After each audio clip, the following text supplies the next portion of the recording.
Hi there, my name is Opoku a graphic designer, and together me and you are going to learn everything you need to know to get started with Adobe Illustrator. Now this course is for beginners. There is no need to have any previous knowledge in Adobe Illustrator, design or whatsoever. We are going to start right at the beginning and work ourselves through step by step. During this course, we are going to go through practical real-world examples and projects together, learning tips and tricks to make each of those projects happen. We will start with exploring the interface of Adobe Illustrator, learning the basic tools to complete the project that we are going to undertake. We will learn how to complete a promotional flyer design, a corporate flyer as well.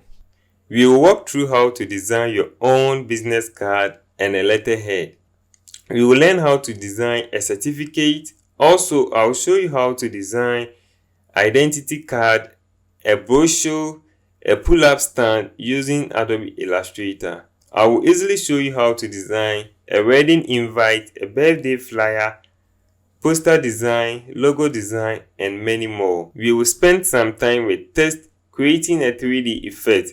I'll share with you how to go about a product design as well as creating a sighting mockup design from scratch. I will show you how to design a desk calendar and placing it in a mockup to showcase how the final printouts will look like using Adobe Photoshop. At the end of the course, you will know how to present your final design to your client. Last but not the least, you will make sure that you can save and export your print and web document like Professional. Also, throughout the course, there is going to be an exercise that we are going to undertake, and the exercise is to redesign the same flyer or poster that we are going to do. You get the idea, right? So you can practice the tips, tricks, and technique you are learning as we move to the course. So if you've never opened Illustrator or you've opened it and struggle with it, follow me and I'll show you the best way to make awesome designs in Adobe Illustrator. Alright, it is time to get started.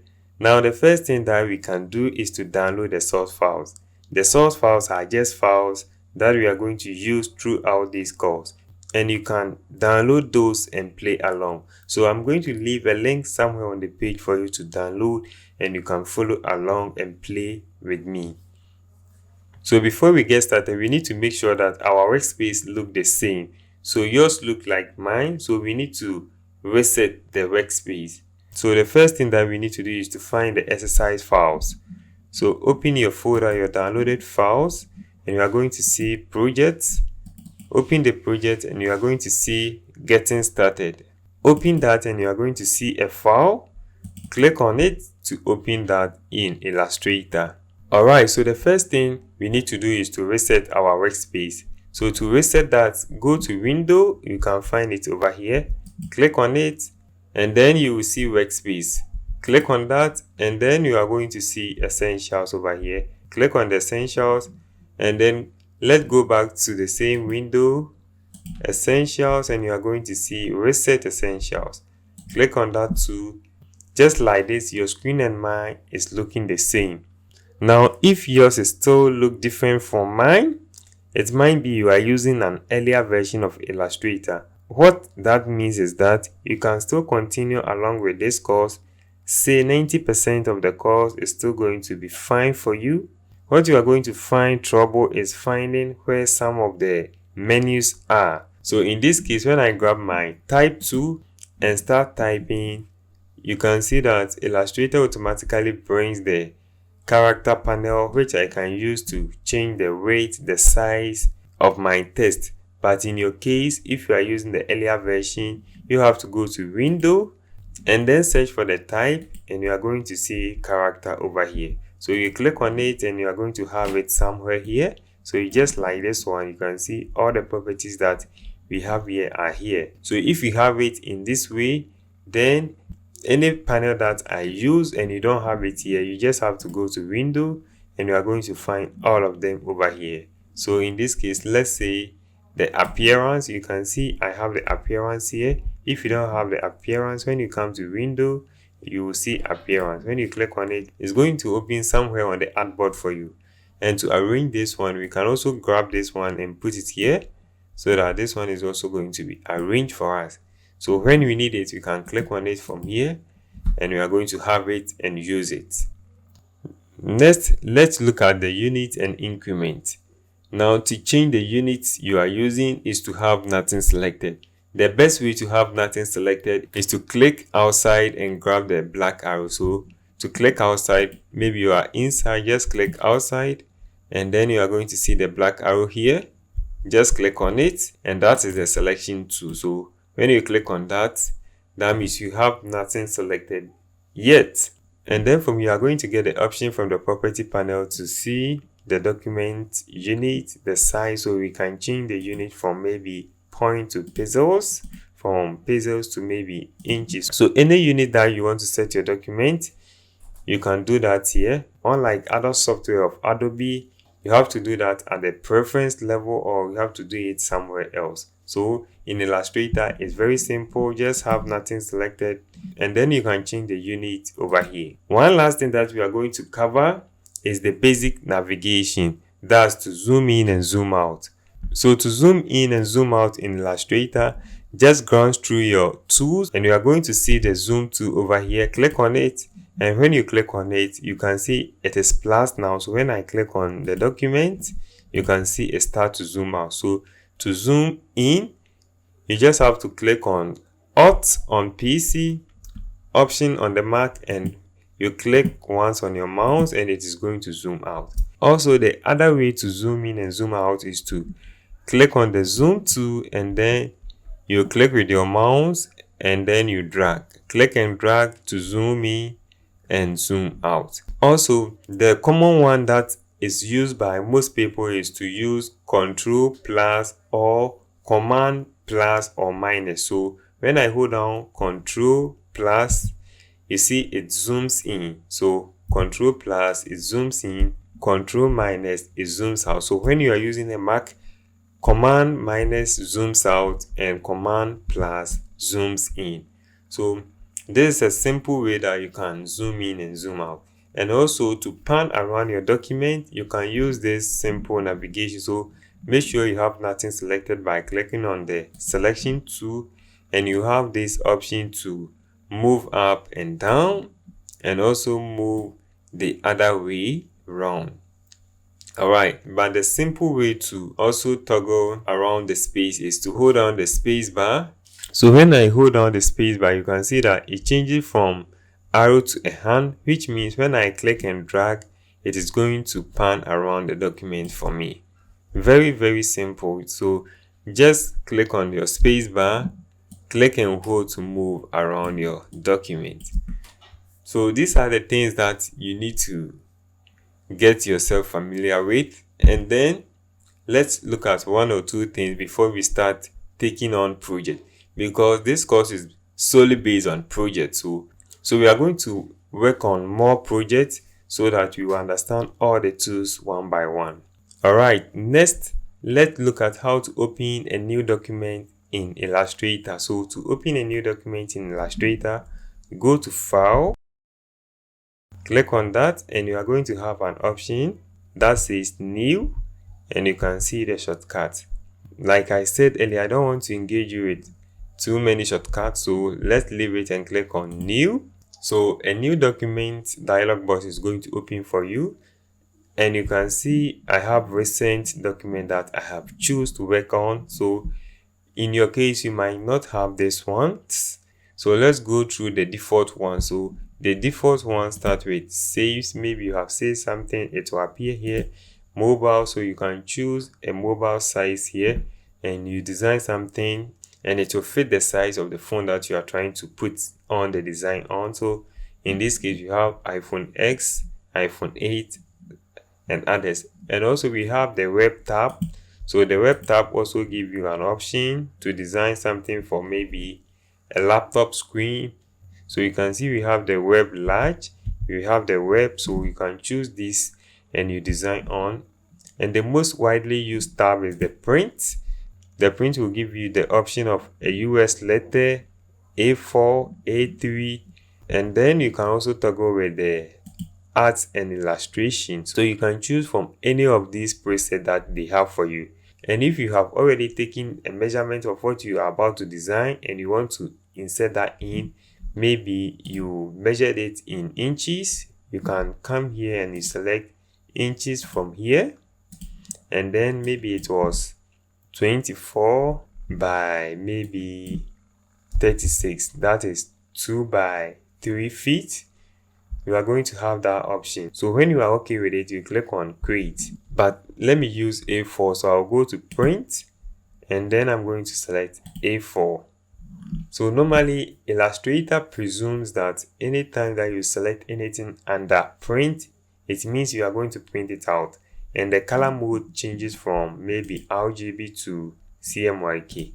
But maybe you choose the print A4, but you are not going to print, you are going to post it on social media, then I recommend you to use the RGB. Otherwise, if you are going to print, you can maintain the CMYK option. So when you choose the A4, you are going to have the settings here. So no matter what unit you select, you are going to have A4 in that unit. Next, what I would like us to look at is the raster effect. So the more higher the effects, the more quality you are going to have for the PPI. So in Photoshop, this one is a resolution. So to maintain a high quality work, you need to have a large resolution. So here it is raster effect. So normally we prefer going for the higher one. So when you are okay with it, you click on create, and then a new artboard is going to open for you. So this one is called an artboard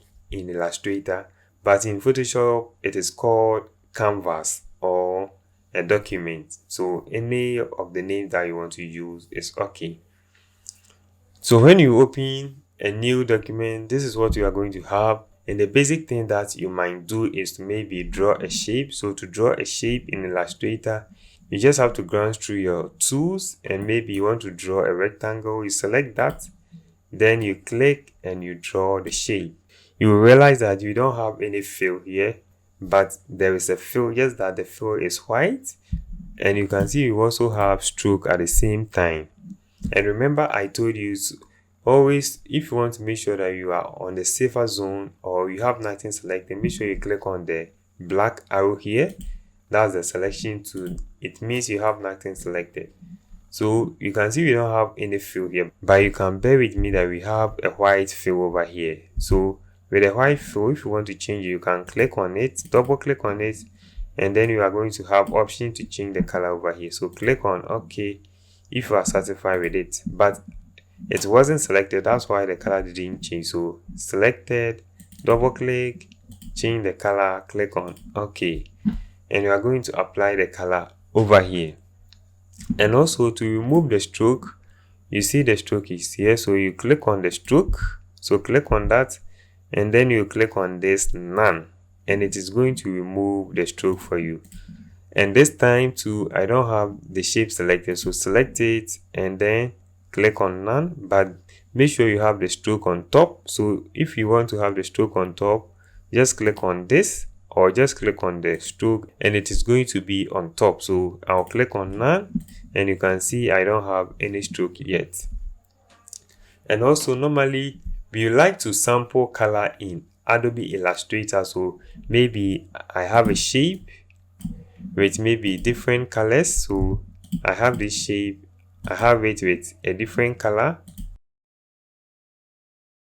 I have this one with a different color, and I have this one also with a different color, I have this one with a different color. So how do I sample this color to this? So to sample a color to this shape, all you need to do is to grab your eyedropper tool over here and make sure you have the tool selected. So make sure you are on the selection to select the shape, then come and grab your eyedropper tool, then click on the color to make a sample, click on this to make a sample, click on this to make a sample.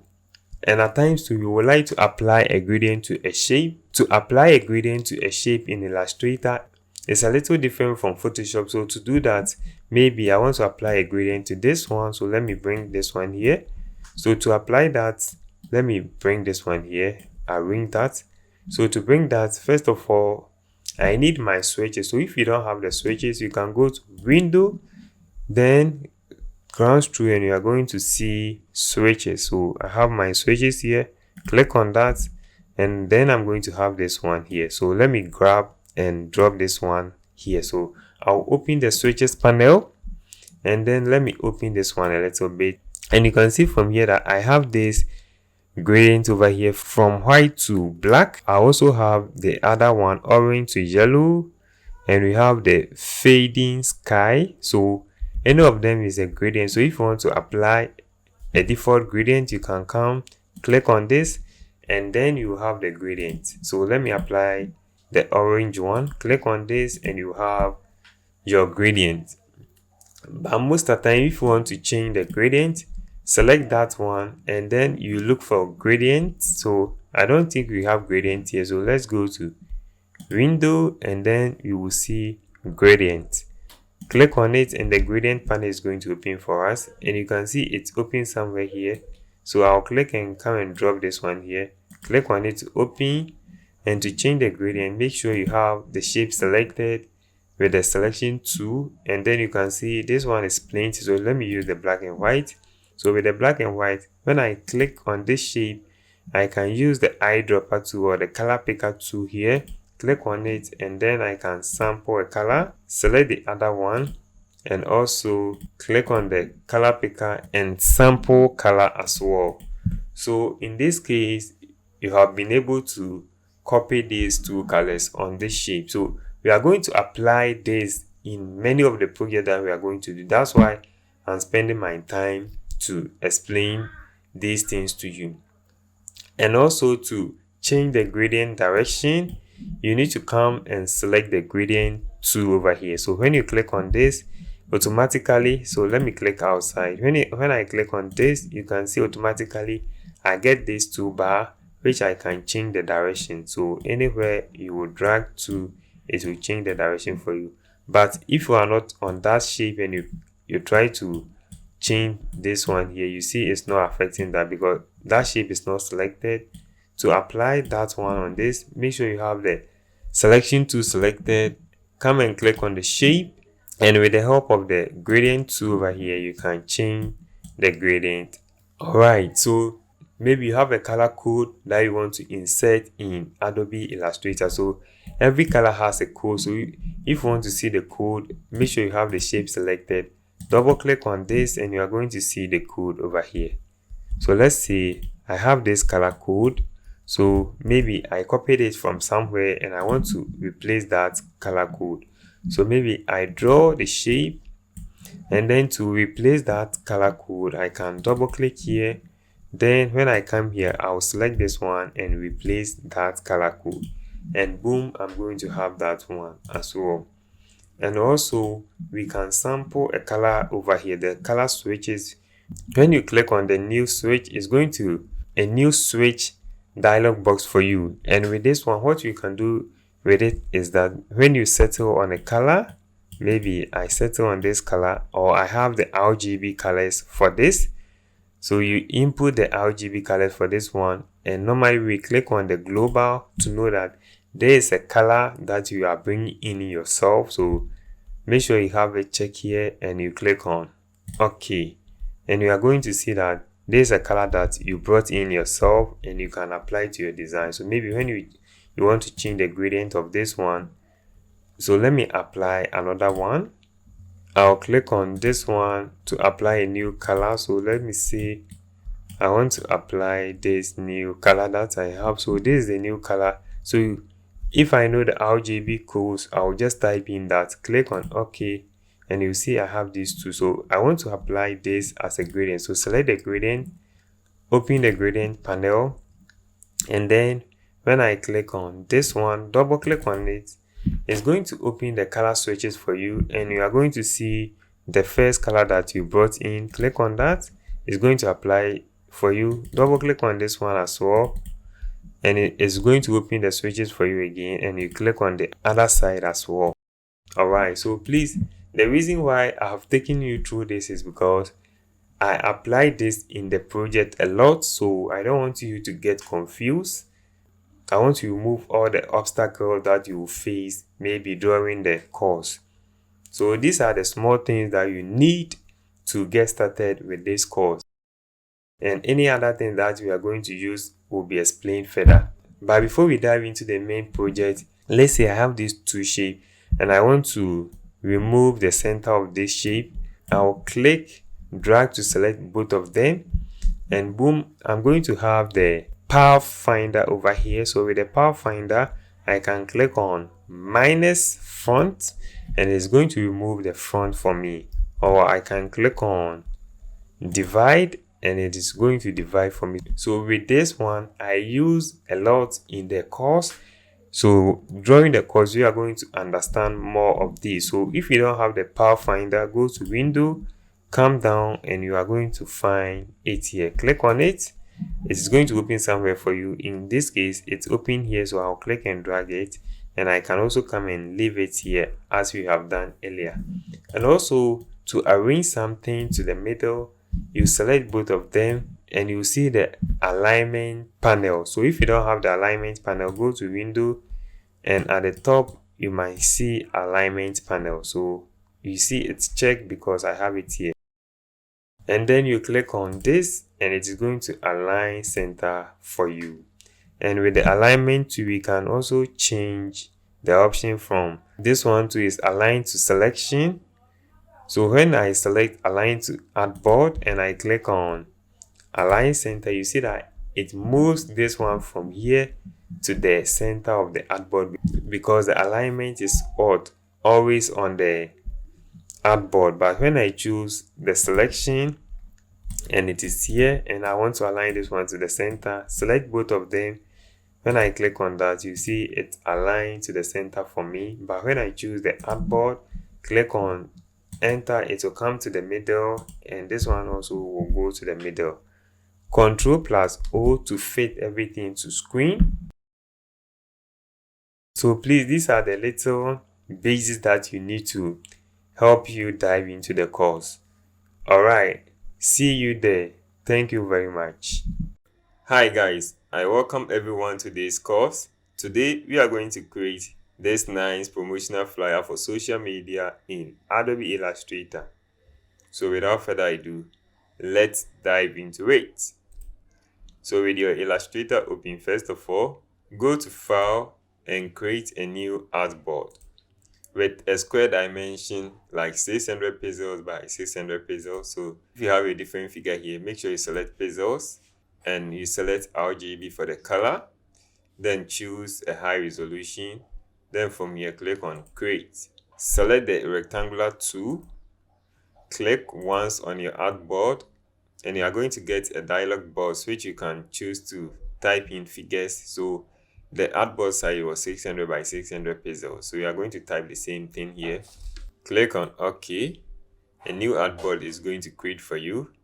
So for us to be on the same page, I'll go to Window, Workspace, and choose Essentials. Then I'll go to Window again, Workspace, and I'll reset Essentials. So with this, your screen and eye is going to look the same, so that any effect that I'm going to apply, you are going to get the same thing. Alright, so from here, at the appearance, click on the color and select black for this. Then on your right side, you are going to have the alignment option. If you don't have anything here, go to Window and scroll to and select alignment. It's going to open for you. So with your alignment open, click on this to align to the center. Alright, so from here, select the eyedropper tool and make a sample color of the colors that we are going to use. Note down the RGB colors for this. Click and hold and select the ellipse tool. Draw nice ellipse holding the shift key to keep it in a proportion for you. Then open your fill and change to any color so that you are going to see the difference. And make sure you align it to the center. And also you can increase the size by dragging in and out. And also hold down the shift and the alt key to keep it in a proportion for you. From here, click on the move tool to be on the safe page. Go to Window, click on Gradients, and we are going to have the gradient slider over here, and we can also put it over here to help us to get it anytime that we want to have it. Open the gradient panel and click on this to apply the gradient. So make sure to select the circle and click on this to apply the gradient. Change from linear to radial, and then click on this and change the opacity to 0. Then click on this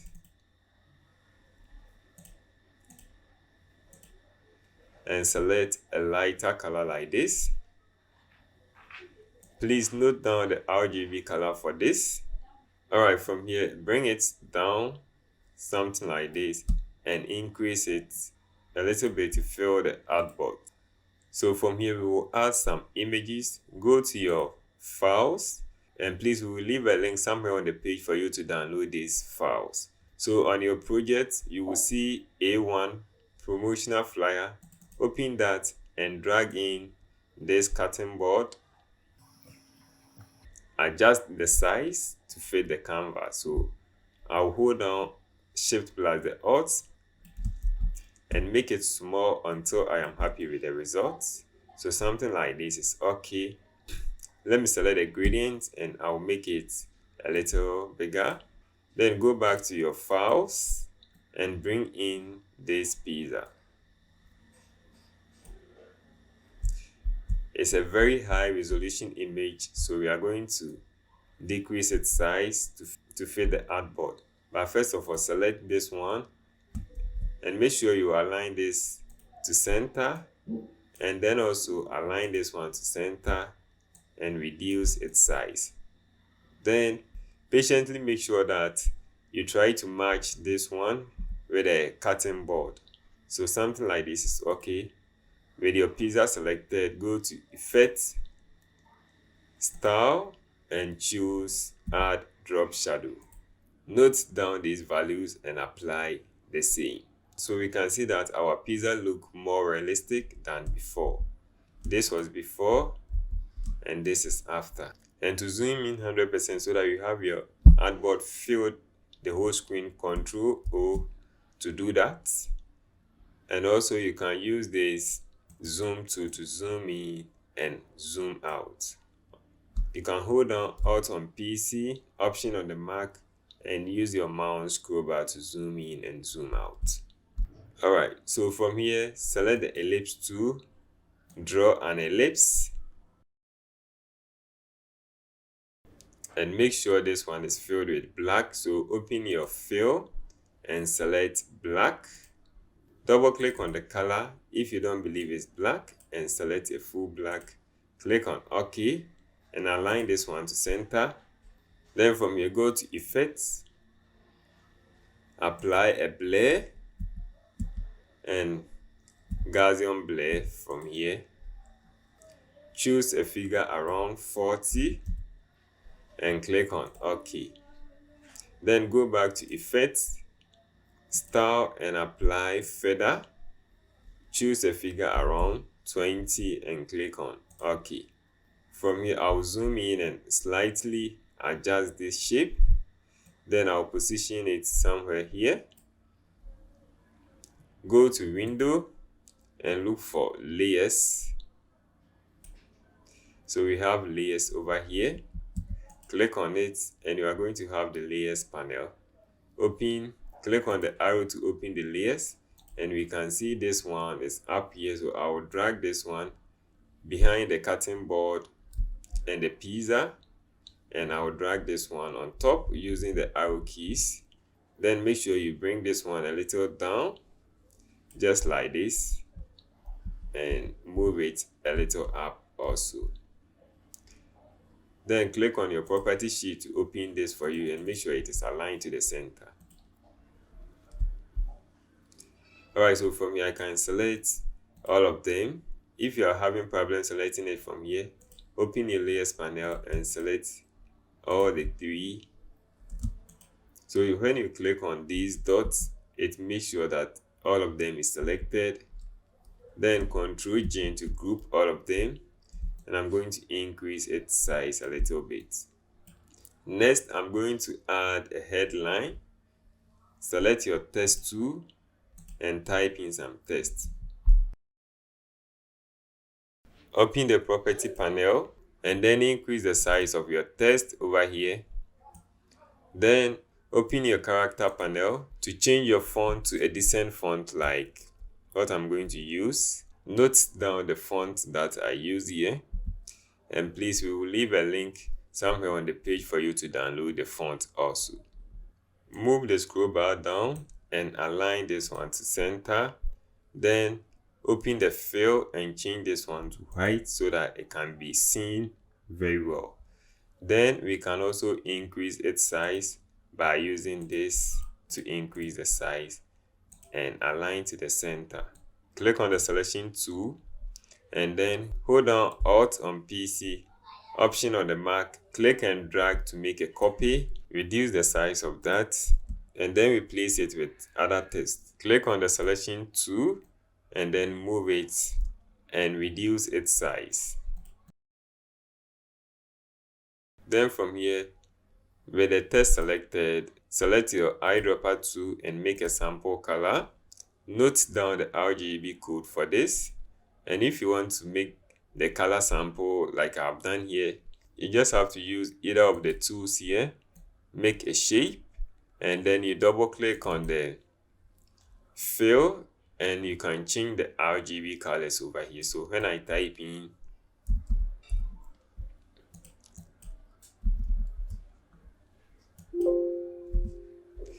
and click on OK, you can see that the color changed to something else. So this is how I went about it, getting these colors to make life easy for us. From here, select your text tool, click and drag to make a shape, and then select a decent font and reduce the size of the font.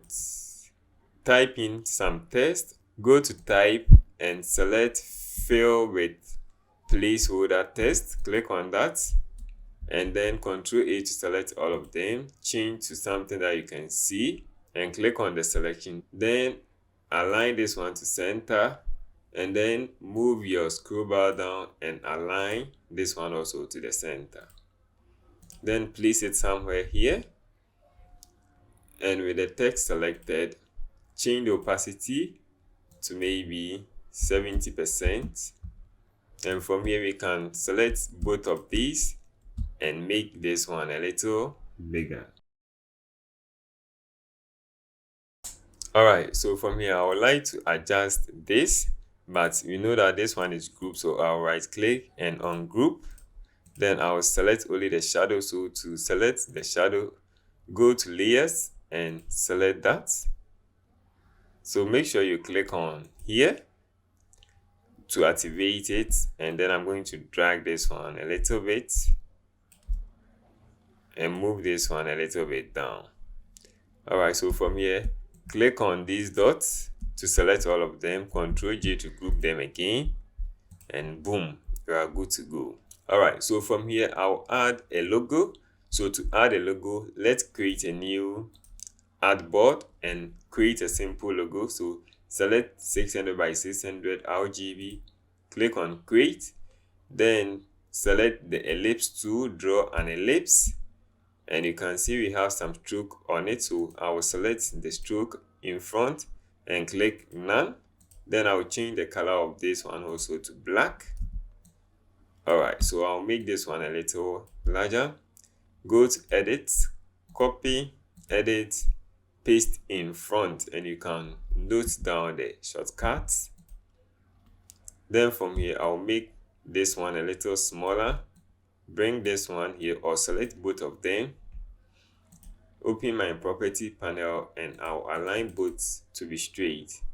Alright, so from here select both of them. So let me select a different color, select both of them, and you will see the pathfinder over here. If you don't have it, go to window and you are going to see pathfinder. Click on it. It's going to open somewhere on the page for you, and click to minus from front, and from here you can see we have one shape.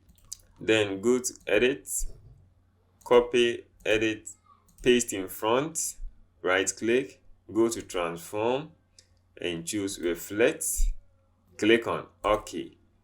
So we are going to have these two shapes, and from here select both of them, select the shape builder from here, click on it, and then click over here to combine the shape, and click over here to combine the shape also.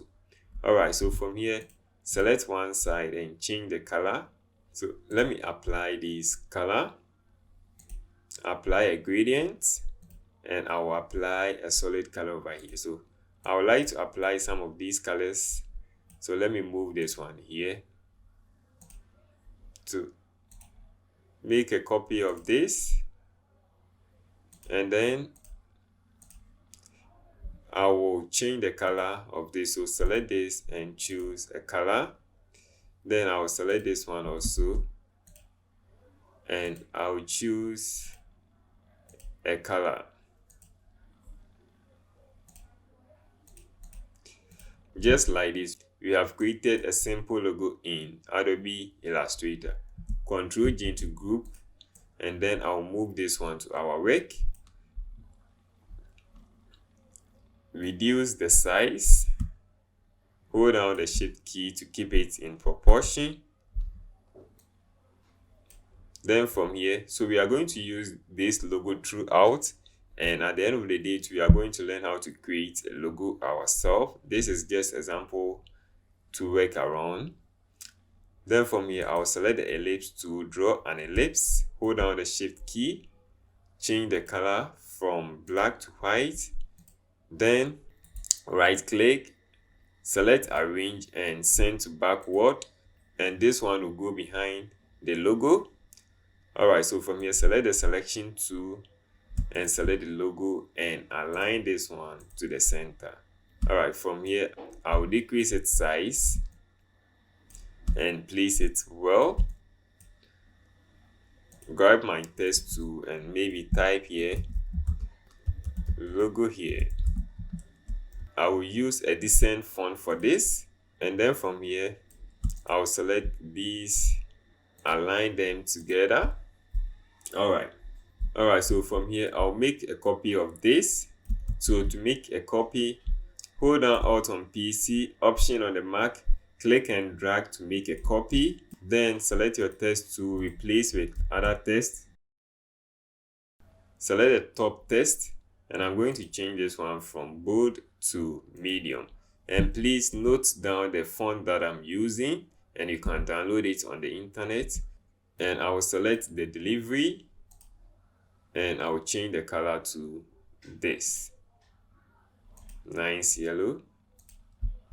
Then I will make this one a little bigger and bring it closer to this. Alright, so from here select your ellipse tool, draw an ellipse like this, and then swap the colors and you will get a stroke. Then go to window and select stroke, click on that, and then I'm going to place this here. Then I will select my stroke. So when it opens like this for you, click on this and show more options. Then from here you will see dashed line, click on that to have a dashed line and change this one to 4. Alright, so from here you can click on this arrow and you have this nice ellipse with a dashed lines. Alright, so from here I'll add some text. So let me make a copy, zoom in, and I'll change this one to save. Select the below text and increase its font size, and select the up text and reduce the font size also. Alright, so from here I will select both of them and I'll reduce the spacing between them. So I'll click on this to reduce the spacing between them. So maintain something like 17. Click on the selection tool and move this one here, and then you can rotate this if you would like to a point like this. Ctrl O to zoom in 100%. Then I will make a copy of this text over here, zoom in, and I'll add another text.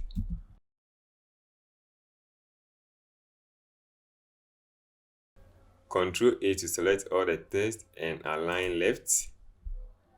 Then select the selection to move it over here.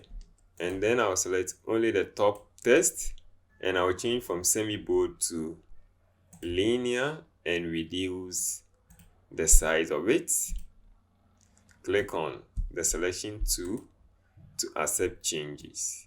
Then position it somewhere here and make it smaller, holding down the shift key. And you can see anything that I click on the keyboard appears over here for you to see. Alright, from here select your rectangle tool, draw a rectangle like this, go to Effect, Stabilize, and choose Round Corners. Accept 15 and click on the preview to see what you have done. Okay, let's make it 10 or even 12. Alright, so 12 is okay. Click on the selection tool. Let me make it smaller until I am happy with the result. Then I'll make a copy of this text, and then I'll change the color to black, and I bring this one to front, and I'll change the color of this one to filter, so fill, and change this one to yellow. Then I'll change the text to a different one.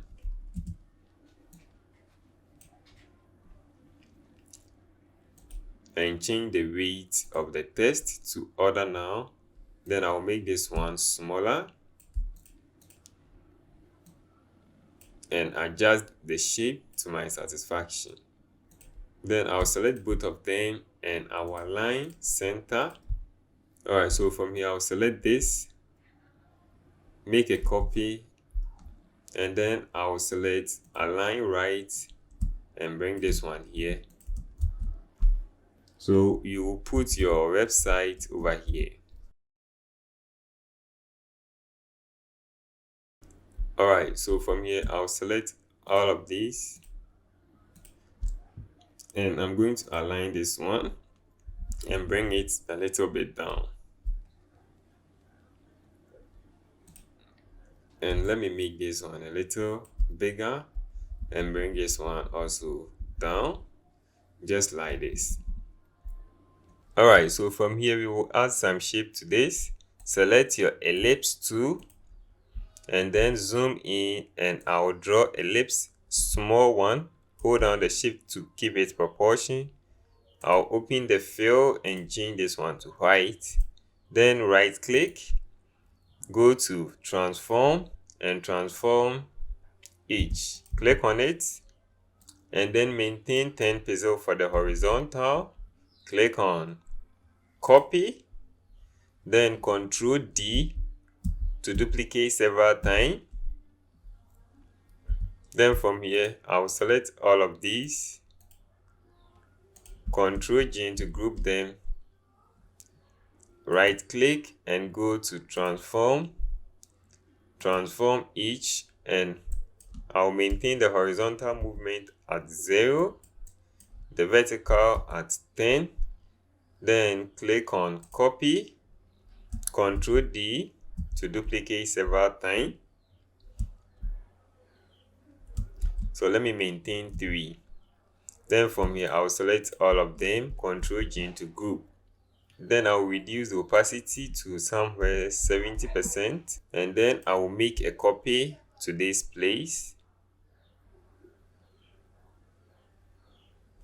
and I'll change the fill color to yellow, and I'll make another copy to this place. This one, I moved this one, so I'll make a copy to that and change this one to white. From here, select the rectangle tool, click once on your document, and we know the size is 600 by 600 pixels. So I'll type in that, click on OK, and I will align this one to center. Then Ctrl A to select all, go to Object and select clipping marks, then select Make, and boom, we have everything on our canvas. Then from here we will save our work, so Ctrl S to save, and I will save it in the promotional flyer 1. Delicious food flyer, click on save, and I'll click on OK. Alright, so from here I will save one for social media.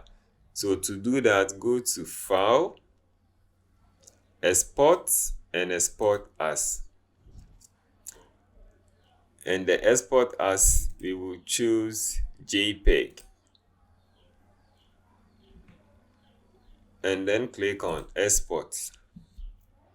So we have these settings. Change this one from medium to maximum, and increase this one to the maximum number that you can have.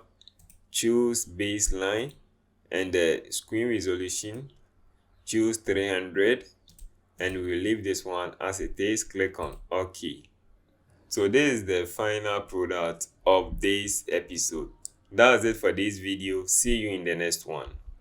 Hi there, welcome back. In this video, we are going to learn how to create this promotional flyer for social media in Adobe Illustrator. So without further ado, let's jump right in. So with your Illustrator open, first of all, go to File, then click on New to create a new artboard. Make sure you select 600 by 600, a square dimension for your artwork. Select RGB for your color mode, and select high resolution also for your work. Then click on Create. I'll close this, I already have one here. Select the rectangle tool.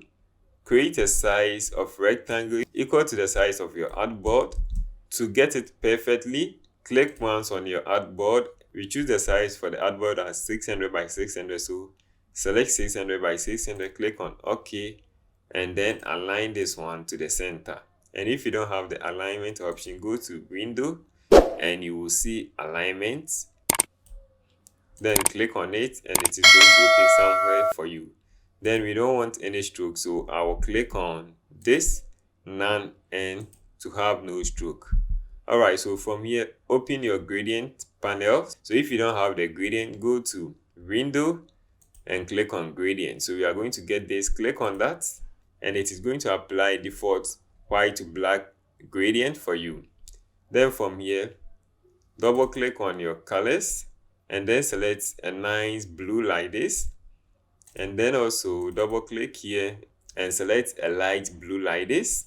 From here, select Radar and click on Swap if you have the opposite way. So from here, please note down these RGB codes, and this is the RGB code for the blue one also. Select your ellipse and draw an ellipse just like this. Click on the selection tool and rotate this one, and then position it somewhere here. Hold down the Alt key on PC, Option on the Mac, drag to make a duplicate, then make another duplicate in the middle, and then I'm going to scale this one and also scale this one up just like this,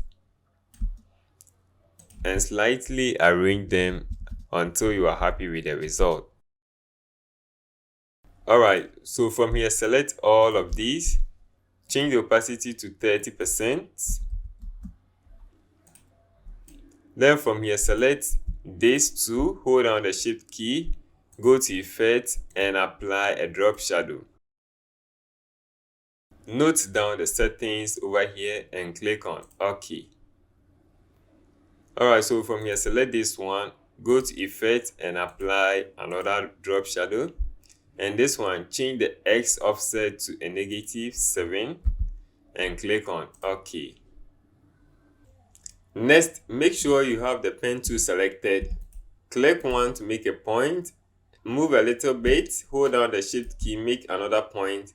When you move down like this, you are going to get this line telling you that you are at the center. Click once and then close up the point to get this shape. Then from here, select the rotate tool, and then I will click here to make a point like this.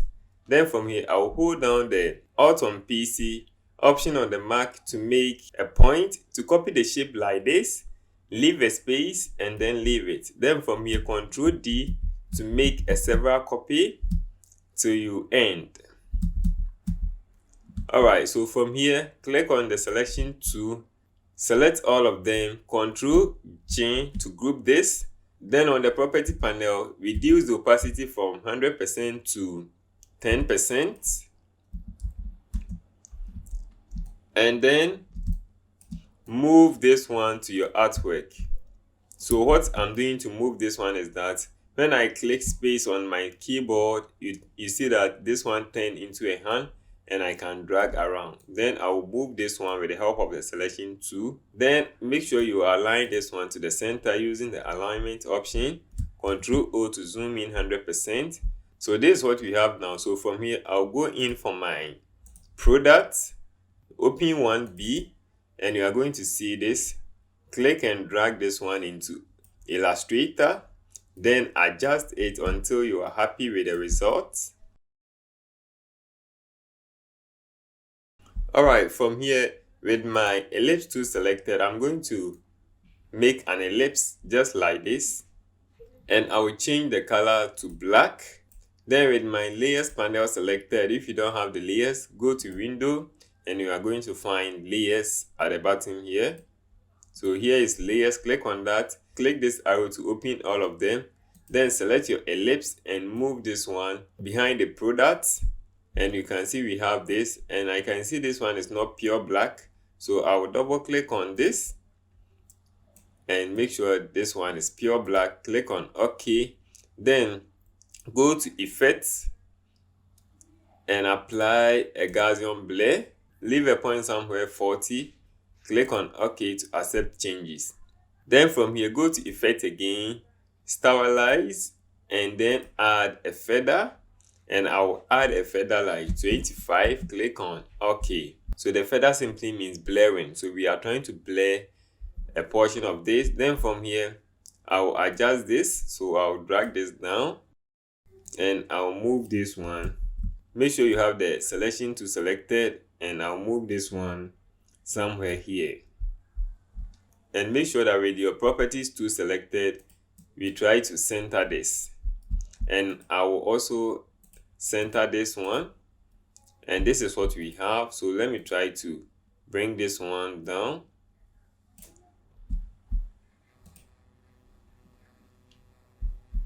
Then with my shadows selected, I will reduce the opacity of this one to a 70%. Next, with my rectangular tool selected, I'll add some rectangle. I will make a duplicate of the rectangle and I will change the color of this. And with the help of my text tool, I'm going to add a headline. Make sure you use a decent font like this. And I'll change the thickness to somewhere bold. And I'll increase its size to maybe 15 points.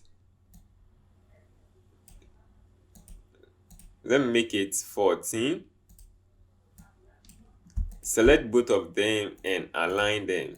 Click and drag to make a copy. Change the fill color to white and also align this one to the center.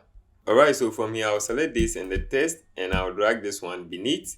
Then I'll select all of them and I'll align this one to the center. Then from here, I'll select the shape and my text. Then right click and arrange this one to front. So bring to front. And I'll move this one a little bit up. And then I'm going to move my text also a little bit down. And I will change this one to a different text. And I will make sure that this one and that is aligned. Next, I will select these shapes plus the text, and then I will look for transform tool. I don't have it here. Go to window, toolbar, and select advanced. Then we are going to get these extra tools. Then select the transform tool, and with the help of the transform tool, you will see when I come over to this edge, I have the arrow change to something else. Click and drag to transform this nicely. Then from here, click on the selection tool and we are going to increase the size, or we are going to scale this one up and bring it closer to this place. Then from here, I'll add my logos. From here, I'm going to visit the last logo that we did. Then I will select this and drag this one here. So I'm going to use this logo and place it somewhere here. And I would like to change the color of the logo. Or let me add a simple list behind it. So right click and arrange this one to back. And then I'll select both of them and I will align this one to the center. Change the color of this to white. Then I'll select both of them, Ctrl G into group, and I'm going to scale this one down. With my text tool selected, I'm going to type a random text.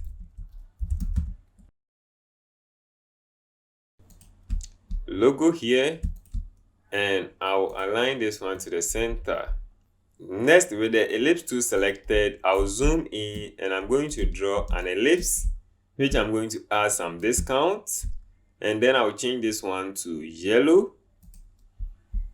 Then from here, I'll go to Effect, Distort and Transform. And then I'll select Zigzag. I'll maintain 4 for the size and I'll choose Absolute. I'm going to select 5 for the segment and I'll choose Smooth. Alright, so from here, this is what we have. Click on OK. And then with the help of the text tool, I'm going to add a discount offer here. Click and I'll position this one here. Then from here, I'll change the color to this deep blue color.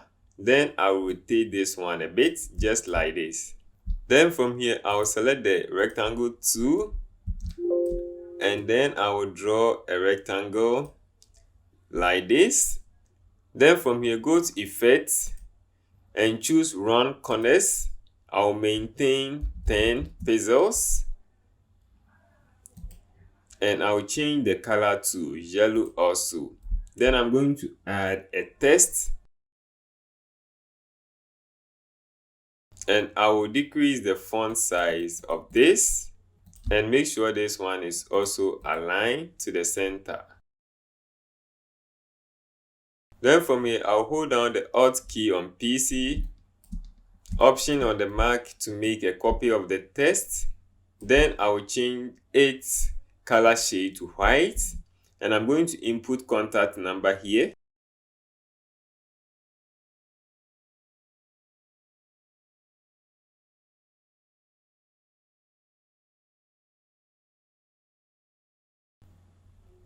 Alright, so from here, I would like to select this and I'll move this one a little bit here. Then I will position this one to get this nice cool effect. So this is how to go about this type of design in Adobe Illustrator. One more last thing, select the rectangle tool, click once on your canvas and then type in the size that we started with, 600 by 600, and align this one to the center. Ctrl A to select everything, then go to Object, create creeping marks, and then click on Make. Wow, so this is our final design in Adobe Illustrator. So to save our final work, Ctrl S to save. I'm going to put this one in 1B as best gadgets. Click on save. Then I will also export one for social media. So to export one for social media, go to File, Export, Export As, and then I will choose JPEG over here. Then I'm going to click on Export, choose RGB 10 maximum, and copy the same settings over here. Click on save, and boom, this is our final result. See you in the next one. Hello guys, welcome back. In this video, we are going to create this web banner in Adobe Illustrator. So without further ado, let's dive into it. So first of all, go to File, New, and create a new artboard with 820 by 315. Leave the rest as it is here and click on Create. New artboard is going to open for you. Then from here, I'm going to set my colors. So open your switches and then click on New. And I'm going to change this one to 15. Note down these RGB colors and apply the same. So we have our switches added. I'll create a new group. Click on OK. Then I'll bring that one here. Then I'll create another one. Next, select the rectangle tool. Draw a rectangle to fill the whole canvas. Or if you remember the side with your rectangle tool selected, click once on your document and type in the size and click on OK. Then from here, align it to the center. If you don't have the alignment, just go to Window and you will see alignment somewhere here. Then I will align this one to the center. From here, I'll open my switches with this one selected and apply this color to it. And I can see that I have a stroke around this, so I will turn the stroke to none. Next, I will select the polygonal tool. Then I will draw a polygon holding down the shift key to keep them in proportion. And then I will drag this one over here. Open your switches and select a color which you can see it very well. And then I will position it somewhere here. Then I will align this one to the center. Then select both shapes. And with the Pathfinder panel, if you don't have it, go to Window and you should see a Pathfinder over here. Click on it and then select minus front. And we are going to have this shape over here.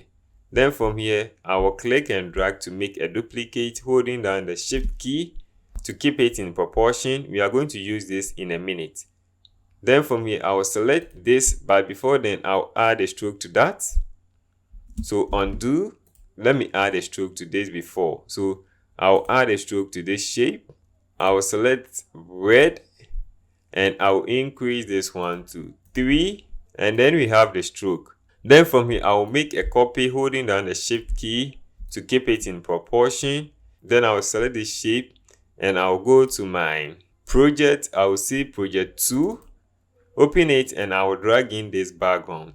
You can visit any of the stock websites to download your own background or use this background that I will provide somewhere on the page for you. Alright, so from here, I will select this shape, right click and select arrange and click on bring to front.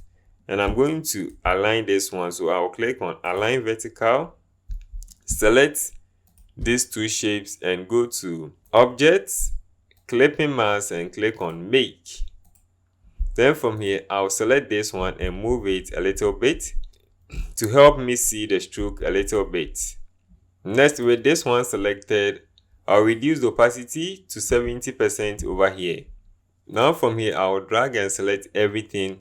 Go to edit, copy, edit, and I will select paste in front. Now I have my copied layer over here. From the layers panel, I will expand the layer and then I will select this path. So make sure you click on this one to select that. And then I will remove the stroke from here. So I'll click on none to remove the stroke on this one. So you can see it has no stroke now. Now I will select this layer and that and Ctrl G or Command G to group them together so that I'll have both as one. Now I'll move this group slightly to my left. Then I'll go to Effects, Stylize, and I'll apply a shadow. Please note down these settings and click on OK to apply. Now from here, I'll adjust this until I am happy with the result. Select all of them, drag them in like this. And then go to Layers, expand the group, and I'll select the clip one. To make sure that one is selected, click on this small circle to make sure this one is selected. And then I'll reduce the opacity to 5%. Now from here, we are going to add our text, logo, and everything here. So first of all, I'll go to my resources and I'll bring in this logo. Then I'll adjust it until I am happy with the result. Hold down the shift key to keep it in proportion. And then I'm going to add my text. That's the headline. And then I will change the color to white in the switches panel and I'll increase its size. Holding down the shift key. Then I'm going to use this font. Please make sure you note down the font that I use over here. Hold down Alt or Option, click to make a duplicate, and I will reduce the size of this. Then I will change the text, adjust the size, adjust its size, and I'm going to change this one from semi-bold to regular. Next, select my text tool and I'm going to add another text over here. And then I will align center. Then from here, I'll go to type and I'm going to add a default type over here. Click on that and change the color to white. Next, with my rectangle tool selected, I'm going to draw a rectangle. Next, I'll go to Effect, Stylize, Round Corners, and I'm going to maintain a figure that I think is okay for me. So something like 13 is okay. Then I'm going to position it somewhere here. Next, with the help of my text tool, I'm going to type my next text.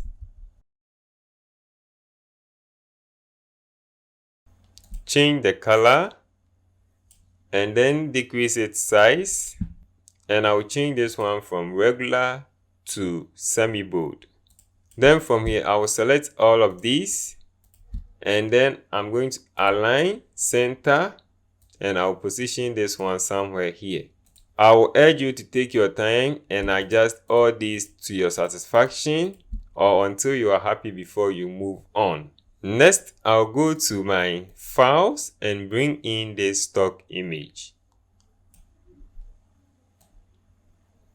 I'll position it somewhere here, reduce its size, right click and arrange to back or send to back. Next, select the rectangle tool, draw a rectangle to fill the whole artboard, or simply click on the document and type in the size of the artboard if you remember it. Then arrange it to the center. From here, Ctrl A to select everything. Go to Object, Clipping Mask, and select Make. So this is the final result. See you in the next one. Hello guys, welcome back. In this video, we are going to create this nice business card in Adobe Illustrator. Without further ado, let's jump right in. So first of all, go to File, New, and then select, this is a default size for a business card. Then maintain these values for the bleed size for each box. Then make sure you have CMYK selected and click on Create. A new artboard is going to open for us with a bleed. Then to avoid cutting in valuable information after printout of our business card, we are going to create a save area. So first of all, grab your rectangle tool, click once on your document, note down these values 3.25 by 1.75 and click on OK. Then align this one to the center. If your screen and mine is not looking the same, go to Windows, then select Workspace and select Essentials. Then after, come back and reset Essentials. Just like this, your screen and eye is going to look the same. And still, if you don't have the alignment, you can go to Window and then you look for the alignment. You can find it somewhere here. Click on it and the panel for the alignment will be open for you. Next, go to Object and then lock this shape that we created so that this is not going to disturb us when creating our business card. Next, we are going to create our fill colors that we are going to use for this design. So go to fill and then create a new color group.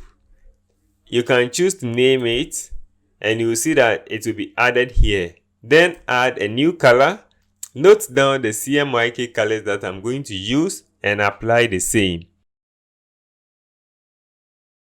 Okay, to save it, and we will have our color here.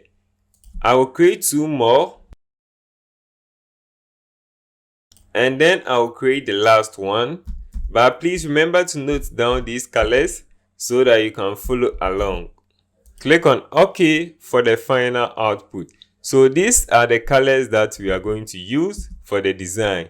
Next, select your rectangle tool, draw a rectangle like this, and then apply a gradient on this. So to apply my gradient, first of all, go to Window and select your gradient. So I have mine here. Click on it and my gradient panel is going to open for me. I'll click and drag this panel over here to have everything aligned for me. Open that and I'll click on gradient. So you see that it has applied to the stroke. I don't want that, so I will turn none for the stroke, and then I'll bring in the fill in front, and then I'll click on the stroke again.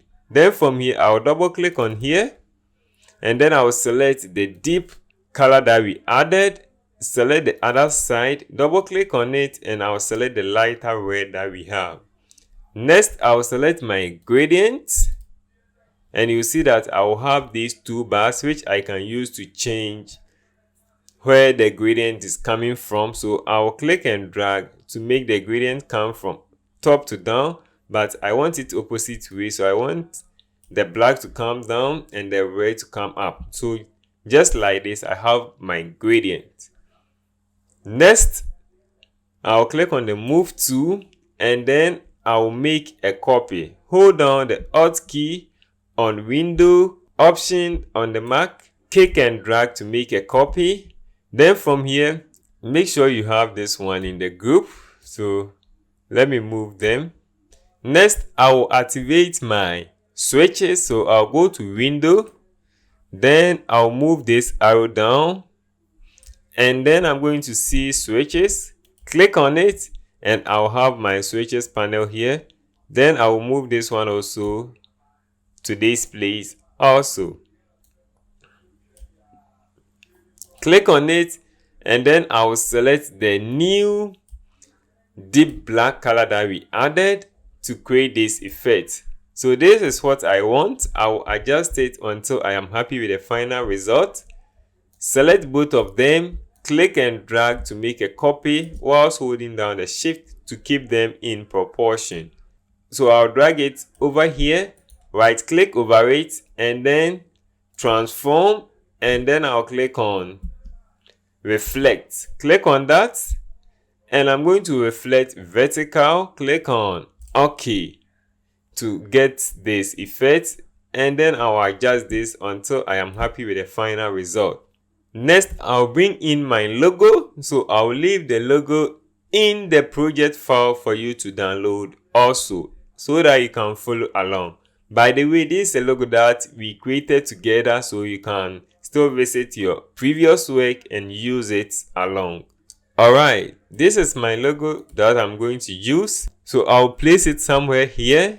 Next, I'll grab my text tool and add some text. I'll choose a font for this.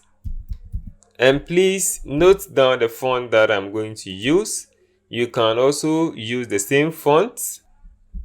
So here is the font that I'm going to use. Select a bold one. And then I would like to change the color of this. So click on the fill and change the color to the lighter red that we have among our colors. Drag it over here and maintain point like 12 or 11 or even 10.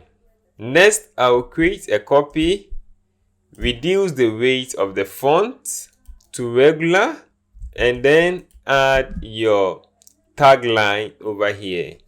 Next, reduce the font size to 7 or 6, and then align this one to the center and also align this one to the center. And then I'm going to arrange all of this to the center also. But make sure you have align to artbox selected and then align it to the center. Drag this one closer to this and also drag the logo closer to it. I will make a copy of this and then I will type in some useful text over here.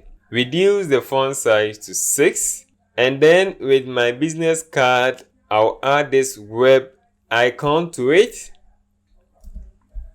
Reduce the size of it.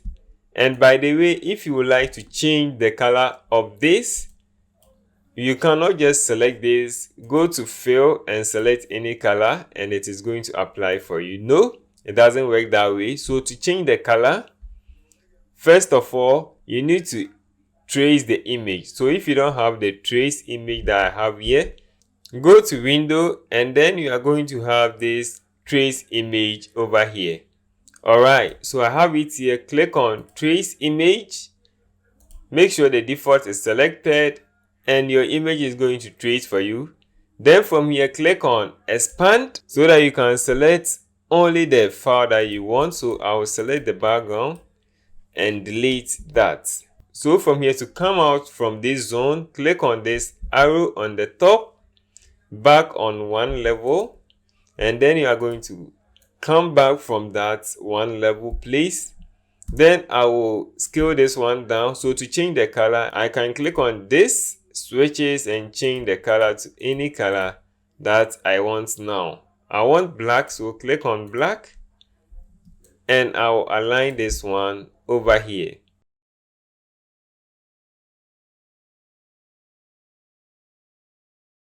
Alright, the back side of our business card is complete. Let's move on to the front side. Next, at the tool side, we are going to see Artboard tool. Select that and then zoom out. So to zoom out, click on the zoom out tool or hold down Alt on PC, Option on the Mac, use your mouse scroll bar to zoom in and zoom out. And then I'm going to hold and make a copy to the other side. Then click on OK. At the same time, you can click and make a copy to the downside also. So anywhere that you would like to move your copy to, you can do so. So I will undo this and then I'll come back and work over here. So to come out from the artboard mode, click on the selection tool. You can see we created some save area over here. So let's do the same thing for this place.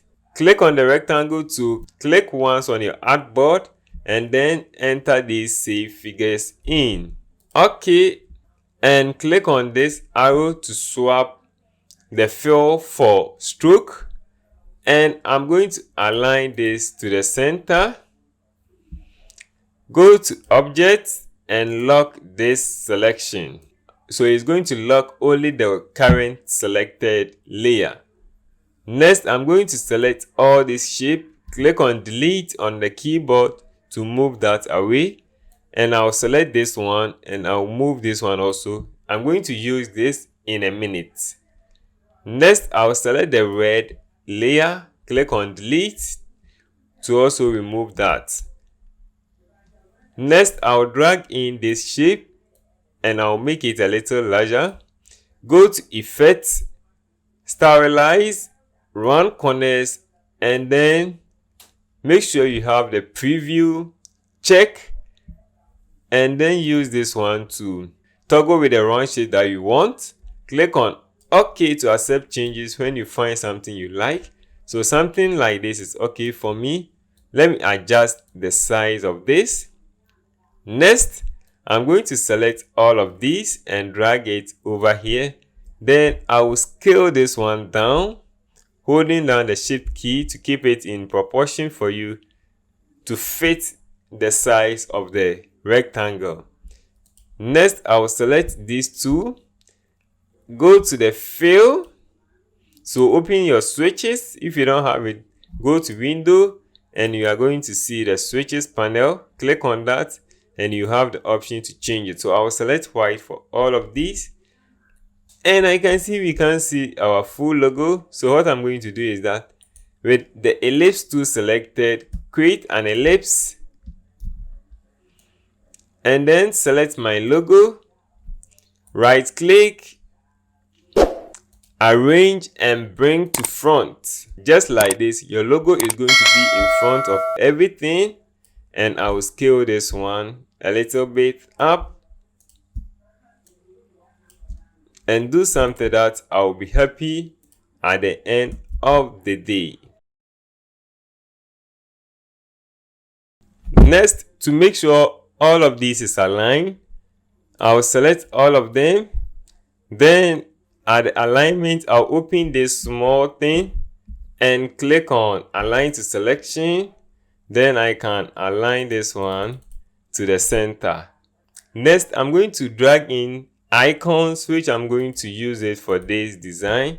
So please, I will leave this in the project file for you to download so that you can follow along.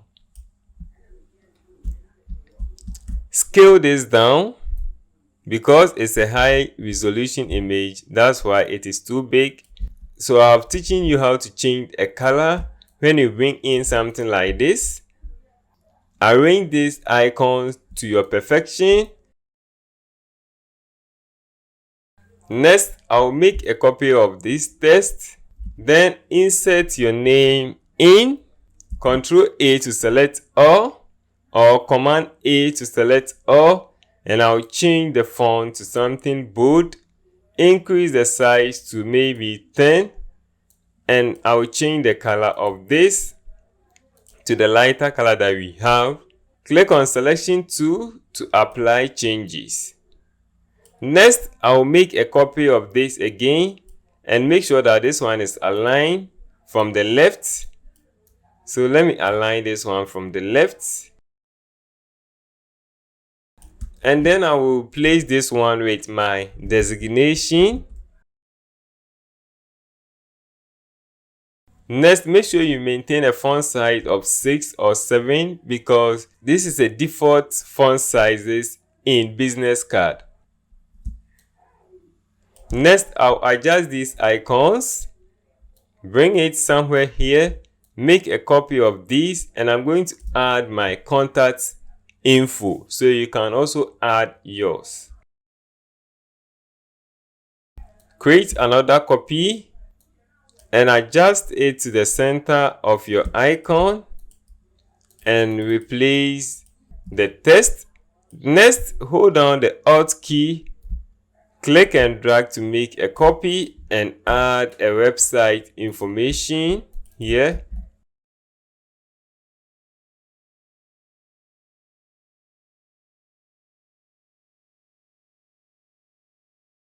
Last, add your address.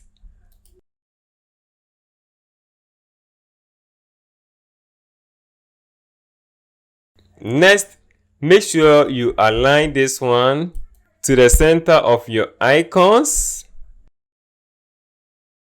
and also position the QR code very well. Next, I would like to add a line over here. So when I look at my tools, I don't have much tools to use or to utilize. So go to Window and then you will see Tools, select Advanced, and Illustrator is going to add all your tools for you. Then I'll select this line, click to make a line, holding down the Shift key to keep it in proportion. Select the stroke and turn on the fill. So I'm going to use this red fill and increase the stroke size to 1 and make sure the fill color is red.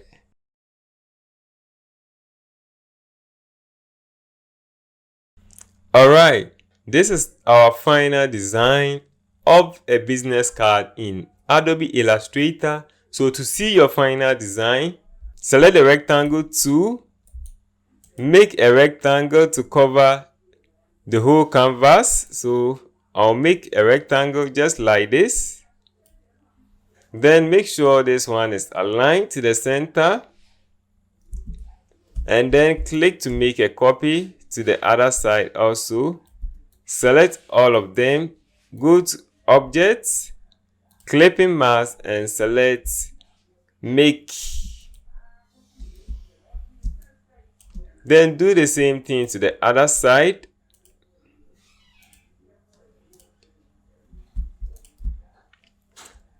And boom, we have our final design in Adobe Illustrator of a business card that we have designed. Thank you very much for joining me on this section. See you in the next one. Let me save my work before I close.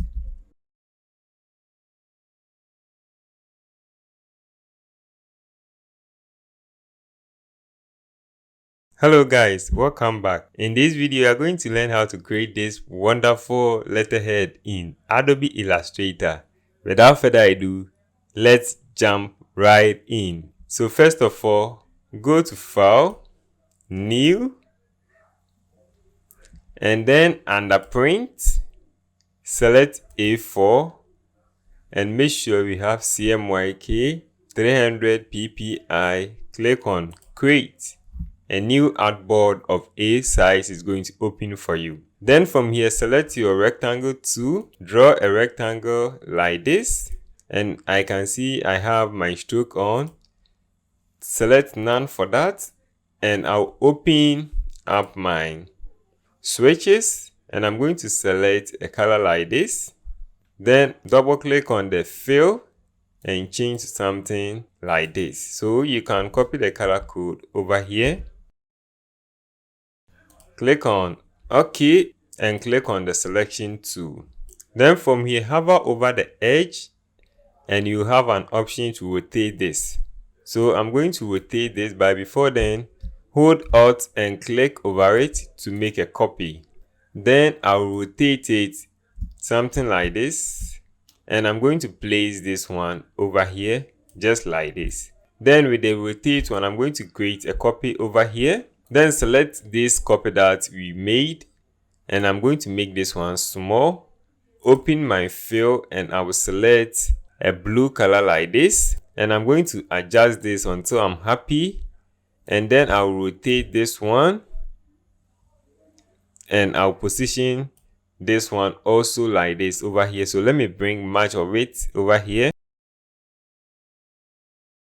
Next, select the rectangle tool and draw a rectangle like this and change the fill to any color so that you are going to identify it well. I'll position it somewhere here, select both of them, and then with my Pathfinder, I'm going to select minus font, and it is going to remove that part from it for me. And if you don't have the Pathfinder, go to Window, and you are going to see the Pathfinder over here. Next, select the pen tool, click on that, and then we are going to make a shape like this. So I'll click, make a shape, and I'm going to close this shape like this, and I'll change this color to a gray color like this.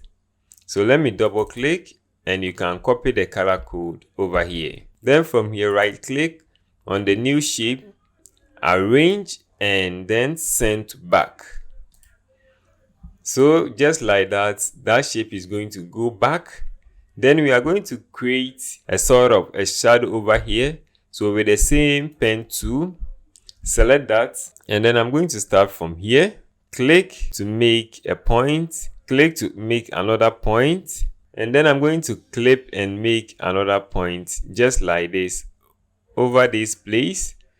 And then I will select a color like this. So let me select the same color, double click on the fill, and then I'll move it towards a different fill color like this one, something like this. And you can copy the color code and use as well. Click on OK. So from here, this is how it looks. So I'll copy all of them, and then I will create a copy over here. right click, transform and reflect. So first of all, I'll reflect it horizontal, click on OK, and then I'm going to position it just like this, right click, transform and reflect vertical and click on OK. So finally, I'm going to get the same shape that I have created up here. So I'll click and drag it until I'm happy with the results. So we can see that this and that look the same. Then I'm going to add my logo and the name of the company. Here is the logo. I will scale it a bit and I'm going to position it over here. And then I'm going to add my text over here. So we are going to copy the text and the icon that we use in the business card. And then we will come and place this text over here to make our work simple.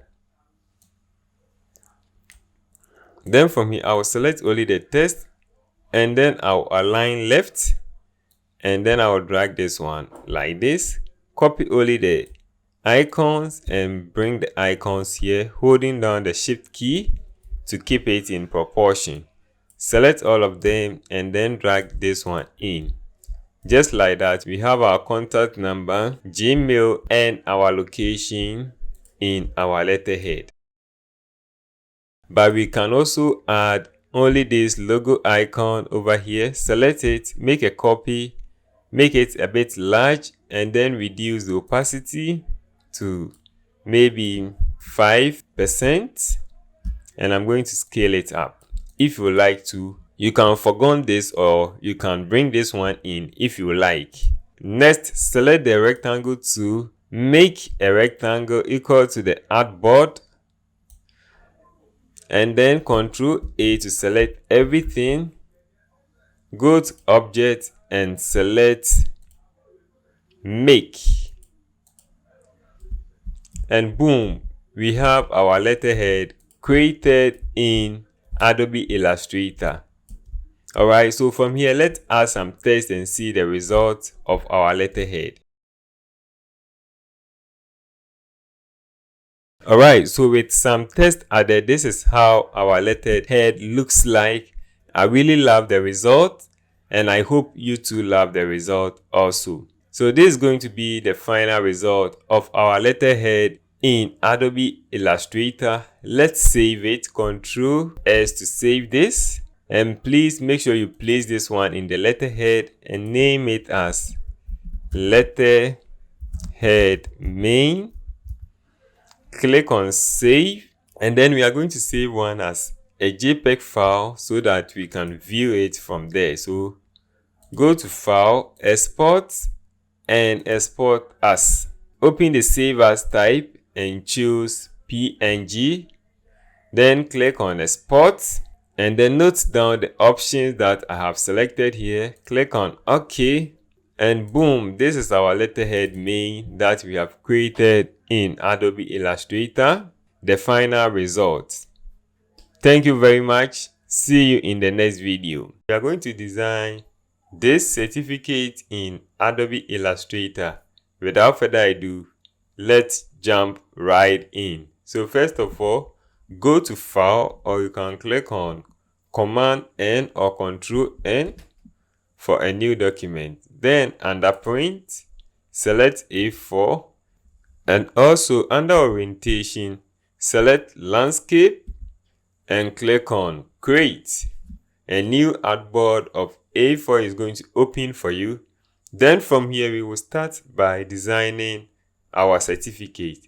Select the rectangle tool and draw a rectangle like this. Then I have my stroke on. I'll click on it and click on No Fill.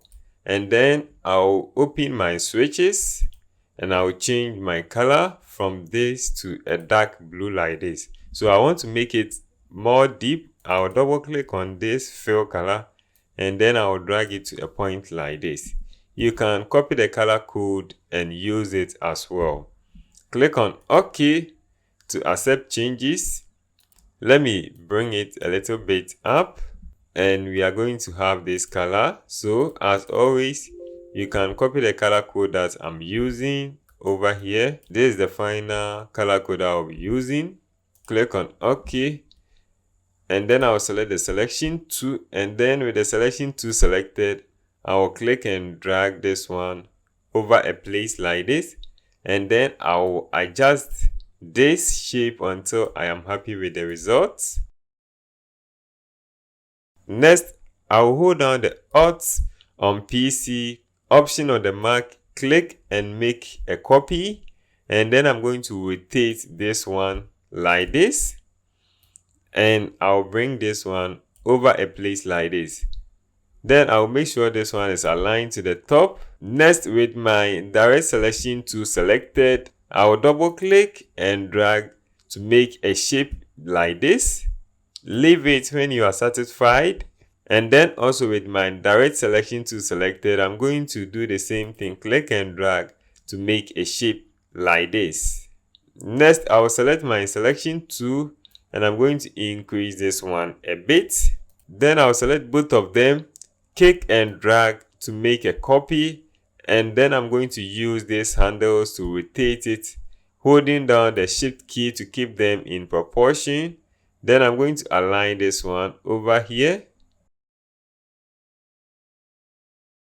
Next, I'll select the rectangle tool, and then I will make a rectangle shape like this, and I will change the fill color, open my switches, and select a light gray like this. Click on the selection tool to accept changes. So if you see that your shapes are too large, you can adjust the size to suit your choice. So I will quickly do that. Then, since I have adjusted this one, I will select them, and then I'm going to replace this one. So rotate as we already done it and position it.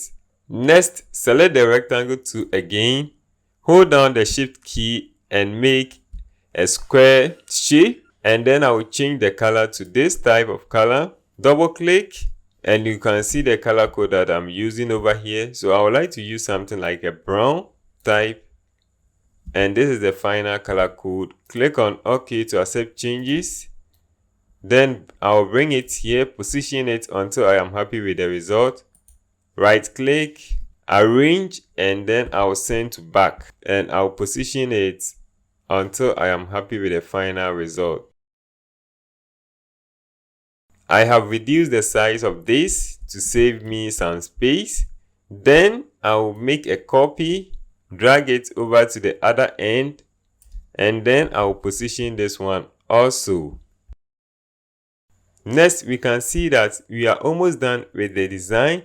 Left with one or two things that we need to add. Click and hold over the rectangle tool, and then select the polygon tool. Click once on your document and then change the sizes you have. I will change mine to 3. Click on OK, and I'm going to get this nice triangle. Click on the selection tool and I'm going to move this one here. So I'll adjust the size to my satisfaction. So something like this is okay. So I'll rotate this, holding down the shift key so that it will rotate in degrees. And then I'm going to position this one over here. So I would still like to bring this one down a bit. Make a copy to the other side, and I will delete the first one. Next, I'm going to position this one over a place like this. Then I'll make a duplicate of this, scale it down, and then right click, go to transform and reflect. Click on OK, and I'll make this one a bit small, and I'm going to position this one here. Hold down the Alt key, click and drag to make a duplicate. Reduce the size of the duplicate shape and position it as such. Next, I will select the 3 shapes. Hold down the Alt on PC, Option on the Mac to make a copy, and then right click, transform, and I'll select reflect. Click on OK to reflect this for you. Make sure you reflect vertical and click on OK. Then position it how you want it, and boom, you are done. Next, I'll add a new switches, and then I'm going to change this color. So I would like to maintain a deep brown color like this. Then check the global, click on OK. So this is the first color. I'll add another switch, and then I'll make this one lighter. Check the global and then click on OK. Next, I'm going to apply a gradient to this shape. So select it and select your gradient. If you don't have it, go to Window and you will find it over here. So I have gradient here. Click on the gradient and then apply a gradient. Double click on this first gradient slider. Make sure you have your switches selected, and then I'll select a fill for one side. Select the other slider, double click on it, and I'll select the lighter one. Next, I'll select the gradient 2 over here. Click on it, and you are going to have the option to change the gradient perspective. So you can click and drag to change it from this place to that place. So anyhow that you want it, you can do. So I would like to click and drag to make my gradient start from this point to that point. Click on the selection tool to accept changes. Next, I'll make a duplicate of the gradient to the other shape. So I'll select all of them.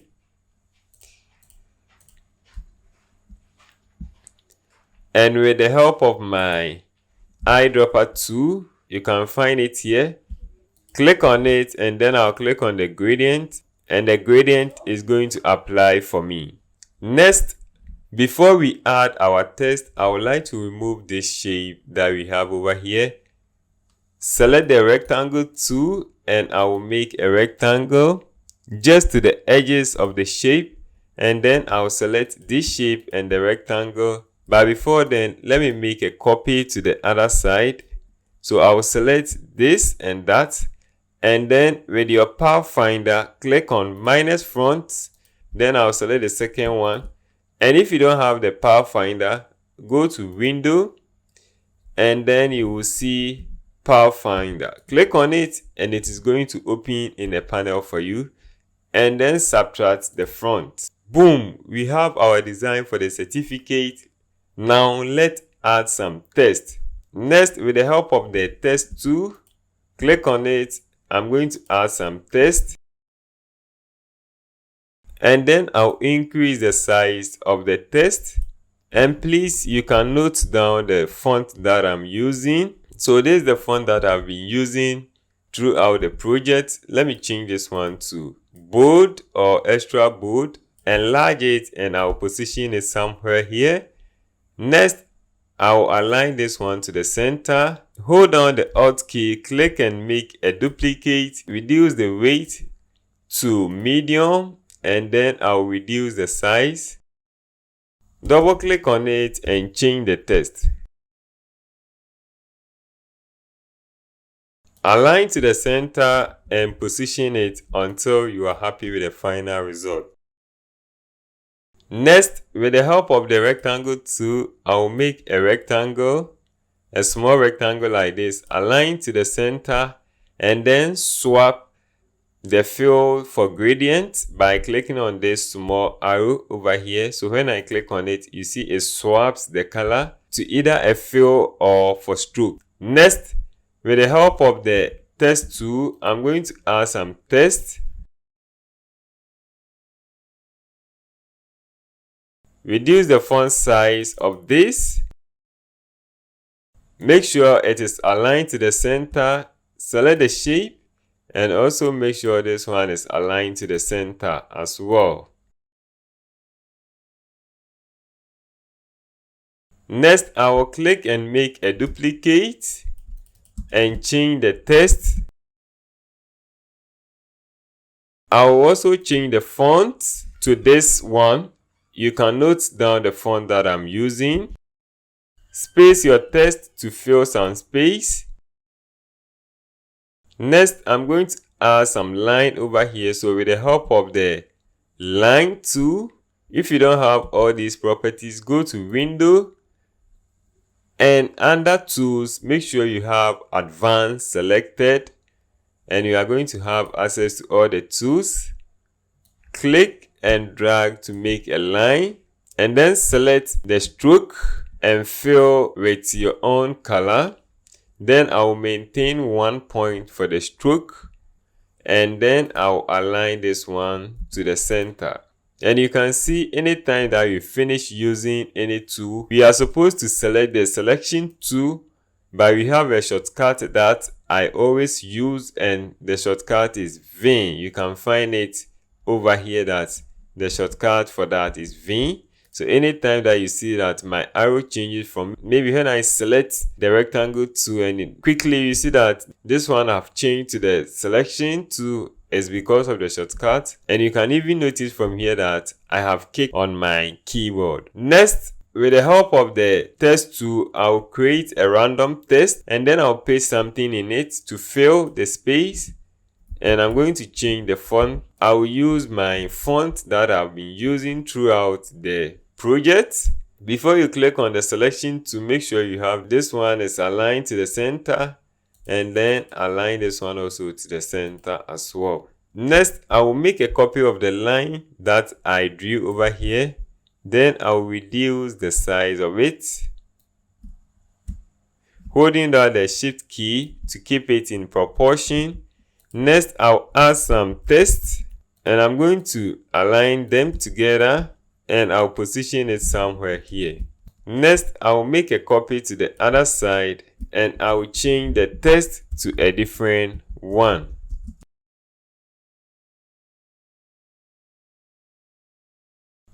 Alright, so this is the final output of our certificate design in Adobe Illustrator. So we can add our logo, we can add some more stuff, but let's leave it here. I really love the result. See you in the next video. Hello guys, welcome back. In this video, we are going to look at how to design this identity card in Adobe Illustrator. It's a very simple design. I don't want to take it further. We'll be doing a lot in the subsequent video, so let's quickly run through this one and then move forward. So first of all, go to File, New, choose a dimension of 2.051 by 3.303. So that is a default size for identity cards. Then from here, go to Page Setup. So you will find Page Setup somewhere on your page. Click on it. And then we are going to add another shape. So we can click on Edit Artboard. And then when we click on the Edit Artboard, we are going to have this option. It's the same thing as clicking on this. So if I don't use that option and I come here and click on this arrow and click on this symbol, I will be able to edit the artboard as well. So from here, I will hold down the Alt on PC, Option on the Mac, click and drag to make a duplicate. And then I will make sure this one is aligned. So hold down the Shift key to make sure it is aligned. Then from here, I would like to drag this one a little bit far from this place. And then with the help of my ellipse tool, I'll draw an ellipse like this. And with the ellipse, I don't want fill, so I will turn the fill to none by clicking on this none. And then I will increase the stroke for this, so I'll go to my properties. So if you don't have the stroke properties, you can go to Window and then you look for stroke. So you move down and you are going to find stroke somewhere on the page.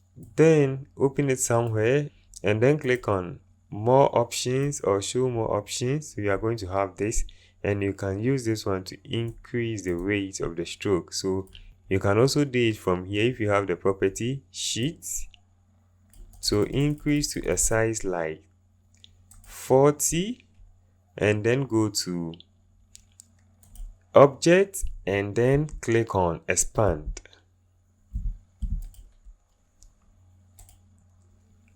Afterwards, click on the selection tool and then move this shape somewhere here on the page. So from here, I'll make this one a little small and I'll bring it a little closer like this.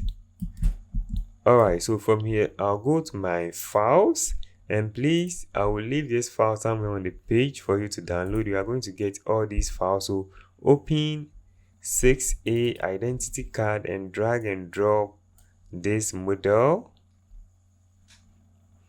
into Illustrator. This one has a very high resolution image, so I'm going to scale it down to fit the canvas, and then I'll position her somewhere here on the page. So something like this is fine, and I'll change the color of this. So I'll open my switches and then I'll select an orange color like this, but you can see that I have the stroke instead of fill, so I'll click on fill and then I can change the color to anything that I want.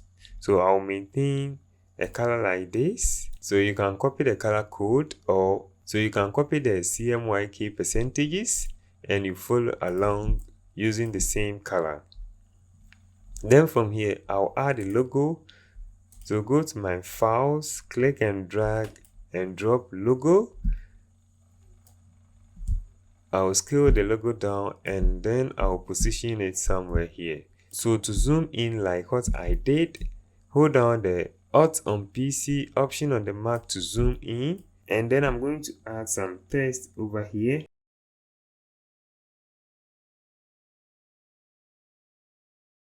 Alright, I'll add the name of the company like this. Select both of them, align it until you are happy, select both of them and position it somewhere on the page. And then also with the help of the text tool, I'm going to add a website link. So I'll click and type in my website link. Scale it down until you are happy with the result. And then also use the font that we have been using. I'll use the medium. And I'll hover over the edge. Click and hold down the shift key to rotate in 90 degrees. Position it somewhere here on the page, and you can still reduce the size if you want to. Next, I'll add the name of the person, his designation, and then I'll add his designation underneath. So before I add the other title, I'll just make a shape over here. And with the help of the text tool, I'm going to type in the position.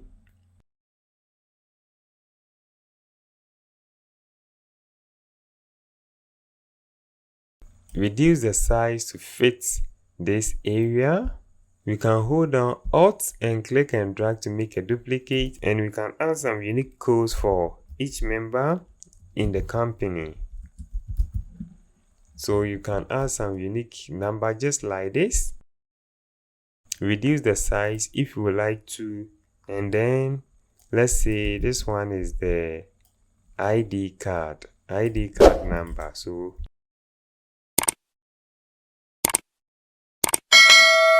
and very simple, you can see that we have designed the front page of the identity card. Elevate the back side of the ID. So with the back side too, we will make a copy of this, position it somewhere here on the artboard, and then I'll make a copy of the name also again, position it somewhere on the artboard, and then I'll come and add some text over here. So maybe terms and conditions. Next, I'll add some vital information just like this. So you can use this one as a sample to know what to add. So terms and conditions, this identification card. This identification card certifies that the bearer is an official student of, then the school will come, you know. Next, select the rectangle tool, and then I'm going to make a rectangle, and then click on the eyedropper tool to sample a color just like this. Hola, we have finished designing our identity card in Adobe Illustrator. So one more last thing, with the rectangle tool selected, I will make a shape equal to the size of the artboard. Then I'll come and change the color so that I don't get confused. And then I'll make a copy to the other shape as well. Click and drag all over the shapes. Go to Object and say Clipping Mask and click on Make. Then click and drag to select the other one, and with this one let's use a shortcut to make the clipping mask. So Ctrl +7 on PC, Command +7 on the Mac. Click on that and you are going to have this nice looking identity card in Adobe Illustrator. So let me drag this one closer. Thank you very much for watching this video. I hope you enjoyed it. See you in the next one. Hello guys, welcome back. In this video, we are going to look at how to design a brochure. I am very excited for this tutorial because sometimes this can be a nightmare and I would like to take you through this. So without further ado, let's jump right in. So first of all, go to File, click on New, and actually we have 3 sizes of designing a brochure. So you can go by 8.5 by 11, 8.5 by 14 inches, 8.5 by 17 inches. So with my dimension, I'll go with 8.5 by 17 as the height. And also, if you are going to print it out, normally brochures are printed out. So with that one, we keep it at CMYK. But if you are going to share it on social media, then you like to go by the RGB. But in this case, we are doing it in a professional way as we are going to print it out. So you will choose CMYK over here, then leave the default settings and click on Create. Then with your artboard created, we need to copy this one 3 times. So to do that, look at your tools, and if you don't have all the tools, go to Window, Workspace, and choose Essentials. Then Workspace and come back and reset Essentials. So with this, your screen and eye is going to look the same. Then from here, go to your tools and you will see Artboard. Click on this and then an artboard is going to make for you. Then from here, you are going to hold down Alt on PC, Option on the Mac, click and drag to make a copy. Then make sure you leave it closer to it, and then we will copy the last one, holding down the Shift key to keep it in a proportion. Then when you are done, click on the selection tool, and then you will be free from any of the tools.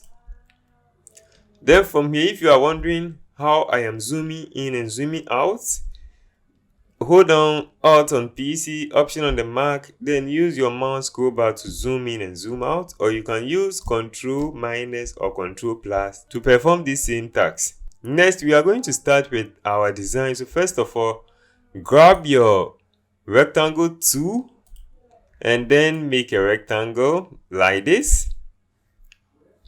And then from here, we can use this anchor point, or you can use this point that we have over here. Click and drag over it. So normally we use the direct selection tool to perform this task. So when you click on the direct selection tool, click and drag over this and it is going to make this point for you. Or you can go to Effect, Stylize, and choose Round Corners. So with this, you just increase the size of this and you will be able to round the corners as we have been doing in the previous video. So with this one, I would like to prefer using direct selection tool to perform this action. So with that, I will do something like this, and I'm going to bring in the colors that I'm going to use. Alright, so I'm going to use these colors and I'm going to show you how to get the same thing. So to get the same colors, take up your rectangle tool, then draw a rectangle like this, and then let's first of all apply the gradient. So with the gradient, go to Window and then search for switches. Then open the switches and you click on gradient. So a gradient is going to apply on this, and then we are going to open the gradient. So click on the appearance to open the gradient, or go to window and then search for gradient. Click on the gradient and we are going to have the gradient panels over here. So I'll click and drag these things in here. So with the gradient panel open, I'll double click on one side and then I'm going to choose this color. So choose this one rather, click on that, and then I'll double click on the other side and I'm going to choose this yellow color. You can see in just 2 steps or 3, we just achieved this first color. Next, take up your rectangle tool again, draw another rectangle, and with that one, change from fill to normal color. So I'll open my switches and I'll select a solid color like this. With the rectangle selected, double click on the fill and then use the same figures to get the same color shade. Click on OK and you are going to have the same color. Then next, I'll make a copy of this one 3 times. And with this one too, you can copy the color code that I have here and you are going to have the same thing. And with the last one, you can also copy the color code that I'm going to use if you want to follow along with the same color shade. Next, I will adjust my shape and then I'll hover over the edge, drag it around to make this round shape, something like this. And before that, I will select my rectangle tool again and I'll make a rectangle equal to the size of the artboard to fill everything.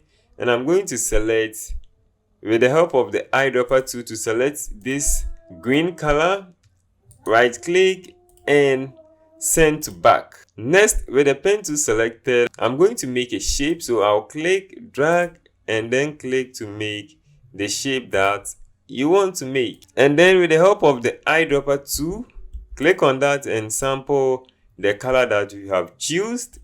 Next, I'm going to try and align this shape with this. So something like this. Increase its size if you need to. So I can see it is almost on the same line, and I'll make this one a little larger. Right click on this and bring this one to front.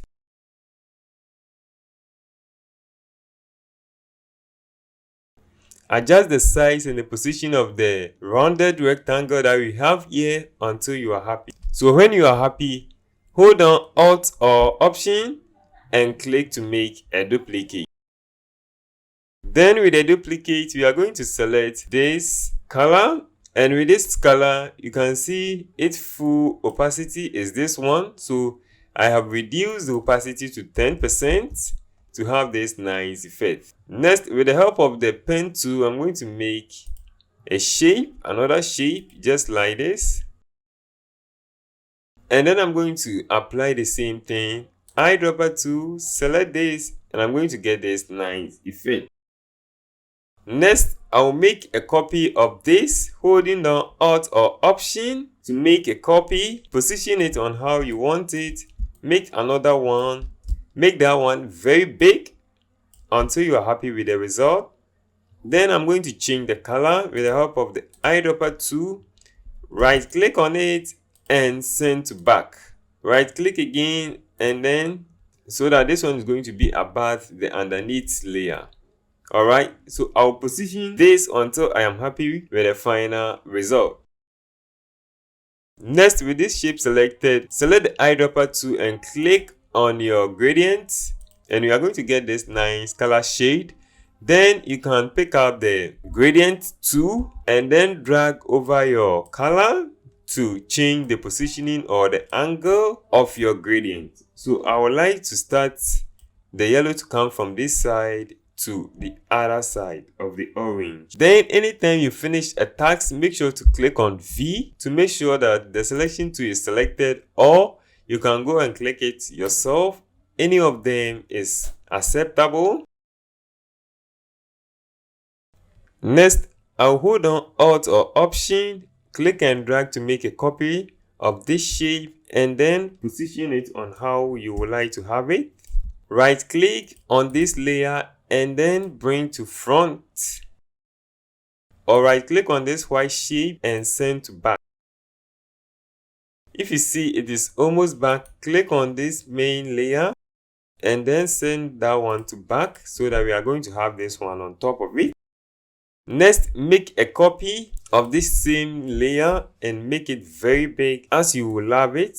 And with this, I'm going to copy the same gray color that we have over here. Then with this one, I'm going to input some images over here to make our design very attractive. But before then, click and hold down on your rectangle tool and you are going to have an option to select more tools like the polygon tool. Select that and we are going to make a polygon like this. Make it very small. With the help of your selection tool, click and drag it somewhere here. With the help of your eyedropper to make a copy of these, and we are going to have the same effect over here. So with this one, the opacity of these layers are 10%. That's why we are able to see through it. Next, with my shape selected, go to File. Then in the project, you are going to see Trifold Brochure. Open that and bring in your first image. Reduce the size of this image. It's a very high resolution image. That's why it's very big. So we are going to reduce it to fit our work. Then right click on it, arrange, and then send to back. You have to make sure that this image is behind this shape. So right click on the shape and bring the shape in front or bring it forward, and we are going to have this one on top of that. So we can position this image again very well. Select both of them, go to Object, Clipping Mask, and click on Make.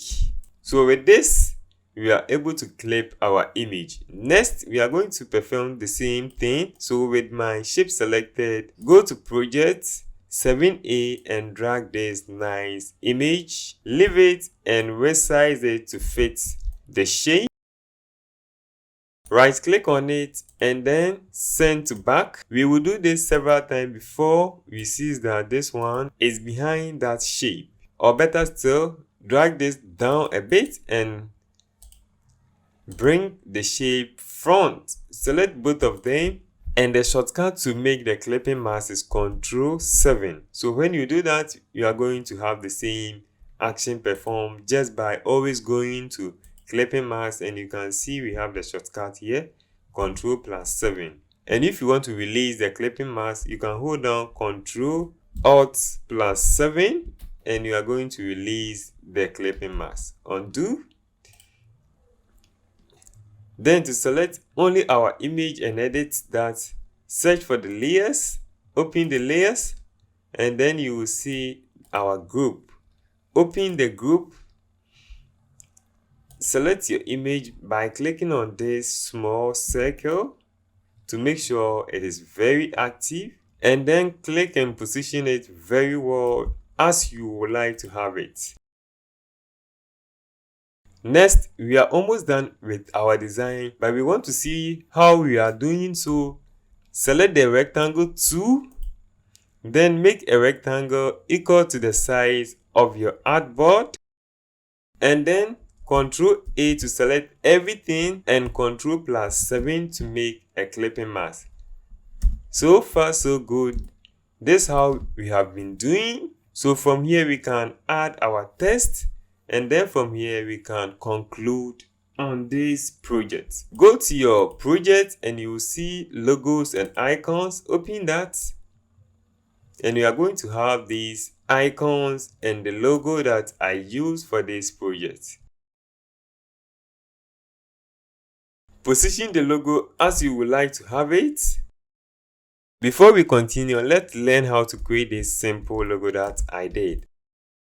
Click and hold on your rectangle tool, select the polygon tool, click and drag to make a shape, holding down the shape to keep its proportion, then click and hold and select the star tool again and make a small star like this, and you can position it as you would like. Then select both of them and you can also align them together.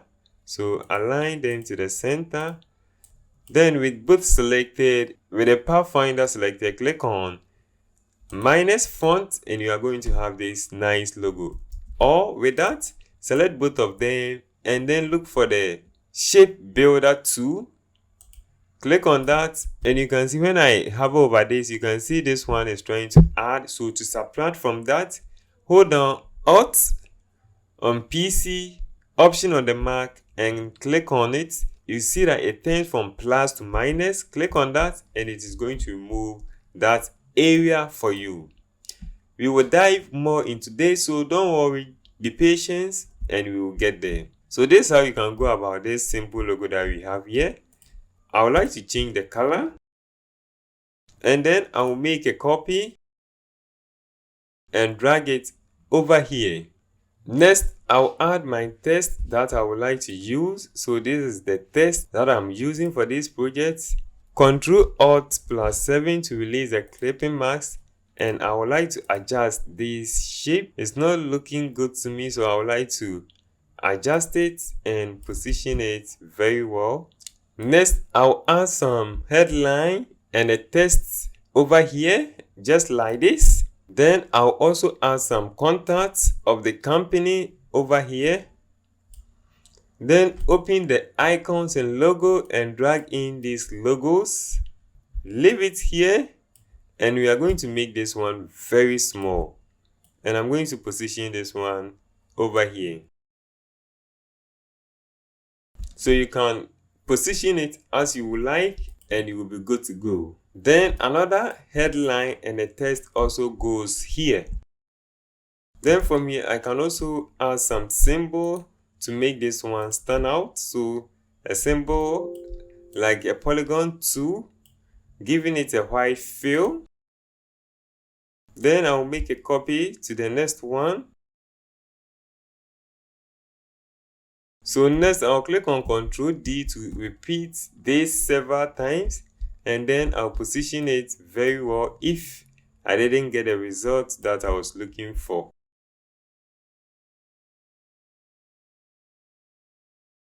Next, we are almost done with our brochure design in Illustrator. But before that, select the rectangle tool, make a rectangle equal to the size of the artboard. Ctrl A to select everything, objects, clipping mask, make, and boom, this is how you can create a brochure design in Adobe Illustrator. I hope these tips help you. See you in the next video. Hello guys, welcome back. We are continuing the video. In this video, we are going to look at how to create a pull-up stand in Adobe Illustrator or a roll-up stand. Without further ado, let's get into it. So first of all, go to File, click on New, and a new canvas is going to open for us. So with this, we are going to use a different measuring tool, like the millimeters we have been using, inches, pixels. So let's try a different one. And with the millimeters, we will go with 850 by 2000. Then click on Create. First, we are going to start with text as a logo, brand,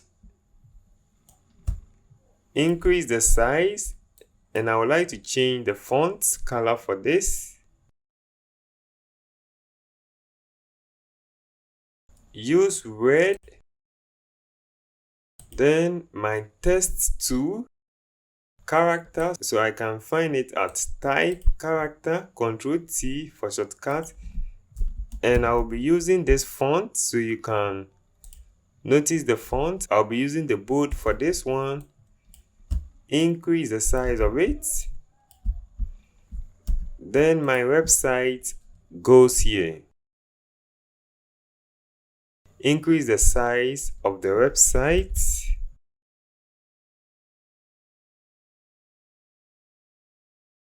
Select both of them, open your properties panel, and then align this one to the center. And I'll position it somewhere here at the corner. until I am happy with the result. Next, with my rectangle tool selected, draw a rectangle, and I'm going to round only one corner. So with the help of the direct selection tool, I'll double click and round only one corner. Double click and round a very small portion of this corner. Next, I will increase the size of it. I will adjust the shape of the rectangle until I am happy with it. Next, I'll hover over the edge and I will rotate this in this shape.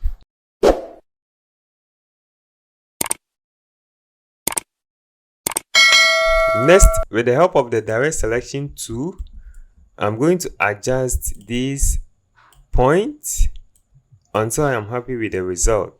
From here, click and hold over the rectangle tool and select the polygon tool. Click once on your document and change the size to 3 and click on OK. Then we are going to increase the size like how you want it, and I will rotate this in this position and position it until you are happy with the final result.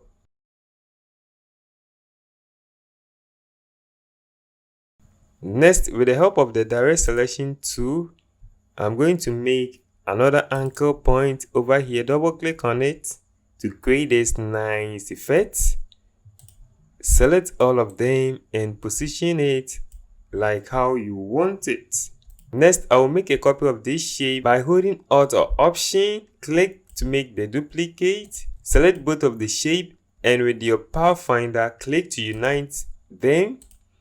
Then with your shape selected, go to your project. You will see project 8A. Open it and drag this image into Illustrator. It's a very high image, so reduce the size to fit the image. Rotate it to have the hand at the top. Also, with the shape selected, right click and then bring to front. Then finish with the scaling of your image. When you are satisfied, select both of them and then go to Objects, Clipping Mask and Make. And we are going to have this as our clipped image over here. Next, drag your shape and then right click and bring this one also to front. And make sure you align this one with this. With that said, open your switches panel and then select red as your color. Go to your properties and reduce the opacity to somewhere 75%. And you are going to get this nice cool effect. Next, we are going to add some text, but before then, select all of them and drag it up like this. I would like to change the website weight from bold to medium. Then make sure to align center again. And I'm going to add my text, but before that, I'll make a shape with the help of the rectangle tool. Fill with red color. Position it somewhere here. And then I'm going to add a headline. Change the weight of the font. Increase its size and position it somewhere here. I'll make a copy, bring it down and replace the text. And also make sure you have left alignment for all your text. So I'm going to select left alignment for this. Drag this one in position. Change the fill color of this to white. And I'm going to make a copy and also replace the text.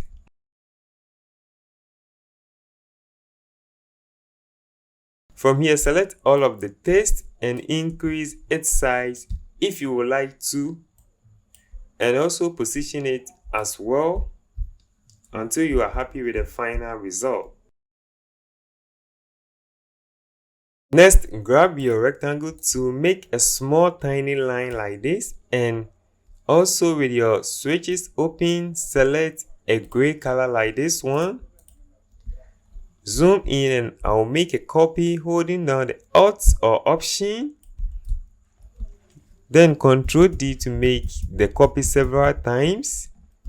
And with the help of your ellipse tool, we are going to make an ellipse, holding down the shift to keep it in proportion. Then I would like to reduce the length of this.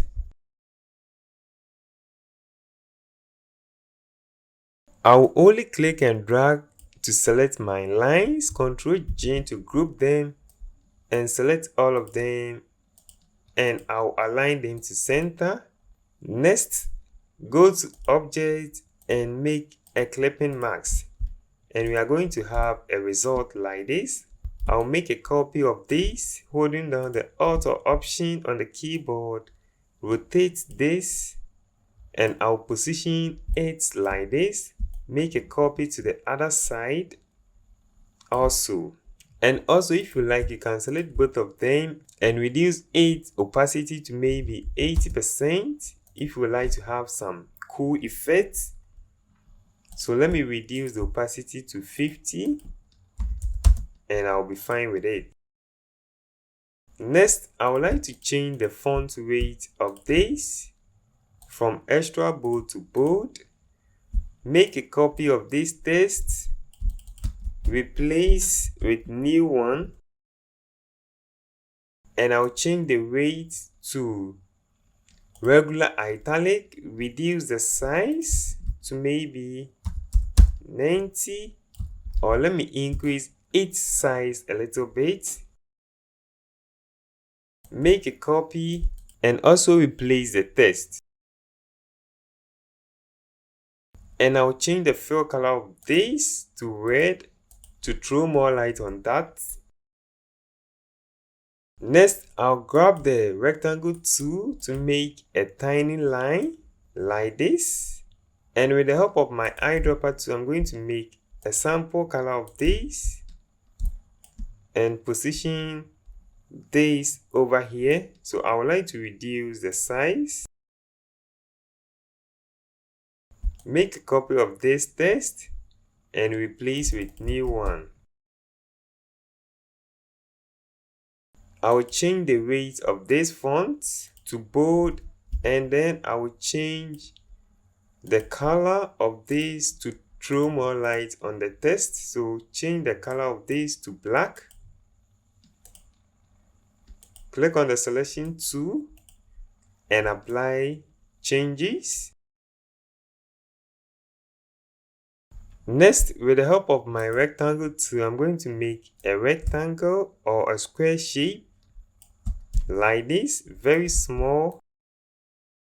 Go to Project and open the icons provided for you, and I'm going to make a copy of these icons, drag it over here, and I'm going to put the icons. Go to Fill and change its color. Select both and align to the center. Next, I'll add a headline text of the service.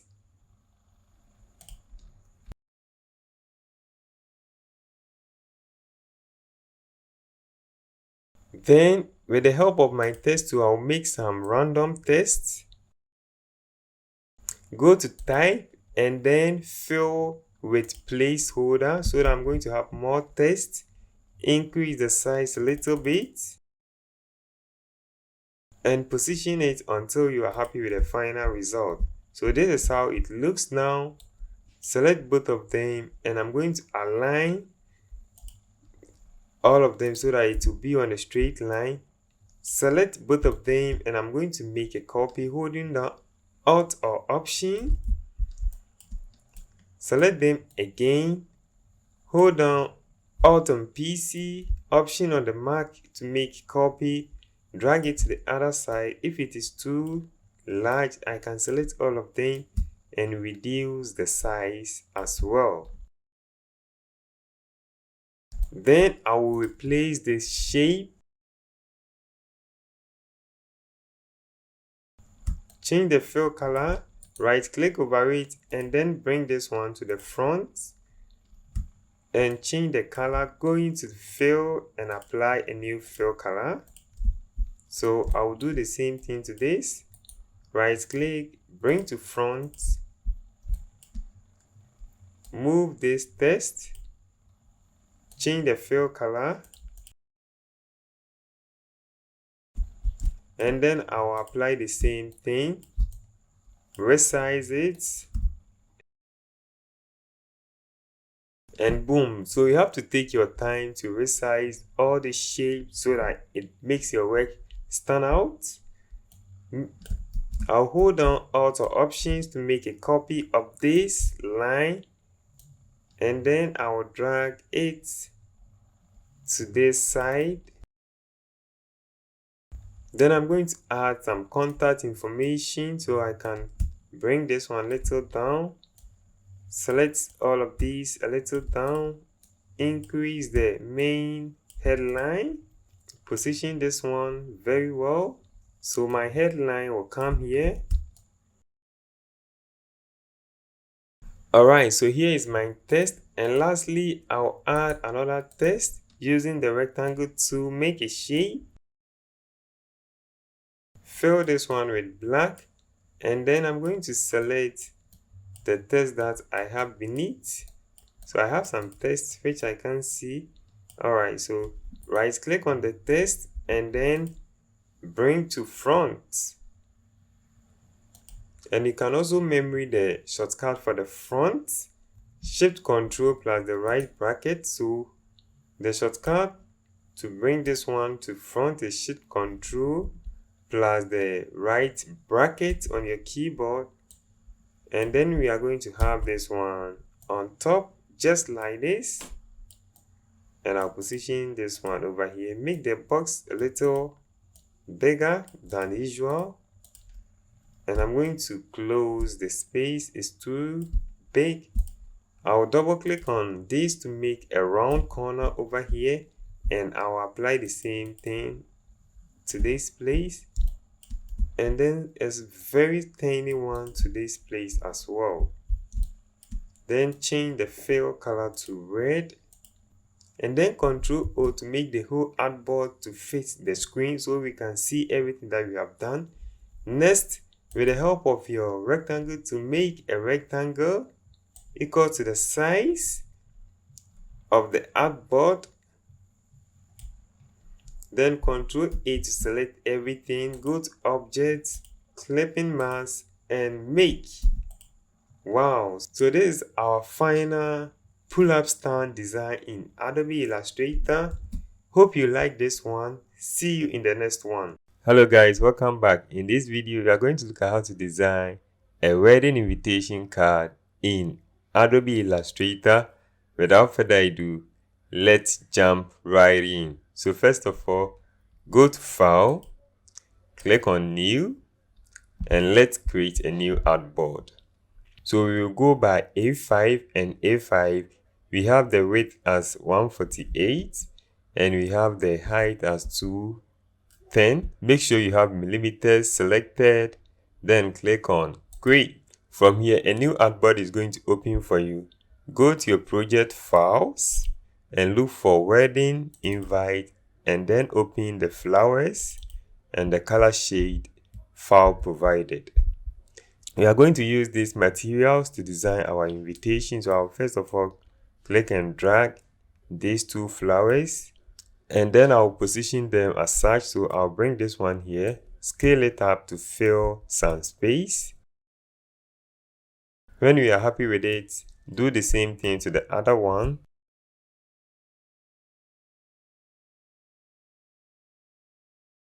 Next, with your rectangle tool selected, we are going to draw a rectangle. Fill the whole artboard just like this, and then align it to the center. With this rectangle, we want to increase the stroke value to 2 or 3. So let me choose 2 point. And if you don't have this stroke panel, go to Window and then look for stroke we are going to find the options. So maybe you get something like this. Click on this and show more options. Then from here you can increase the weight over here. So this is the weight and the other settings which we don't need in this work. Next, we don't want any fill color, so let me choose a color for you to see that we have a color option here. So you can see that we have this one filled, so I will click on the none so that I don't have any color, and we are going to apply a gradient to this. And the gradient, I have provided this in the document file for you. So when you bring this one in, just fill this one, select your shape tool, and with the help of the eyedropper tool, select and click, and you are going to have this option. So with this one selected, click on your gradient, and we are going to make the gradient from the down up to top. So initially just click and drag to toggle with your gradient how you want the flow to look like, or anyhow you want it. Then from here, as I said earlier, we don't want fill here, so we will click on this swap so that one is going to affect only the stroke. You can see it affects the stroke here, and also the stroke point has reduced. So let's increase it back to 2 pixels, 2 points, and there we have it. So we have our effect. Select that and right click, and then send this one to back. So if you want to know how to apply the same gradient, it's very simple. Let me teach you how to do this. So select a shape, then fill this one with a one color. So let's say we have this one selected and I have black here. So with this one, I'll click on my gradient. So if you don't have the gradient, you can go to Windows and select that. So with your shape selected, we are going to get this gradient, a default gradient like this. Then open your gradient panel. And with your gradient panel open, we are going to add more points. So you click to make a point, and we can leave the first point at 13 points, maybe 33. Then make another one, and that one too, we will leave the point at 23. Then the next will be 35, and the next one is also going to be 66.07. Click to make another one. So this one is 66. I think the 23 is gone, so let me make it again. 23, 66. This one is 81, and the last one is going to be 88.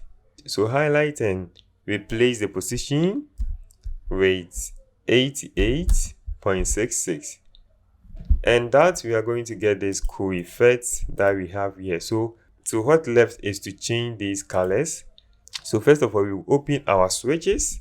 If you don't have the switches, make sure you go to Windows and look for your switches, and I can find mine here. So click on that and it is going to open for you. Then we are going to make a group, create a new group, and with a new group we are going to change the colors. So with this one selected, double click on it to open the switches options, and we are going to change the colors to 159, 79, 38. Click on OK. Select the next one, double click on it, and apply the changes as I am doing.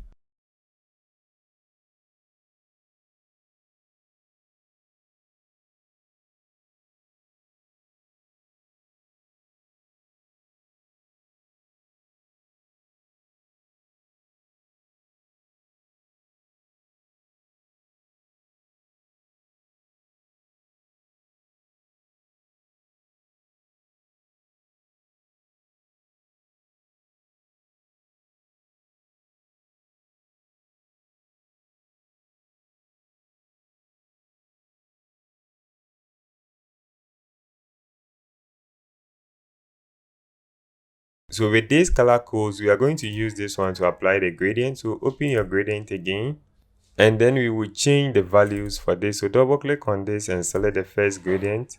Double click on this, select the second one, and you quickly change all these values to get the effect that we are looking for.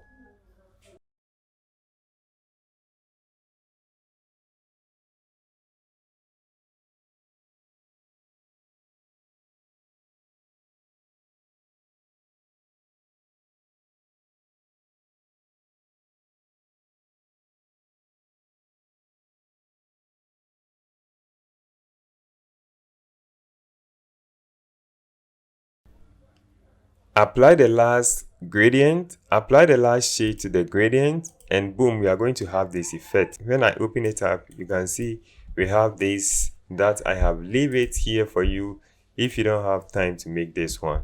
All right, next we are going to add our text. So with the help of the text tool, click anywhere on the artboard and start typing your words.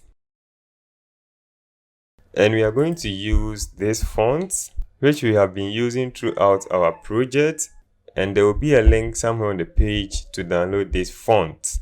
Position it and make sure this one is aligned to the center. So something like this is okay. Then we are going to add the names.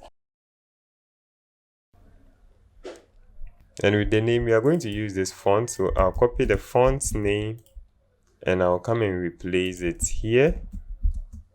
So this is the font that we are going to use.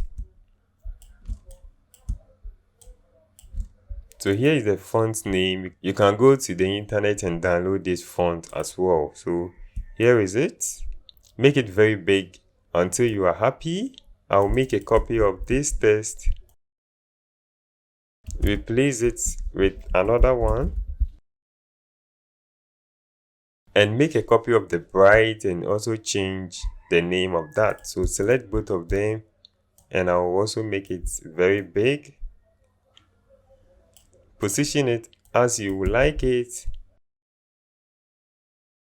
Right click on the end and bring this one to front so that we can select it even when we have this one on top of that. So we can align this one to the center. So let's quickly do it here. Align to the center and bring this one closer to here. Next, we are going to add all these tests. So I'll position all these tests here. So it just invites you to the celebration of their marriage on Sunday, the date, the location, and the rest. So you add all this information here, and by using this font, and you can notice it's the same font that we have used on top here. So let me select all of them and bring this one a little up, and boom, we have one design completed. So we are going to make a copy. Select this artboard tool, make a copy to the other side, hold down the shift key to keep it in proportion, make a copy, and then we are going to delete all this information because we don't need it. Next, hold down on the rectangle tool to open, and then select the polygon tool. Click once on your document and make a size around 8. Click on OK, and then scale this one up by selecting the selection tool, and I'm going to scale this one to fit the artboard.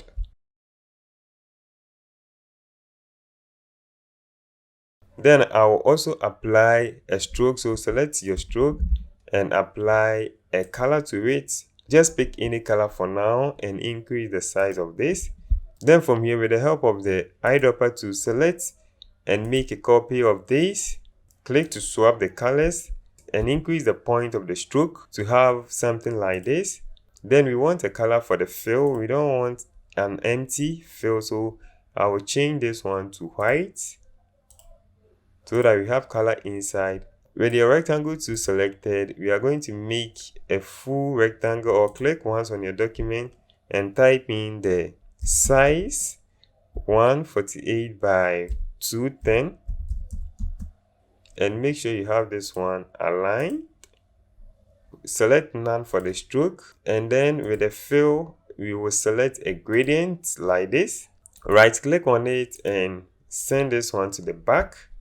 Then go to Object, Lock Selection. So it's going to lock the selected object. Next, I'll make this one a little smaller. Go to Edit, Copy, Edit, paste in place. So we have a copy of this layer here. Then I will rotate this one a bit, make it a little bigger, make it a little larger than the first one. But this one I don't want any fill, so you can see I have turned this fill off. But the first one I want fill, so click on that and select fill. So I have fill, a white fill on this, but I don't have any fill here.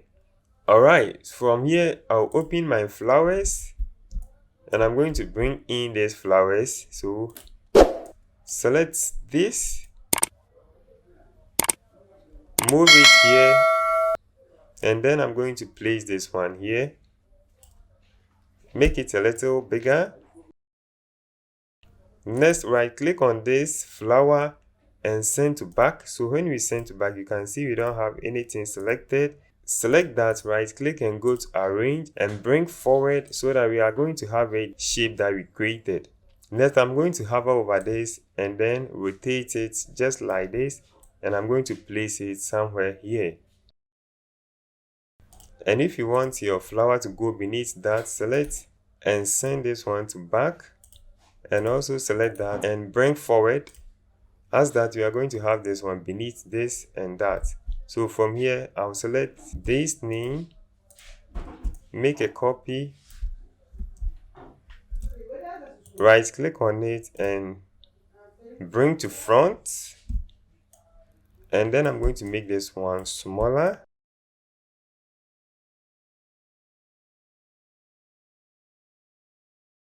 Make a copy of this, and then I'll change the text to the date of the wedding, and arrange this one to the center, make it a little bigger.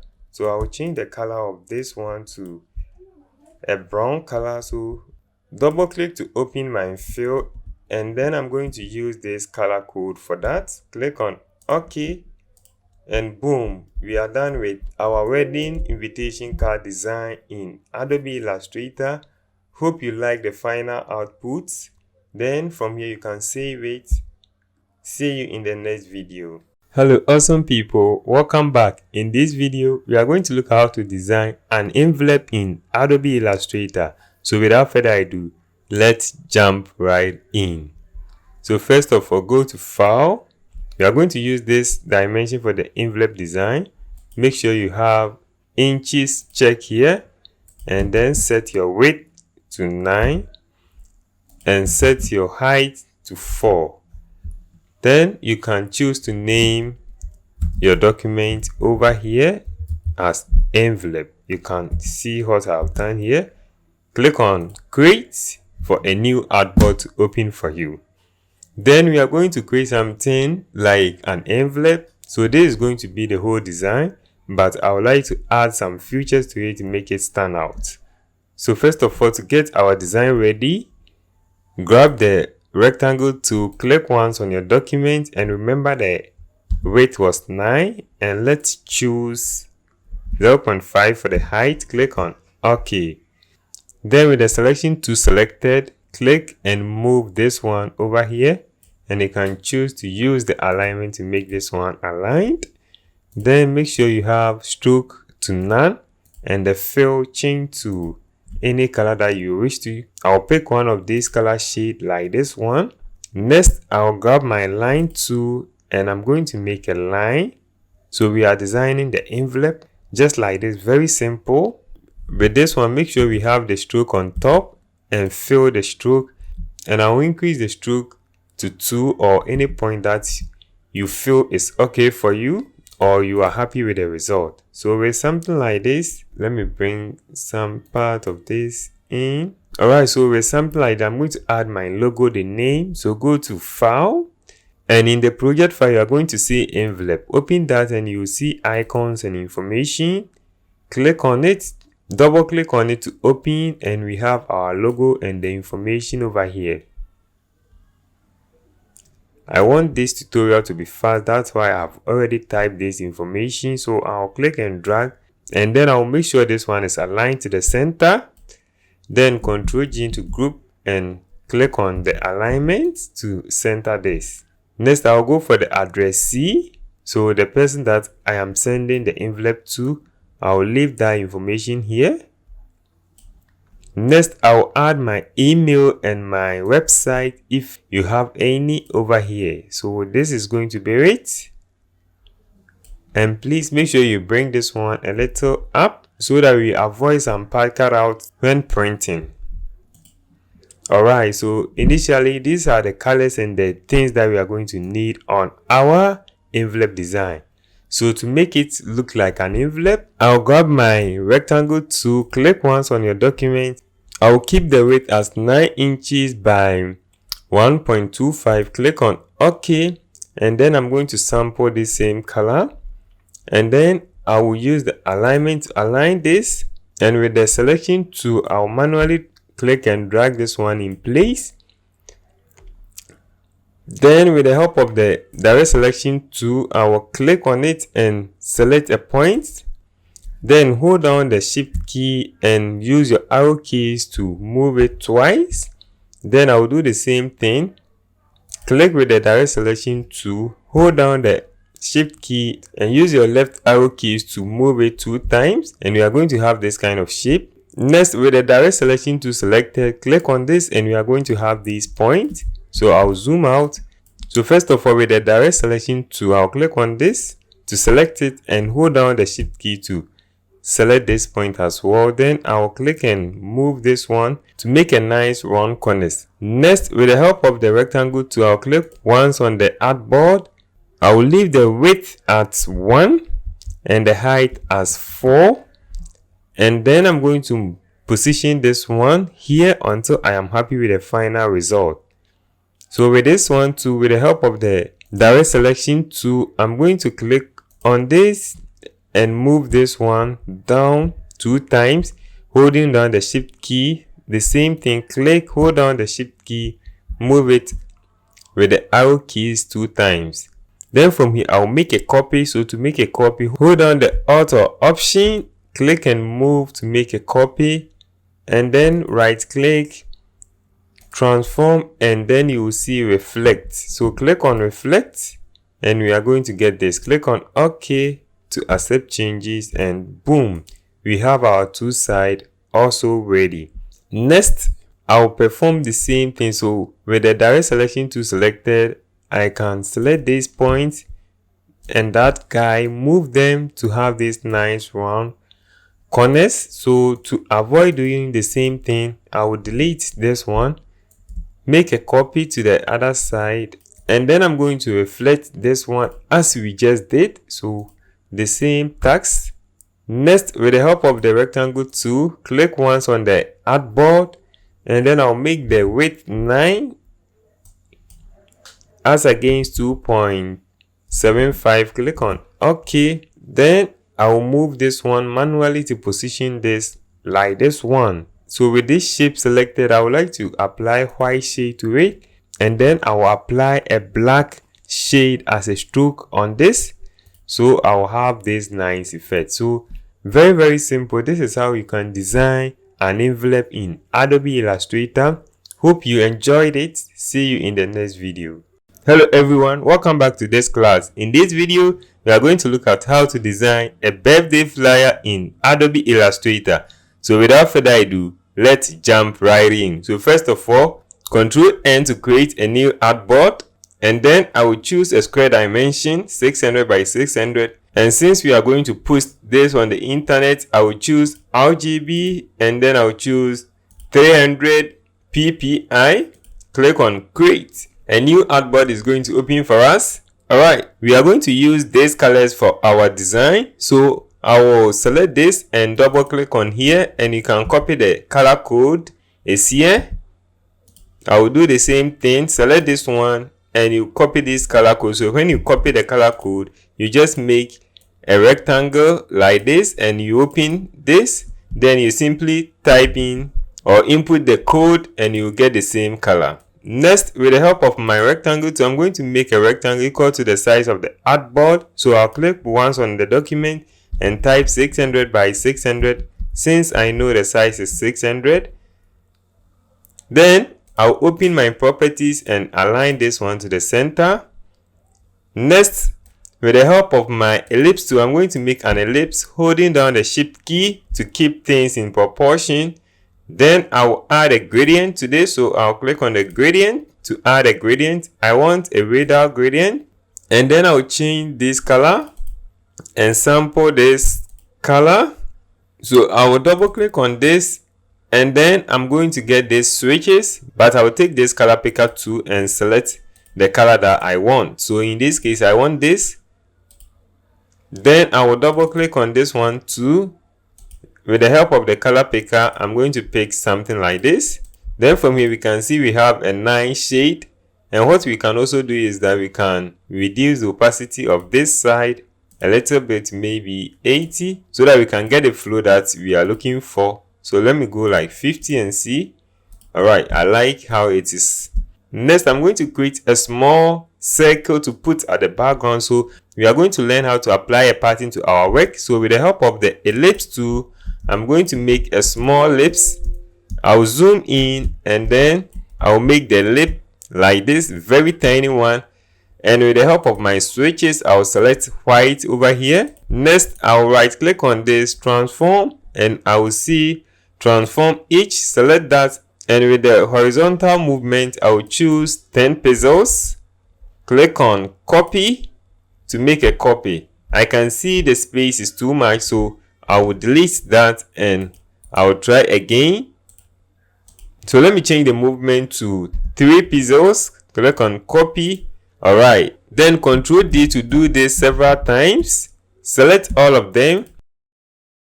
I'll right click and group this, then right click again, transform and transform each, and with a vertical movement I'll go with 3 pixels as well. Click on copy and click on Ctrl D to do this several times. Select all of them, then Ctrl G to group, and we have our shape over here. So right now we are going to take this and move it over here, and then we have it. Next, with the help of the rectangle tool, we will make a rectangle equal to the size of the artboard, 600 by 600, and align this one to the center. And then I'm going to add the pattern that we just added. So I'll click on this, and you can see the pattern has been added. Very simple. From here we can see that the pattern is too much close. So what we can do to avoid this is that by selecting the shape that we already made, go to Object, and you will see Pattern. Click on Make and click on OK. So from here we are going to get how a sample of the pattern looks like. Alright, so with your pattern options open for you, you can see the name of the pattern as new, and we can also change the type over here from grade to anything that we want, but let's keep the grade. And also we can use the weight and the height to increase or decrease the interval. So let me increase this one so that we get a nice intervals, and let me also move the height as well to get something like this. So I think something like this is okay. So let me increase this one also to 21, and I think the spacing is okay for now. So when you are satisfied, then we can close this. Alright, so when you are done with this and the spacing is okay for you, or when you are happy with the result, then you click on done over here. So you can see done at the top. Click on it, and then we are going to have a save copy here. So with our shape selected, click on the new save, and we are going to have it equally like this one, and then reduce the opacity of this one. So I'll open the opacity and reduce this one to maybe 4 pixels. This is too small, so let me maintain something like 8 pixels, and I'm going to have the effect inside a little bit. Next, with my files open, so with your files you will see birthday flyer. Open that and you will see the model. Click and drag into Illustrator, and then resize the image as you like. Then from here, with the help of the rectangle tool, I'll make a rectangle like this with a full color, something like black. You pick a color that you can see, and when you are happy with the result, you make a copy. So to make the copy, hold down Alt or Option, click and drag to make a copy, Ctrl D to repeat, and then I'm going to increase the size of this one by holding down the Alt or Option key to increase both sides. Next, I will select all the 3 shapes, right click and click on make compound shape. So this one, click on that, and we are going to have this one as 1. Next, I'll rotate this. So to rotate this, I'll hover over the edge, click and drag to rotate something like this, and then I'll select this one, hold down the shift key and select the image. Then go to objects, clipping mask and click on make, and boom, we are going to have our image in this way. Then I will click and drag this one over here, reduce the size of it. Next, with the help of my text tool, I'm going to type my text, and then I will change the fill color to white, and I will change the font to Best Life. So here is the name of the font, Best Life. Then I will increase the size of the font, something like this, and position the font here. I'll make a copy, and then I will replace this one with birthday.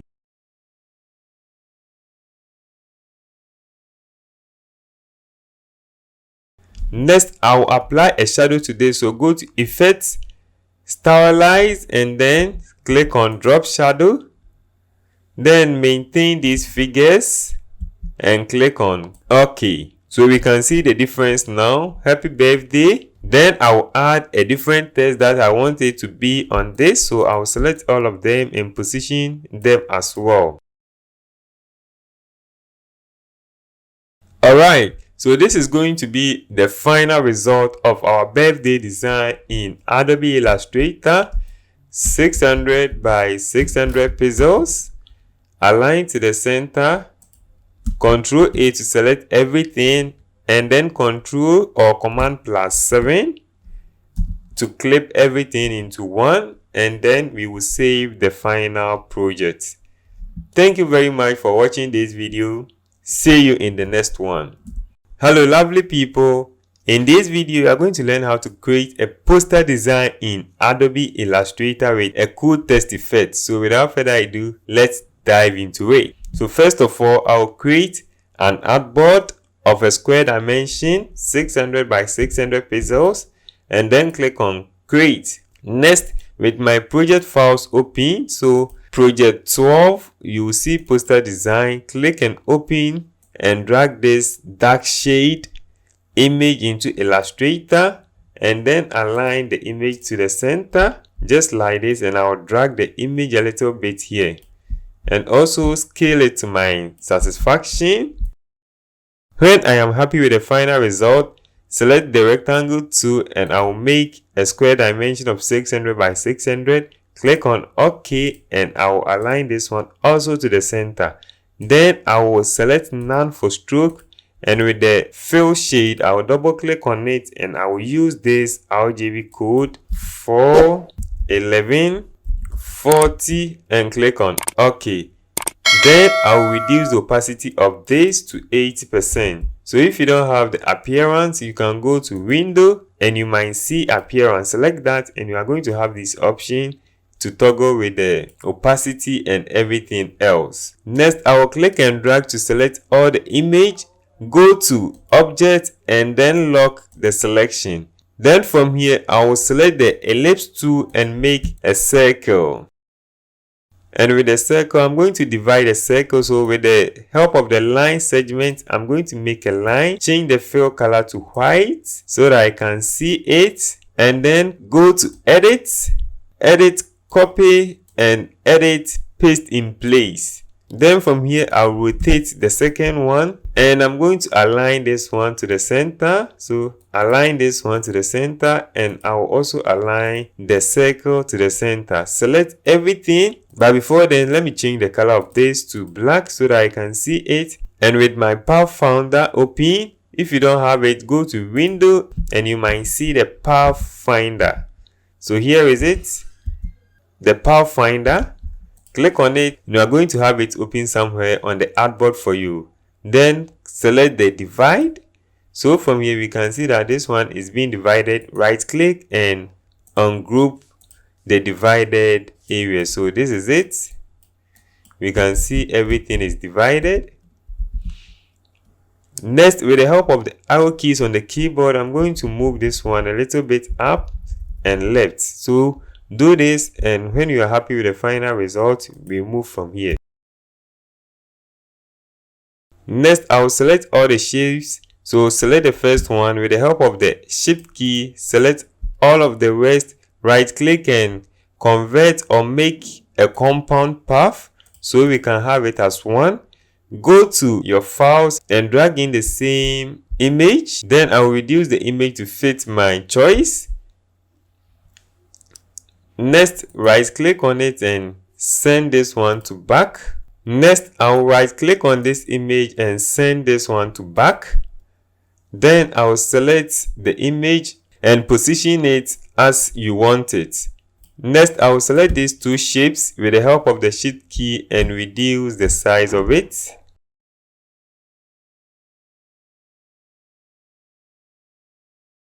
Bring it closer, and then I'm going to select all of them, right click and make a compound path. Then from here, go to your project files, bring in the dark shade image or the model, right click on it and then send this one to back.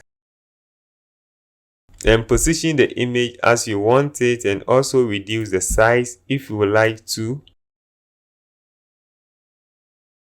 Then from here, select both the image and the shape. Go to Object and then make a clipping mask. Alright, so from here, if you want to edit your image, you can go to Layers and open up the layers, and you are going to find the image. So open up the clipping mask, select your image, and then you can position it as you would like or as you want. Next, with the help of the ellipse tool, I'm going to make an ellipse. Apply a fill to the ellipse and then double click on it and change the color code of the RGB to 255 179 and 0 at the bottom. Click on OK. Next, with the help of the Alt and the Shift key, I'm going to scale this image a little bit up. Right click on the circle and then send this one to back. So we are going to have it something like this. Then from here, with the direct selection tool selected, select a point of this and click on the delete key on your keyboard to get half of your circle deleted. And with the help of the selection tool, I'm going to move this one in place just like this. And also you can use the arrow keys on your keyboard to position this image as well. Then from here, I would also like to apply a stroke on these shapes that we already have. So open my layers. If you don't have the layers, you can go to window and you look for layers. So here is it. Then with my layers open, I will select the shape that we have here and I'm going to apply a stroke. So I'll select the stroke and then I'm going to select a light blue color like this and open my properties and increase the stroke value to maybe 2 points. Click on OK. Next, I will select all of them, Ctrl G to group, and I have it as one. And also I will scale this one down and position it somewhere here. Next, with the help of my text tool, I'm going to type in my text. Change the fill color to white and also increase the size of the font. Then I'll also change the font to this, so you can notice the font that I'm using over here, and you can also use the same font. Then hold down the Alt or Option, click and drag to make a copy, and also I'll click and drag to make a copy. Then I will double click on it and replace the text.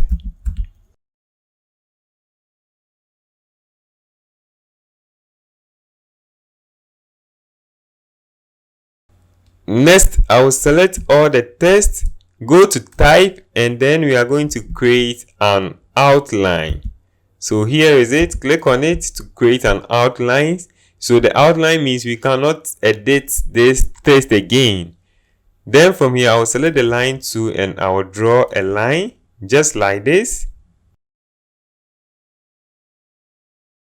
And then I will apply a stroke to this. So I will increase the stroke value to maybe 2 points. Let me make it a little big, and I will change the fill, and I will change the stroke color to white. Then I will make a copy of this line to this place as well. Then from here, I will select the line and the text all together.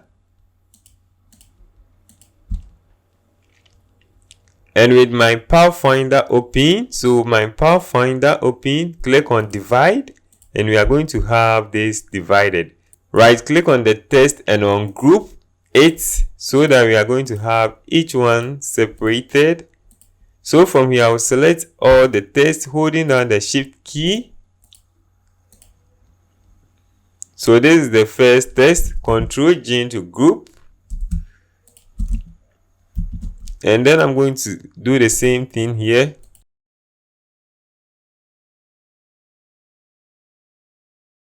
Ctrl G to group this one as well. And then let me group this one also.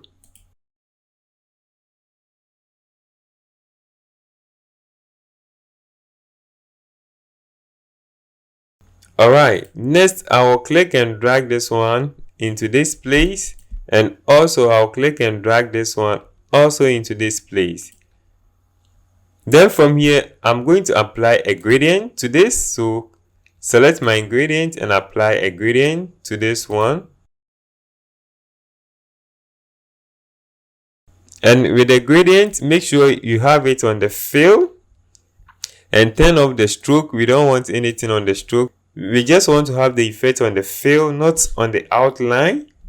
And then from here, select this gradient tool, and then we will click and drag to make our gradient perfect. But we can see we have problem here. So what we can do to combine all the shape is that we can go to object and then create a compound path, click on make. Then from here, when we apply the gradient on this, to apply the gradient, and then when we try to apply the gradient, we are going to have it on just all of them as one. And we can also toggle with this to make the gradient flow just as how we want it.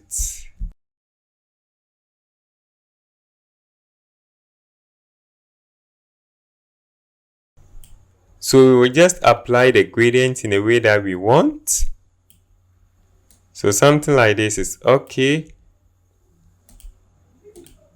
And open up the gradient, and we are going to click and drag this one a little bit here, and also drag the point to get more of the white in the design.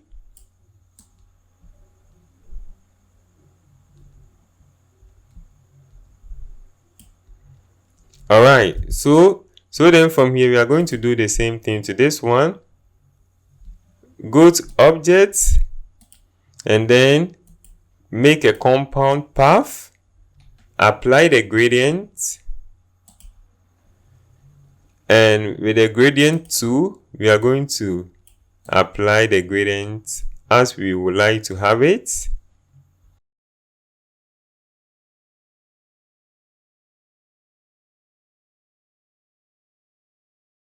Alright, so when you are done, just click and bring this one in position.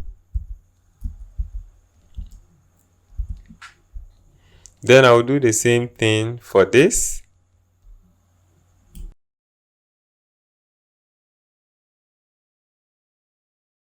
Next, I'll select all of the text, Ctrl G to group, then go to Effects, apply a shadow effect, and you can copy the settings, click on OK.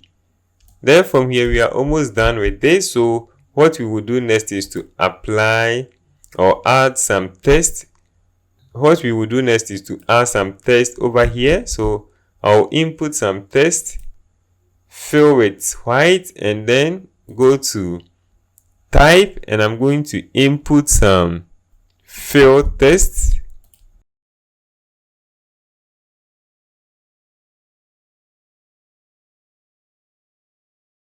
Alright, next I would like to add a logo over here, so I'll quickly do some little logo. So with the logo, I'll draw a rectangle, then I'll make an outline for the rectangle, increase its size, and then I'll also apply this nice yellow color. Then rotate this one, and then I'm going to make a copy of this. Select both of them, Ctrl G to group them, and I'll position this one here as my logo. So logo normally goes with this, so I'll add your logo.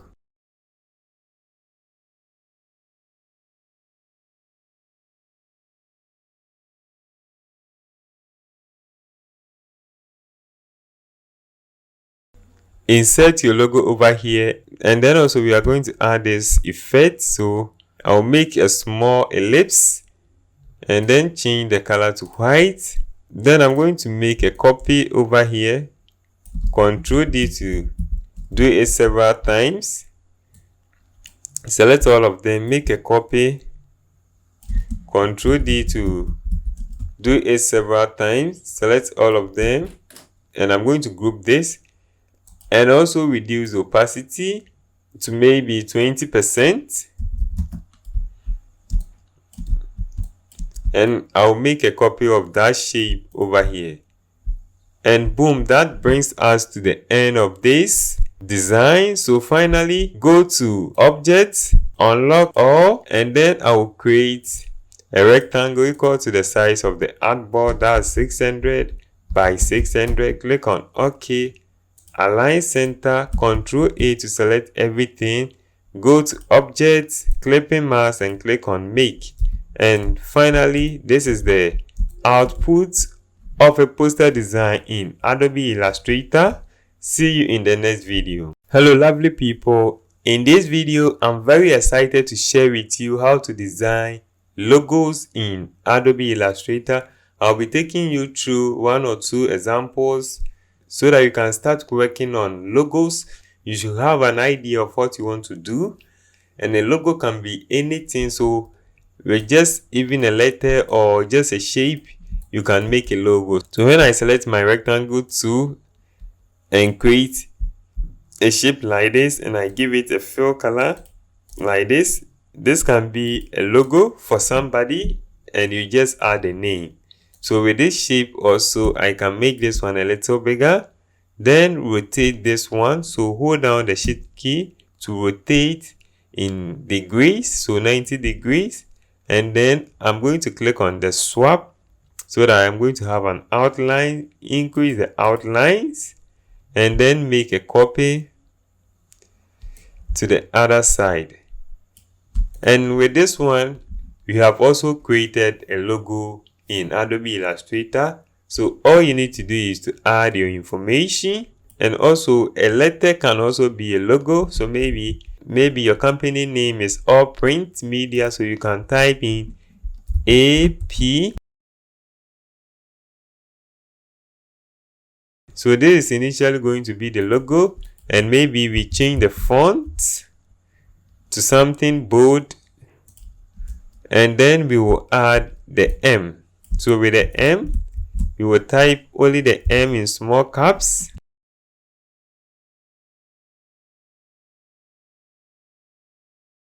Position it somewhere here. So All Print Media, and we can change the colors of this. So with this one, let me do this on a different layer.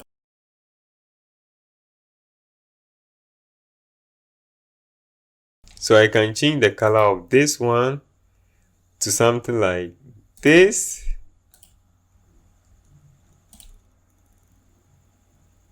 This one, this one, this one. So this can also be a logo design in Adobe Illustrator. So you just have to get the concept that you want to design the logo. So we are going to design a logo for someone who works in houses, like they go there and clean the places. So we are going to work on a logo for them. So we are going to use this one. So this is going to be the final output of the logo that we are going to do. The purpose of the logo is what is very important here. So real gate. In this video, we are going to look at how to design this logo by following the steps that I'm going to teach you. So initially, this company is about producing kitchen cabinets, wardrobe, doors, bedroom design, washroom deco, kitchen tops, full house design and deco. So the company aim at designing your home for you. So we are going to design something that will represent this company, and we use this roofing plus window to represent that. So let's try to do the same thing. So we will start with something like this. This one is a house, and the house, the company aim of decorating the house for them. So we can use something like this also to represent the logo. So to do this is very simple. Select your rectangle to make a rectangle, holding down the shift key to keep it in proportion. Then flip this one to apply only stroke, and also increase the fill of the stroke to maybe 3 points. Then I'm going to make a copy of this shape. So anytime that you are making a logo in Illustrator, make sure you make a copy. And to make the copy is very simple. Hold down the Alt or Option on the Mac and click and drag to make the copy. So with the copy, I'm going to drag one on top. And also I'm going to drag one also here. And make sure they are aligned. Alright, so from here I'm going to select the free transform tool, and if you don't have it, go to window and under tools you are going to see advanced. Click on that and you are going to have all the tools. Select the free transform tool and make sure you have a shape selected before you select it. Then with that, hover over one of the edge and you are going to see the arrow changes to something like this. Click and move the shape as you would like. So I'll just click and move the shape in a way like this. So something like this is cool for me. Then I will do the same thing to this shape. So select it, select the free transform, click to start to make the shape and drag it and align this. So you just have to take your time to align this shape. And boom, you can see we have our rectangle ready, and we can select this portion and we apply a color to it. So let's apply the same black. And also with the help of the shape tool, we are going to make this door, and with the door, click on this circle, hold down the shift key and click on this, and then we are going to round those corners. Then from here, we don't want any fill for that, so select the fill, remove the fill, and reduce the point of the stroke. Then from here, with the help of the paint, we are going to make a shape to make it look like a door. So first of all, I'm going to click and make a shape like this. And then I'm going to end the shape here. Then with this one, I'm going to swap to have a green fill. Then select the stroke and the shape. Then look through your tools and you are going to find shape builder tool. Select that and then hold down the Alt or Option. Click to delete the unwanted part, and boom, we have our door also ready. So this is how simple you can create a roll gate logo, and we can add the name. And then also, if you have any tagline, the tagline also goes here. Change the font to something small and reduce the font size as well. So when you are done, you can select or Ctrl G to group, and we have our first logo created in Adobe Illustrator. Initially, this is the second logo. This is the first one, second, and even this one is the third because we created this one and that one. We are also going to target the same row gauge logo, but this time around we are going to apply something like this. So first of all, I'll start with the ellipse. Draw an ellipse, align this one to the center, then swap this one with stroke, change the fill to something like black, swap with stroke. I don't want any fill. Increase the fill point to maybe 8 points.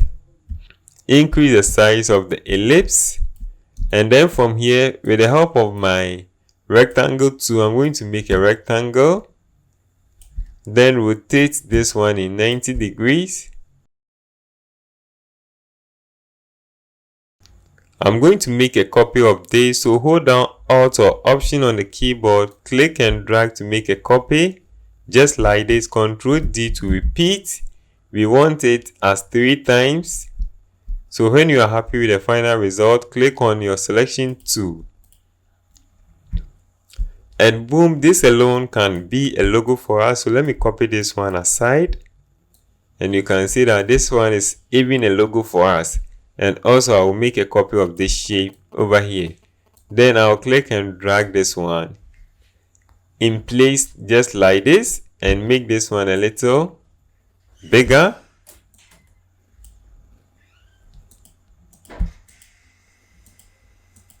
Select all of them and I'll position this in place, and I'm going to make sure this one is aligned to the center. So align this one to the center. Next, we need to remove some part of these areas from these areas which we don't need, like I have done here. So with the help of my line tool, I'm going to make a line. The stroke is too much, so let me reduce to maybe 2 points and position this one here. So this is the first one. So the first one, something like this. Make a copy, drag it a little bit, and Ctrl D to repeat. So I will select all of them, and I'm going to bring this one in this place. Right click, transform and reflect. Click on OK, and I'm going to manually gauge this point. So something like this is OK. So from here, I will select all the shape, go to Object, and then click on Expand. And with this one, all the stroke is going to turn into shape. And with the help of the shape builder, we are going to do some magic over here. So with the magic, I'm going to first of all remove this part. So when I click and drag over this, it's going to add those places for me, which I don't want that in a way. This alone can be a logo. So something just like this can be a logo itself. You remove these shapes. Maybe you don't want this shape. You click, you remove, and boom, there we have it. You can see we have a shape here, but that's not what we are looking for. So with this one, select all of them. With the help of the shape builder tool, we are going to remove those places. So when I click and drag, it's going to add, but I don't want to add. So if I don't want to add, then hold down the Shift or Alt on my keyboard, and you can see it turn from plus to minus. So when I click and drag over a place, you see it removed that place from it. So I don't want all of these, so I have removed that, and I'll do the same thing here.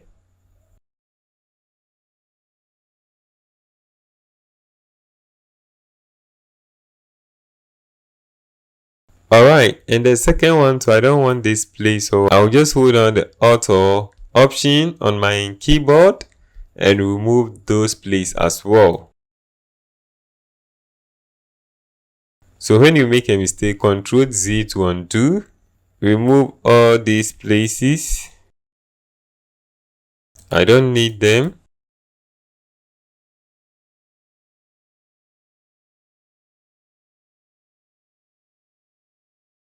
So I'll continue to remove all the places. So hold down the Alt key or Option on your keyboard to remove the places that you don't want.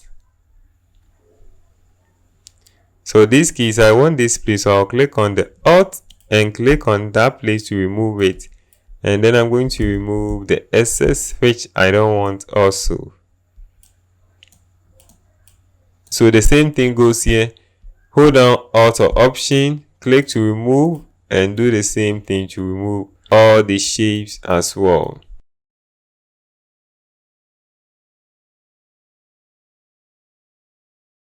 And boom, there we have it. Our logo is about to get ready. So lastly, I'm going to add a window. So with the help of the rectangle tool, make a window. Ctrl G to group this, and I'm going to align this one also to the center. And boom, you can see we have our logo ready. So what to do next is to apply a color shade to this. And with the color shade, I'm going to also add a text and apply the same color shade. Position this and remove all these excess that we don't need in this project. Alright, I hope you understand the principles on how to use tools in Adobe Illustrator to make logos for yourself. So logo designing in Adobe Illustrator is not difficult like doing the same thing in Adobe Photoshop. And this is this is the best tool that you can use to create logo for yourself. And I hope you understand the principles that I use here. If you don't, just go over the videos several times and I think you will be able to get what I want to come out with. So all you need to do is to fall in love with this tool, the shape builder tool, and boom, you are good to go. Alright, so we will try our last logo design and then we end this section. So I'll select all of these and move them in a place like this. Then from here, we are going to try to make this logo. So this logo is made with only rectangle shape. So let me start for you to understand. So first of all, with your rectangle tool selected, make a rectangle and make sure you are satisfied with the weight. So the weight of this one is too much. Okay. Then I'll make a copy sample over here.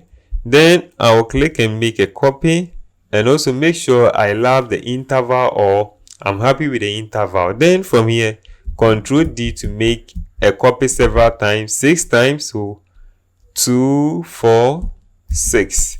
Next, I'll select the middle two and then I'm going to increase the size of that. Next again, I'm going to select this one and also increase the size of this. Very simple. You can see we are almost there in creating this logo that we have over here. Next, I will make a copy of one of the shapes and then I'm going to rotate this one.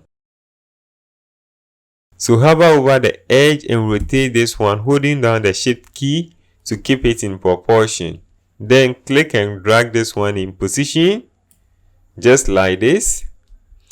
Then right click, transform and choose reflect. Then click on copy to make a copy out of it. Then hold on the shift key to keep things in line and make a copy to the other side as well. Next, I'm going to make a copy of this line shape and drag this one in place, just like this. And also, I will do the same thing for this one. Make a copy and position this one just like this. And I would like to change the fill color of these two shapes. Next, I'll select these two shapes and increase the length of it.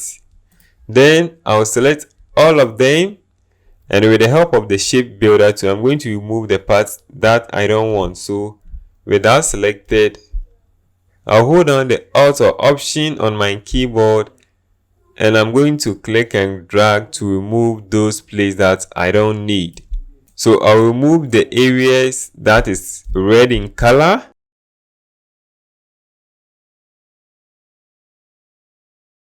And also remove the excess of any point or any shape that we have over here. Also, I'll zoom in and remove these points as I don't need them over here. So you can see we are almost there.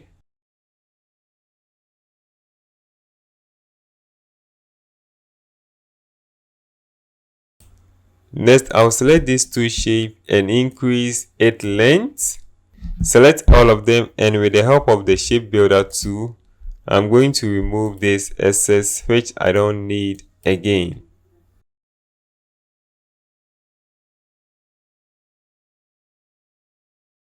And there we have it. Our logo is almost ready.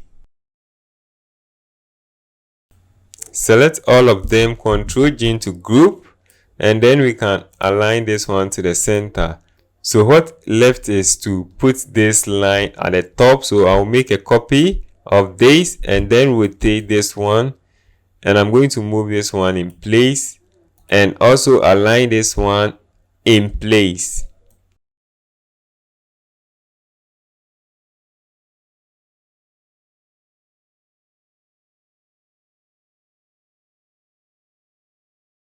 Next, I'll select all the shapes and apply a color shade to it. Then right click and ungroup the shape.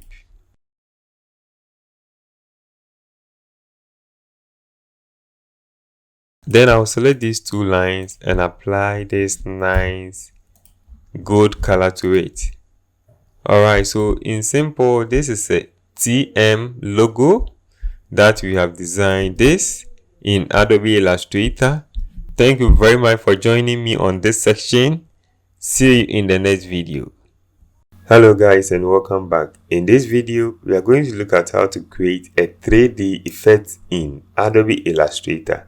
So without further ado, let's jump right in. So first of all, you will create an artboard. Let's go with 1280 by 720 pixels. Then click on create. So a new artboard is going to open for us. And if you have your own colors that you want to use for this, you can apply it as such. So first of all, I would like to turn this one off. So I will select the stroke and turn it off. That's selecting the none over here. Then select your text tool. Click once on the artboard and type in your word. I'll go with caps.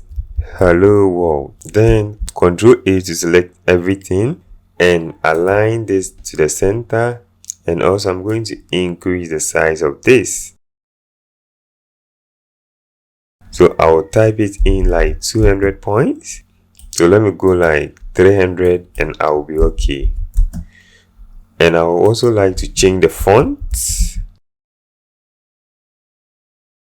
Extra bold, and you can notice the font that I'm using.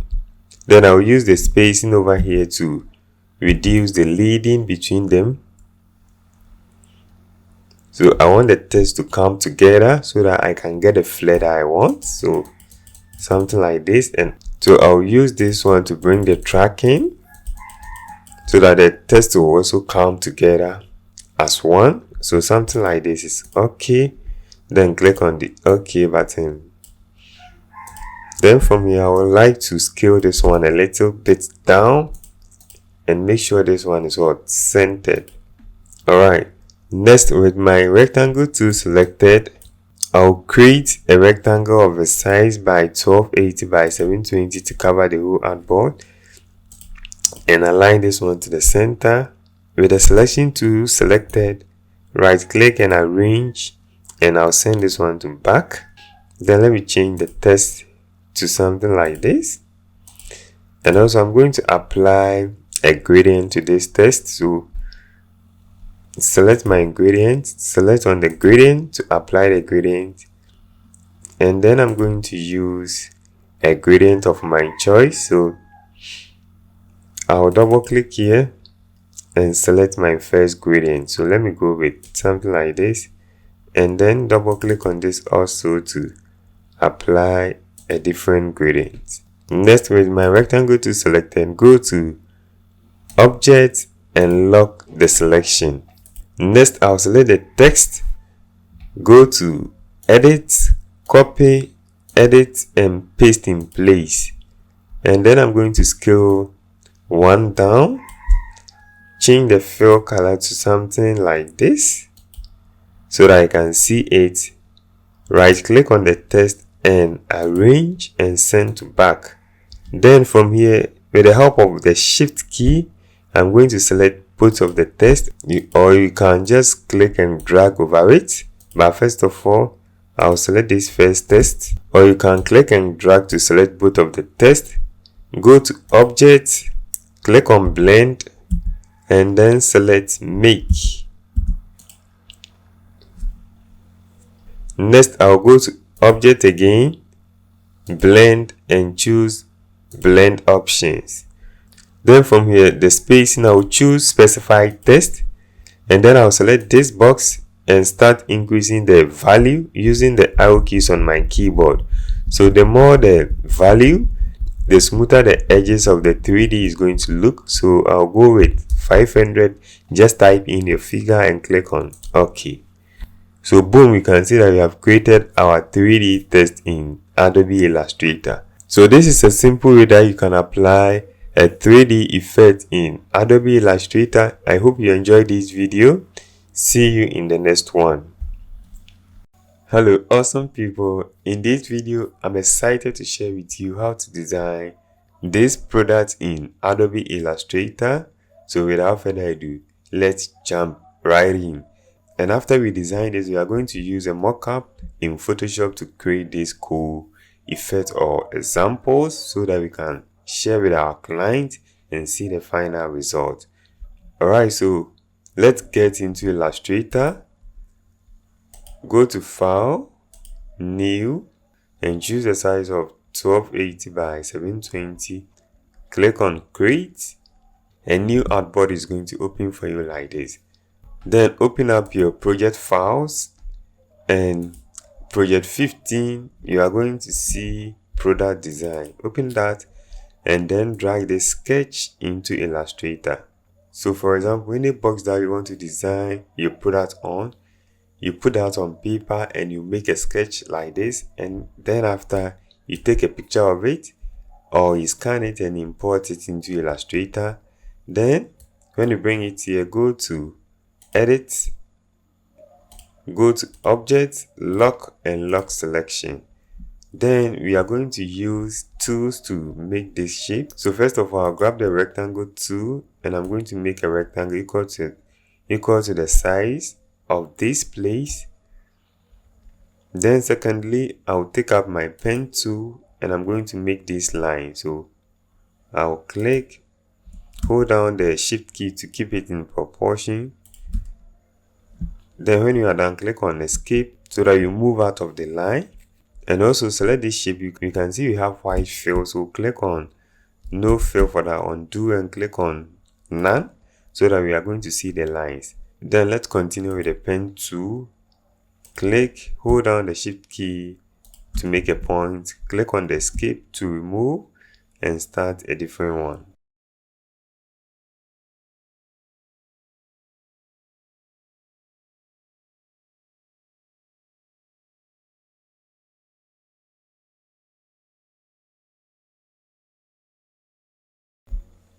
So just like this, I'll quickly run through all this process and be done in no time.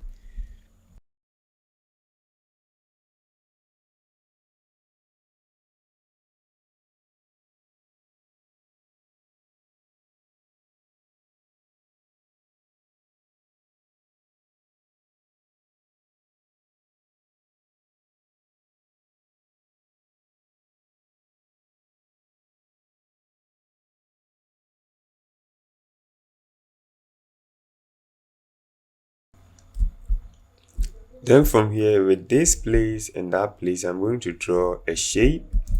So with the help of the rectangle tool, I'm going to make a shape.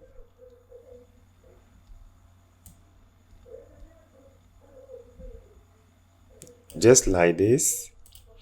And then I'll take the direct selection to select this point, that point, and drag in the corners. Click on OK, and from here I'm going to make a copy. So hold down Alt or Option, and then I'll rotate this, and I'm going to bring this one also here. Alright, then from here we can go to Object, Unlock, and then we can move this, and you can see we have the shape of the box over here. So I'll click and drag this one anywhere, and I'm going to complete this shape. So you can see we have to complete this one. Alright.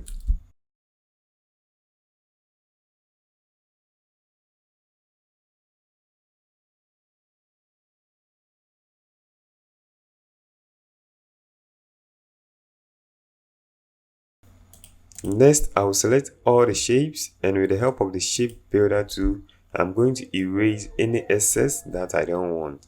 Like this place, you can see we have an excess here.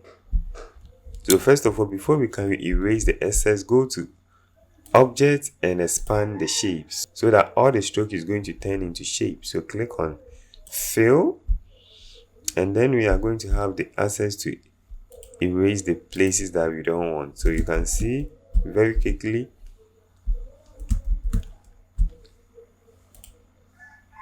So I'm holding down the Alt to erase the places that I don't want. So we just go through, and any excess of the shape that you don't want, you move it. Then from here, I'm going to use these colors to fill this place. So if you want to copy the color code, here is the first color code. You can copy this one, and here is the second one. So you can copy the same thing. So you just draw a shape like this, and then maybe you copy this color code. So here is it, copy. Then when you select the shape, you just paste in the color code, and you are going to get the same effect. Alright, then from here, select all of them, and with the help of the shape builder, we are going to apply these same colors. So first of all, I'll fill these places with colors with the help of the shape builder too. So click to fill a color, and you can also change the color to anything. So let's see, we are just changing the colors to fill these places. I'll fill this place, I'll fill this place because we are going to have design here, and we are going to have design here.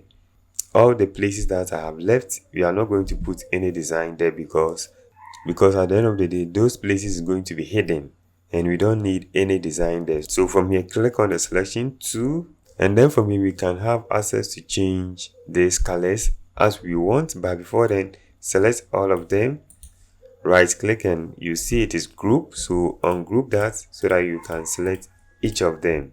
Then from here, I'll select the rectangle to make a rectangle, apply a gradient from the switches. So apply a gradient, and I'll open the gradient panel, and with the gradient panel, I'm going to fill in this color. So first of all, let me open the switches and select one of the colors, and then add the new switches. Click on OK, select the next one, add the new switches, and click on OK. But before that, make sure you have the global check so that you see this is the effect, or this is the color that you have added. So from here, with my gradient selected, open the gradient panel. I'll double click, and I'll first of all add my color, then double click on the other side and add the other color also. So we are going to get this effect. Then I'm going to apply that into this design. So we will have this color over here. So with the help of the eyedropper to select this shape and click on it to fill, and then I'll click on the gradient at the two side here and change the gradient where it is coming from like this. So I will do it the opposite way. Alright, so something like this is okay. And with these places, I'm going to fill with white. So select all of them, and then with the help of the eyedropper tool, I'll select the background as the white. Select that to give us the white fill as we needed. So when I click and drag here, you can see it is white. Undo. Then from here, I will select one of the shape, go to edit, copy, edit, and paste.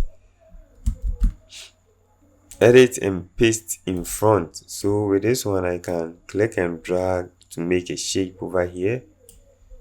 Edit, copy, edit, and paste in front. Then with this one, so I'll click and drag this one over here. And then from here, I'm going to select a color. So with this one selected, eyedropper to make a copy of the color. And I'll make sure this one is aligned. Then with this one too, I'm going to copy the gradient color. So eyedropper to and make the copy as well. Then from here, I'll do the same thing here. So I'll change this one to white with the help of the eyedropper to make a copy of this shape. I'll make a copy of this shape, but you can see it is beneath. So I'll right click, arrange, and bring to front. Then I'll align this one also to the top here and reduce the height of this one as well. Alright, then from here I'll select this shape, but before then let me make this one very small. Select this one, click and drag, right click and bring this one to the front. Bring to front, make a copy. So with a copy, I'm holding down the Alt on PC, Option on the Mac, and then also with the help of the Shift key, it is keeping it in line for me. So let me drag in and try to place this one at the edge. Okay, so we can see this box is too big from here, but no problem. Let's extend this just for example's sake, but in your case you have to make sure all the boxes are the same size. Alright, so at the end of the day we are going to have something like this. So this place is going to be the same design. In your case it might change. Maybe the person wants different designs at different side, but no problem, you can just quickly do that. Then from here I'll make this one white, and I'm going to make a copy of this place and place it here. I'll try to align this and also align this place as well. So the rest of the place that I haven't touched, so this place,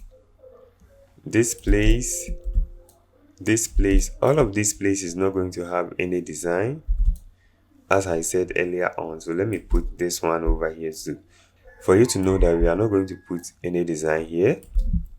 Next, we are going to import our files and resources inside this one. So first of all, but before then, I would like to change the gradient direction. So select the shape, and then we are going to change the gradient direction just like this. Okay, and we can also do the same thing to all of these. Change the direction of the gradient if you would like to, but that's how I want it. Next, open your project files, and you are going to see logo, text information. Double click to open that file, and then we are going to have this. So I'll select my logo, and then I'll bring the logo inside, scale it down, and then I will position it here just like this. Next, I will make a sample of the logo over here, then I'll rotate the logo, make it a little bit small, and then make sure you align it to the center.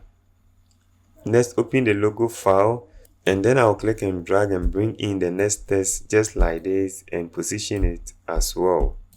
So these ones are too much. Let me reduce the size. Next, I'll copy the next one, bring it inside, scale it down, and position this one as well. And the last one, I'll bring in this information, and I'm going to scale this one also down. Click to fill. Then from here I can select all of them and then I arrange this one to the center and manually align this one. Wow, so you can see where we are getting to. Very simple, right? Yeah. Next, I'll bring in the barcode and the other text. So copy this, bring it to our design, scale it down,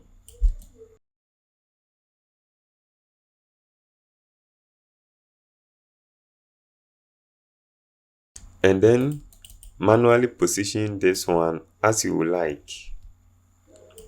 Then I would like to change the color from black to white so that I can see it very well.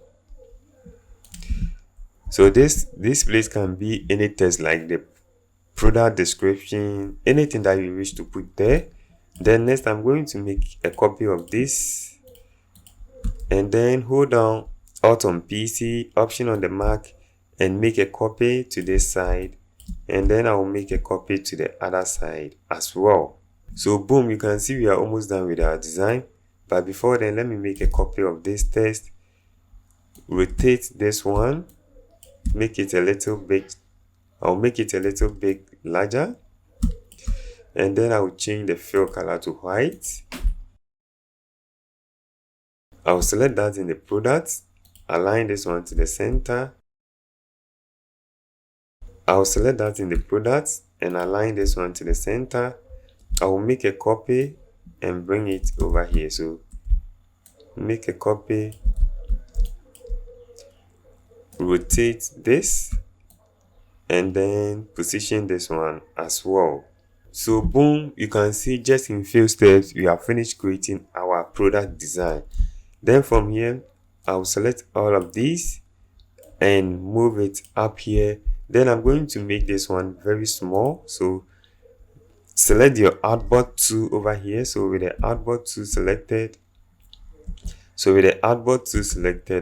I'm going to make the shape very small. Alright, so something like this is okay. Then first of all, I'm going to select one of the shapes. So let me remove this shape.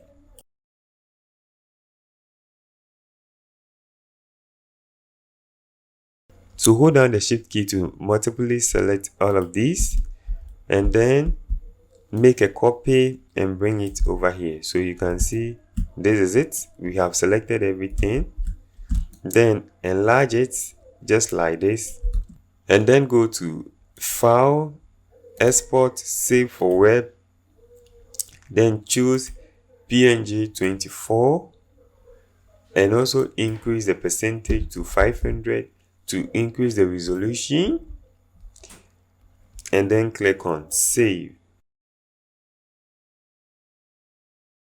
Then we are going to name this one maybe Product A.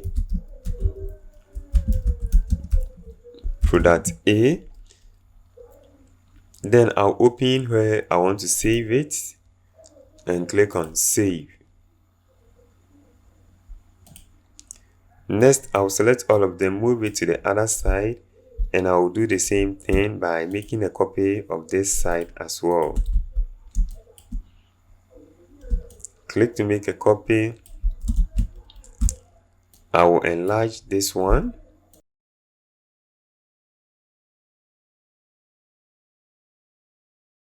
Then save this one, export, save for web, percentage 500, select PNG and click on Save. Then product AB. Then move this one to the other side, and you can see we have all these three places as the same color. So you will just copy the last one, make a copy, then I will scale this one, File, Export, and Save for Web. Increase the percentage for this one as well, click on Save, and this one is going to be C.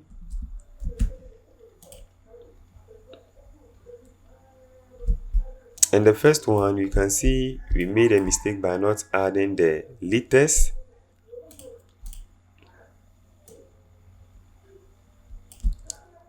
So I have my letters here, so you have to add it because you have to know the content or the size of the product in this. So I'll just add this and then also quickly add it to the product design.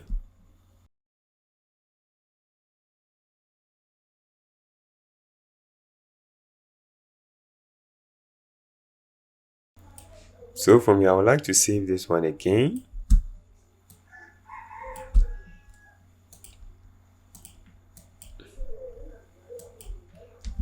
$500 and then save, choose the product A and replace that one. Alright, so before we put this on a mockup in Photoshop, let's save our final design. The product design, name, and click on save. Open up your project files and you see this dropper. Double click on it. And that is the mockup file that we are going to use. And please, I'll leave this mockup file for you to also use it for practice. So with this open, you are going to see this box and all these layers. And if you don't know Photoshop, don't worry, we are not going to do too much here. Just simple stuff. So first of all, with the button selected, I'm going to click on this arrow to open all the layers or to open all the group. And then I will open this one label. You can see here that put your design here. So I'll double click on this one and put my design there. So with this group, I'll click on the eye to hide that layer and then go to my project files and bring in product A.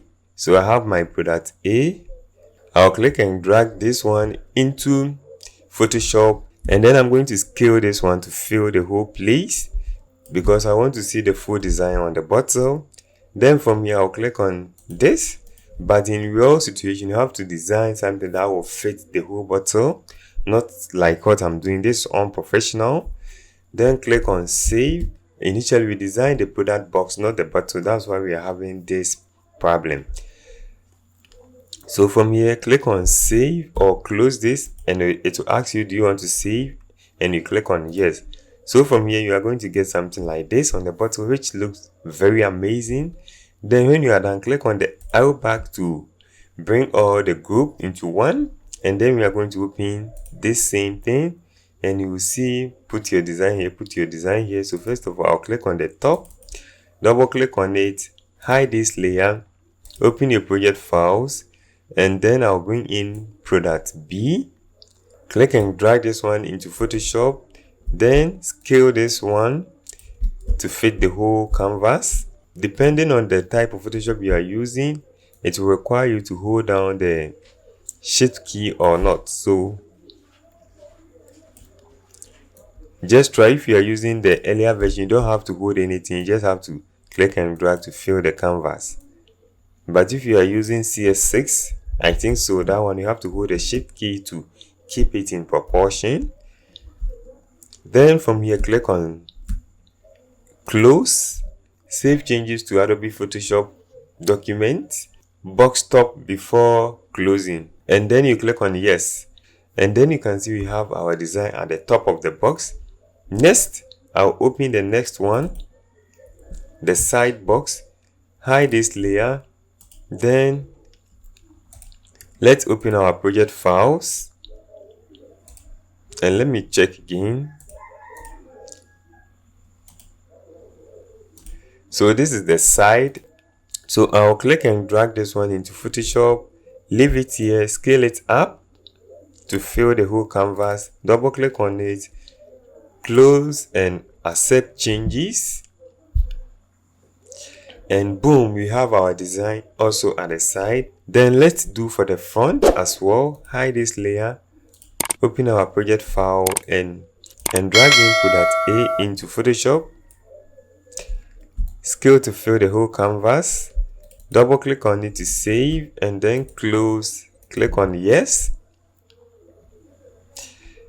And boom, there we have it, our product design in Adobe Illustrator, and then we have brought our design to life by putting it on a mockup in Photoshop. So from here, you would like to save your file as a PNG format so that you can share with your client or anyone that you wish to share with. Then to do that, you go to File and you will see Save as a copy.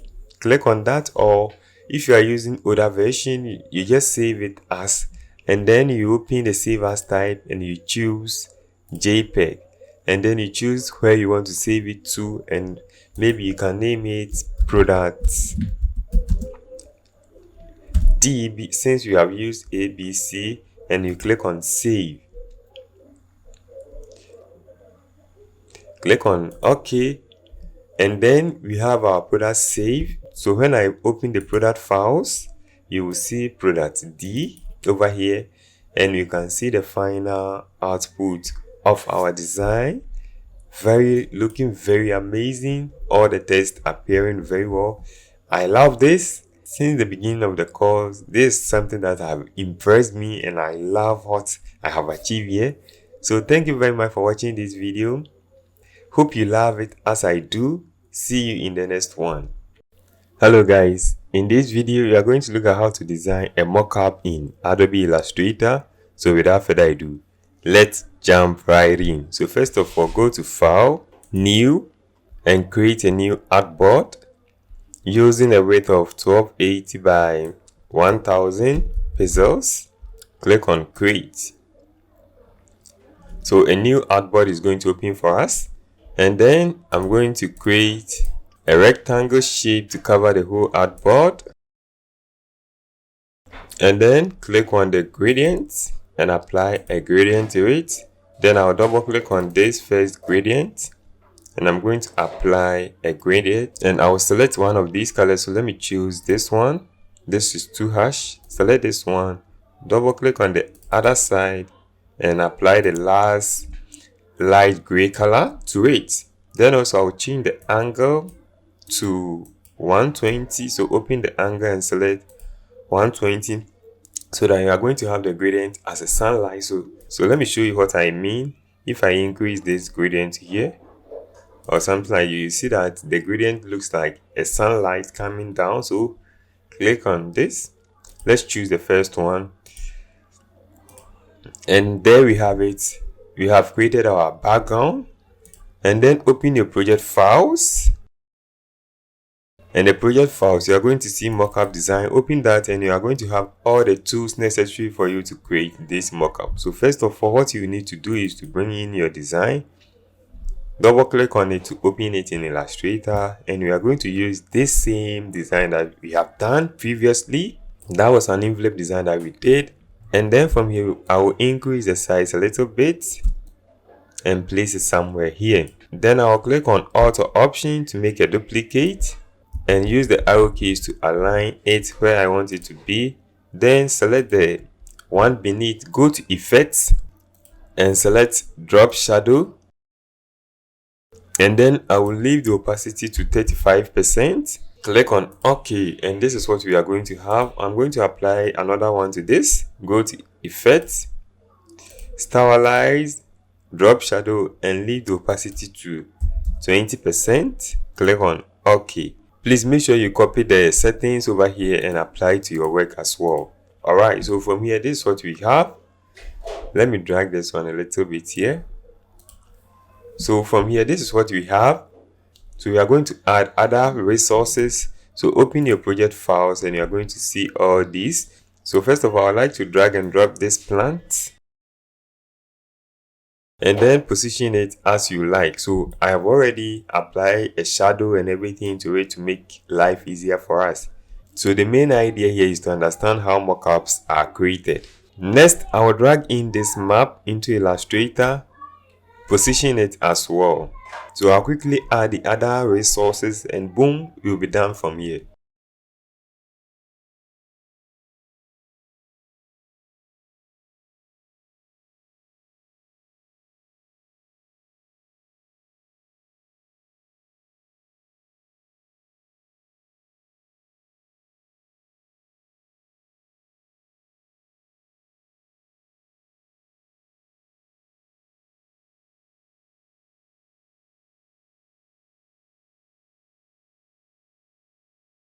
Alright, so with all that resource file added, this is how the mockup looks like, and it's very simple to create mockups in Illustrator. But mostly I prefer using Adobe Photoshop in creating mockups because it gives you so much options. So later I'll be working on Photoshop tutorial, beginners tutorial like this one, so that I'll walk you through the process in designing this in Photoshop. So please, if you like this course and you also want to join the Photoshop course class, make sure you stay tuned. It will be coming in no time. First of all, let's finish with this one. So normally this is the idea of creating mockups in Adobe Photoshop to create some realistic scene and put your design around it. Make sure we create a rectangle equal to the size of the artboard. Ctrl A to select everything. Go to Object, Clipping Mask, and then click on Make. There we have it. We have our mockup ready. Then we can export. Go to File, Export, Save for Web. Then we can increase the percentage over here to 500. And then we choose PNG. So we choose PNG here. Make sure you have the maximum selected, and you can increase the percentage to 100%. Then click on Save. Thank you very much for watching this video. See you in the next one. Hello guys, I welcome you back. In this video, we are going to look at how to design a desk calendar in Adobe Illustrator. This artwork is going to help you understand how calendars are designed in Adobe Illustrator. So without further ado, let's jump right in. Go to File and make sure you have 280mm width and the height 148, and you can leave the color mode CMYK and then high PPI and click on Create. So a new artboard is going to open in Adobe Illustrator for you. So from here, I'll make sure I have nothing at the stroke, and with the fill, I'm going to draw a rectangle to fill the whole artboard. And guys, I'm going to use this type of color, so you can copy the color code over here, or you can also use the RGB color code to follow along. So click on OK, and then I'm going to fill this color at the background. So select it, then eyedropper 2 and make a sample color. Alright, then from here with my rectangle selected, go to Object, Lock and Lock Selection. Next, we are going to draw a shape like this one, so you can see the shape that I have drawn here. So we are going to use the pen tool to do this. So select your pen tool and we are going to make a shape. So you click once and then you click to make a shape. So click and make a shape, then click to make another shape. Then we are going to take this one in, bring it down, and then we have our shape. So if you got it wrong and you want to correct it, so just hold down the Alt key and then drag the anchor point over here. So this is a tutorial on its own that you can also master the pen tool. So you can just hold on Control or Command to move these points as you like, and then you can also adjust the shape. And if mistakenly your line is not straight or you wish to straighten it, go to your tool side and click on this to open, and you are going to see the smooth tool. So with the smooth tool selected, when you click and drag over it, you can see it is trying to straighten this, giving it that smooth curvy shape. So you can see with the smooth tool, you are able to smooth around the edges of your shape if you didn't get it correct at the first time. So you can toggle around that to make your shape perfect. Then from here, I'll change the color from the fill menu, select something like this, and then from here I'll open my project files, and you are going to see this iStock image. Click and drag into Illustrator. This image comes with a low resolution, and like the image, and then right click on it and send this one to back. Then after, select your image and select the shape, then go to Object, Clipping Mask and click on Make. So with this, we are going to have our image clipped to the shape, and we can double click and select only the image and position it as we want. So something like this is okay. So when you are okay, click on this arrow to move from that area. Then from here, we are going to use our pen tool to draw another shape. So basically, I'm just drawing a random shape like this. So you can see something like this is what? Okay. And you can move the anchor point to where you want it to be. Then from here, I'll click on this fill, and I'm going to fill this one with a white. Then I will reduce the opacity to 50% to make it transparent. Then from here, I'll move it somewhere here, make it a little bit smaller. Next, we are going to add a calendar date, but before then, with the help of the text tool, I'm going to type in the year. We are in 2022, so when I type the 20, click on enter to bring the 22 at the end. Then I'll enlarge this one, so I'll pick up my font, and also I'll reduce the leading figure and scale this text as you want. Then from here, I'll select a white color, so with a fill, I'll select white and reduce the opacity as well for this one. So a figure like 50% is okay, and then I'll position it somewhere here. Alright, next I'm going to make a duplicate of this, bring this one here, but this one I want full 100% opacity. Double click on it, and I'm going to edit this text and input January in short. Then from here, I can make this text very big as I want, and I can also add some text over here if you want. So from here, I'll reduce the leading over here, and then I'm going to add more of these characters.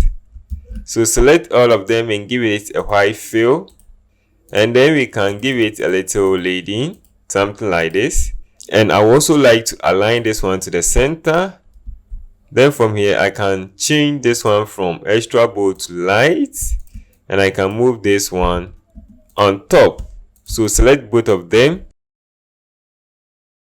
and I can move this text a little bit up. Next, with my text tool selected, I'm going to draw a shape where we are going to input our date and everything in.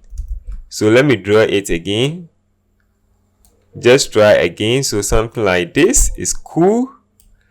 Then from here, I'll go to the type, and you will see area type option. Click on it, and then we are going to have these settings to help us draw a nice table so that we are going to input our date and stuff in. So first of all, I'll increase the number of row.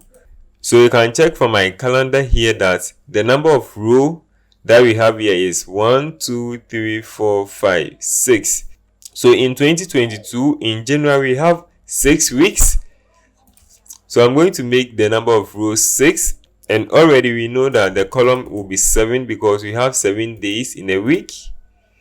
So something like this is okay. And then we can use these gutters to toggle between the spacing between them. So I'll bring this one a little down. Okay, then I'll do the same thing for here. So I think 3 is okay. Next, I will increase the insert spacing. So insert spacing 1.5 millimeters or something like this is okay. Then also I'll increase the minimum a little bit up to 3.5. Then from here I can click on OK. So from here I would like to increase the text and also change the font from light to medium.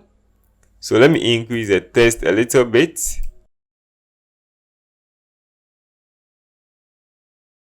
Alright, so from here I would like to zoom in, Ctrl A to select everything and start typing in the values. So let me go with Monday. I can see this one is too big, so let me reduce it small. Alright, I think something like this. Okay, when you are done, click on the tab to go to the next. So I can see we have a problem here, so I would like to also visit the type area.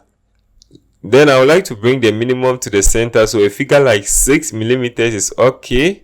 Then from here, if I click on the enter, it's going to go to the next, and then I'll type in the next day. The next day follows, next, enter, and then we end. So from here, when I check for my calendar, the first day starts from Saturday and it ends at 31st on Monday. So we are going to start from here. So I'll click on enter until I get to Saturday, then I can start typing 1, enter 2, 3, all the way to 31. So I'll quickly do this.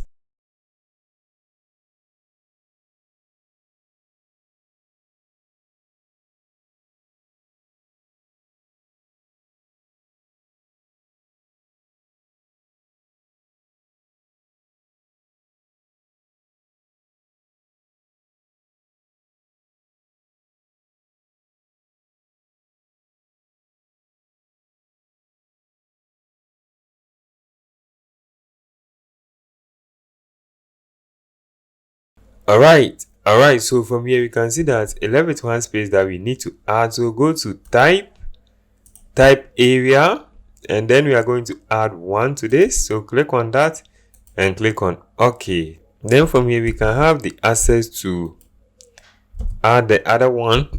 Then click on the escape when you are done, and boom, we have everything. Then I would like to change the fill to white. And also, if you want to quickly change the colors here, the colors at the top, what you can do is to right click on this and then create an outlines. Click on that. But the bad thing is that you can't change anything else here because this one is not a text anymore. You right click on it again and ungroup it because this one is group. Then after here, you can select the top and change the color to maybe, let's say, red. And I also like to change this one to select all of them and change the color to maybe yellow. So this is how simple you can change the colors, both the top and the other side as well, if you like to apply this in your work. So let me choose something that will appear. Alright, so basically that's the idea over there. And then you add your logo here. So if you have a logo, you can add it, but for me, I would like to put text.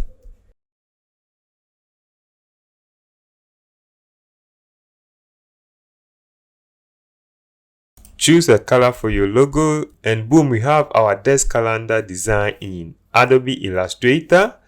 So the last thing that you consider doing is that you select the rectangle tool, make a rectangle equal to the size of the artboard, Ctrl A to select everything, go to Object, Clipping Mask, and click on Make. And there we have it. Our desk calendar is complete. So what you need to do is to save it, and boom, you'll be done. Thank you very much for watching this video. See you in the next one. Hello guys, welcome back. In this video, we are going to learn how to present our final design in a way that we will present to our clients, and then we take it from there. So this is how it's going to be at the end of the day. I didn't do plenty of them. You can do it as far as you want, but I wanted to make it very simple just for you to get the understanding of what I want to talk about. So without further ado, let's jump right in. So first of all, go to File. Then we are going to create a new artboard. Make sure you have pixel selected. Then we will go by 1280 by, let's say, 2000 pixels for now, but we can add more if you want to. So click on Create. Then we are going to have a new artboard. I'm not going to take you through the process that I went through in achieving this design. I'm just going to show you how to present your final work to your client. So first of all, you make a copy of this. So you click and drag to make a copy. Something like this, very simple. Then from here, I will select only this, make a copy of this, and then I will make this one very big. Then from here, I will choose one of these light colors and I'll position this one here. Make sure you have this one sent to the back. So right click on it, arrange and send to back. And there we have it. Next, select the rectangle tool and then make a rectangle to divide the place that we have worked on. Alright, and then use a shade like this. So you can just add in stuff to make this one very interesting if you like to. So just position stuffs over here, something simple like this. The next one, we are going to briefly explain what the company does and stuff. So you can quickly write something small for your company or your brand. So before we move from the original logo, let's make it one color and see how it turns out to be. So if this one is all black or all white, how does it look? So let me select black, and this is how it looks. Let me make a copy, select all of them and make it smaller. Then click and position it here. Select the rectangle to make a rectangle to cover this. And then right click on it. Arrange and send this one to the back. Then I can select this, change the color to white. Select this as well and change the color to white. Then I can drag this one over here to get what I wanted to do. So this is it. So from here we have shown our logo in a single color and also in a multiple color. Next, I would like to add more of the artboard. So to do this, select the artboard tool over here, and then you have the option to click and drag to make more of the artboard. When you are satisfied, click on the selection tool and you'll be out of that zone. Next, I will write little about the company, a little information about the company.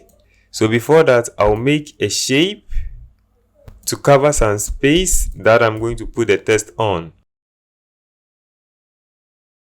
So I'll make a shape like this, cover a little space so that I'll put the text on. Then bring in your text, and then we are going to apply this gradient that we have here. So with this one selected, eyedropper tool, make a sample color. Then I'm going to change the gradient from maybe down. So I'll click to make the gradient start from the down up to top. So a gradient like this is okay. And then I also like to bring the logo of the company here, very little one. And also make a copy of the logo. And I'll make it very large and then reduce the opacity to maybe 10. And I'll select my text, both of the text, right click and then arrange and bring this one to front. Then I'll click and drag to bring this shape over here so that I separate this one from what I'm going to bring next. So this is a simple way that you can present your final work to your client. Next one is presenting the font that you use to the client so that anytime that they are using a font for their brand, they will know what font to use or what font to go with. So I have this piece of information to present my text. I was using this font, Open Sans, and you know that Open Sans comes with plenty font weight, and these are the weight of the font. So I selected each. So the first one was the light. So select the light, then you make a sample of the light, how it looks like. Then you go to the next one, is light italic. So the same thing to show them the font that you use so that they can apply this font in their works. And then from here you can make a copy of the logo, make it very large, and then position it somewhere here. Right click on it and make sure you have sent it to the back. Select one of these gray color, and also you can reduce the opacity to maybe 50% so that it doesn't look disturbing at the back. Next, I'll make a copy of this shape to separate this one from what I'm going to do next. Next, I'm going to increase the size of the artboard by clicking on this.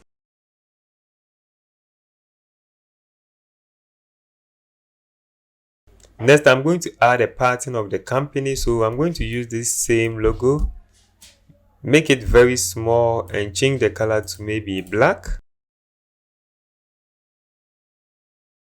So this is how the logo looks like. So I'll make this one very small, then zoom in, right click on this one, transform each, and then let me go for 10 pixels and let me see how it looks like. So make a copy, No. So let me manually do this. I'll create a copy, bring it here, Ctrl D to repeat this one several times. Select all of them, Ctrl G to group, and then I'll move this one also here, Ctrl D to do this several times. So this is how their pattern is going to look like if you use this one as a pattern for them. So let me make a copy, draw a shape around it, right click and send this one to the back, and I would like to copy this color. Then with the shape selected, go to Objects, lock the selection, and then I'm going to change the color of this one to white. So this is how it also looks like on the color that we use, and we can add at the top pattern. Next, I'm going to create a color code that we use. So color codes. With the help of the rectangle tool, I'll make a shape, make a copy, and then I'll select the first color.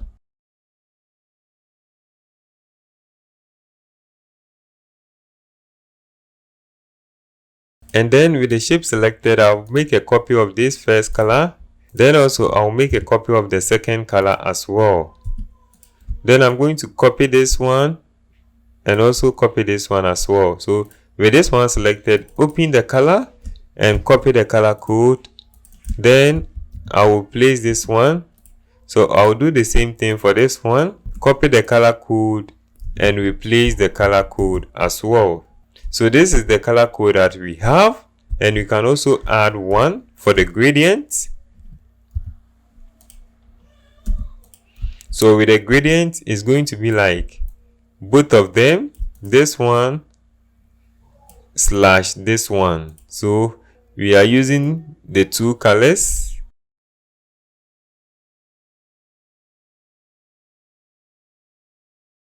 Alright, I hope you get the idea of how to present your final work to your client. So these are ways that we can present our final design to our client. Next, I would like to add a business card design, and then we end up or we wrap up from here.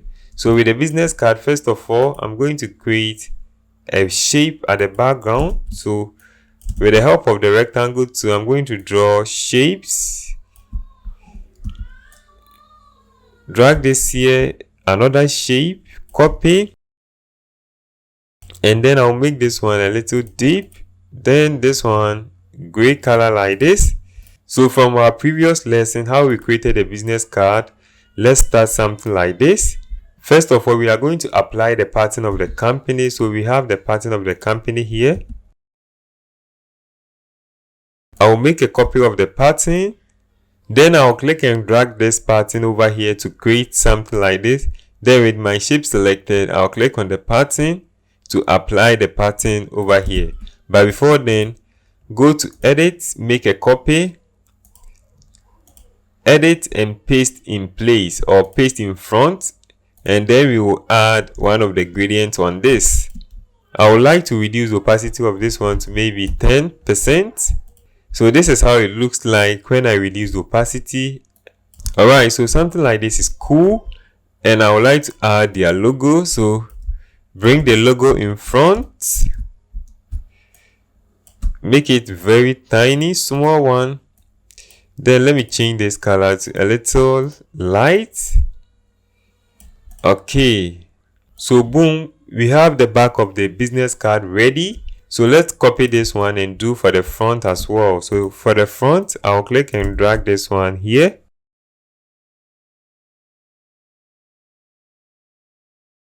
Then with the help of the rectangle tool, I'll make a line and make sure I have a color selected.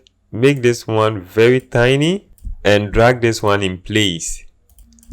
Next, I'll quickly add these informations. And boom, we also have the front side of the business card ready. So I can select all of this, Ctrl G to group, then group this one also as well. So from here, I can click this one. So from here, let me select all of them, make it very small, click and drag it over here. So make it very small. Okay, a little larger like this. And then I'll increase the background that I want to use over here. Alright, so next I would like to apply a shadow to this. So go to Effects and then apply a shadow, a drop shadow. So let's increase the S offset to maybe 20 and the Y offset to maybe 15. And we can blend this one at 10 pixels. Click on OK. Then select this one, go to Effect and apply the drop shadow as well. Click on OK. And we can see there we have it. Our presentation is ready. So we can add more like t-shirts, letterhead, and many as well. So any information that you want to add, you can quickly add that. Then when you are okay, select the artboard and then close where you ended. Click on the selection tool. So when you are done, select the rectangle to make a size of the artboard. So we click to drag to make a size equal to the artboard. Ctrl A to select everything. Go to Object and then make a clipping mask. And boom, there we have it. Our full presentation is ready to show out. So from here, our full presentation is ready. To export it, go to File, Export, Save for Web, and then increase the percentage of the image size to maybe 300. Select JPEG and also make sure you have the quality at 100 and click on Save. So when you click on Save, you just name your file, maybe logo presentation. Then you save your work and also you can save the file. Open your project file, the presentation, and then you save this one as well with a name that you remember.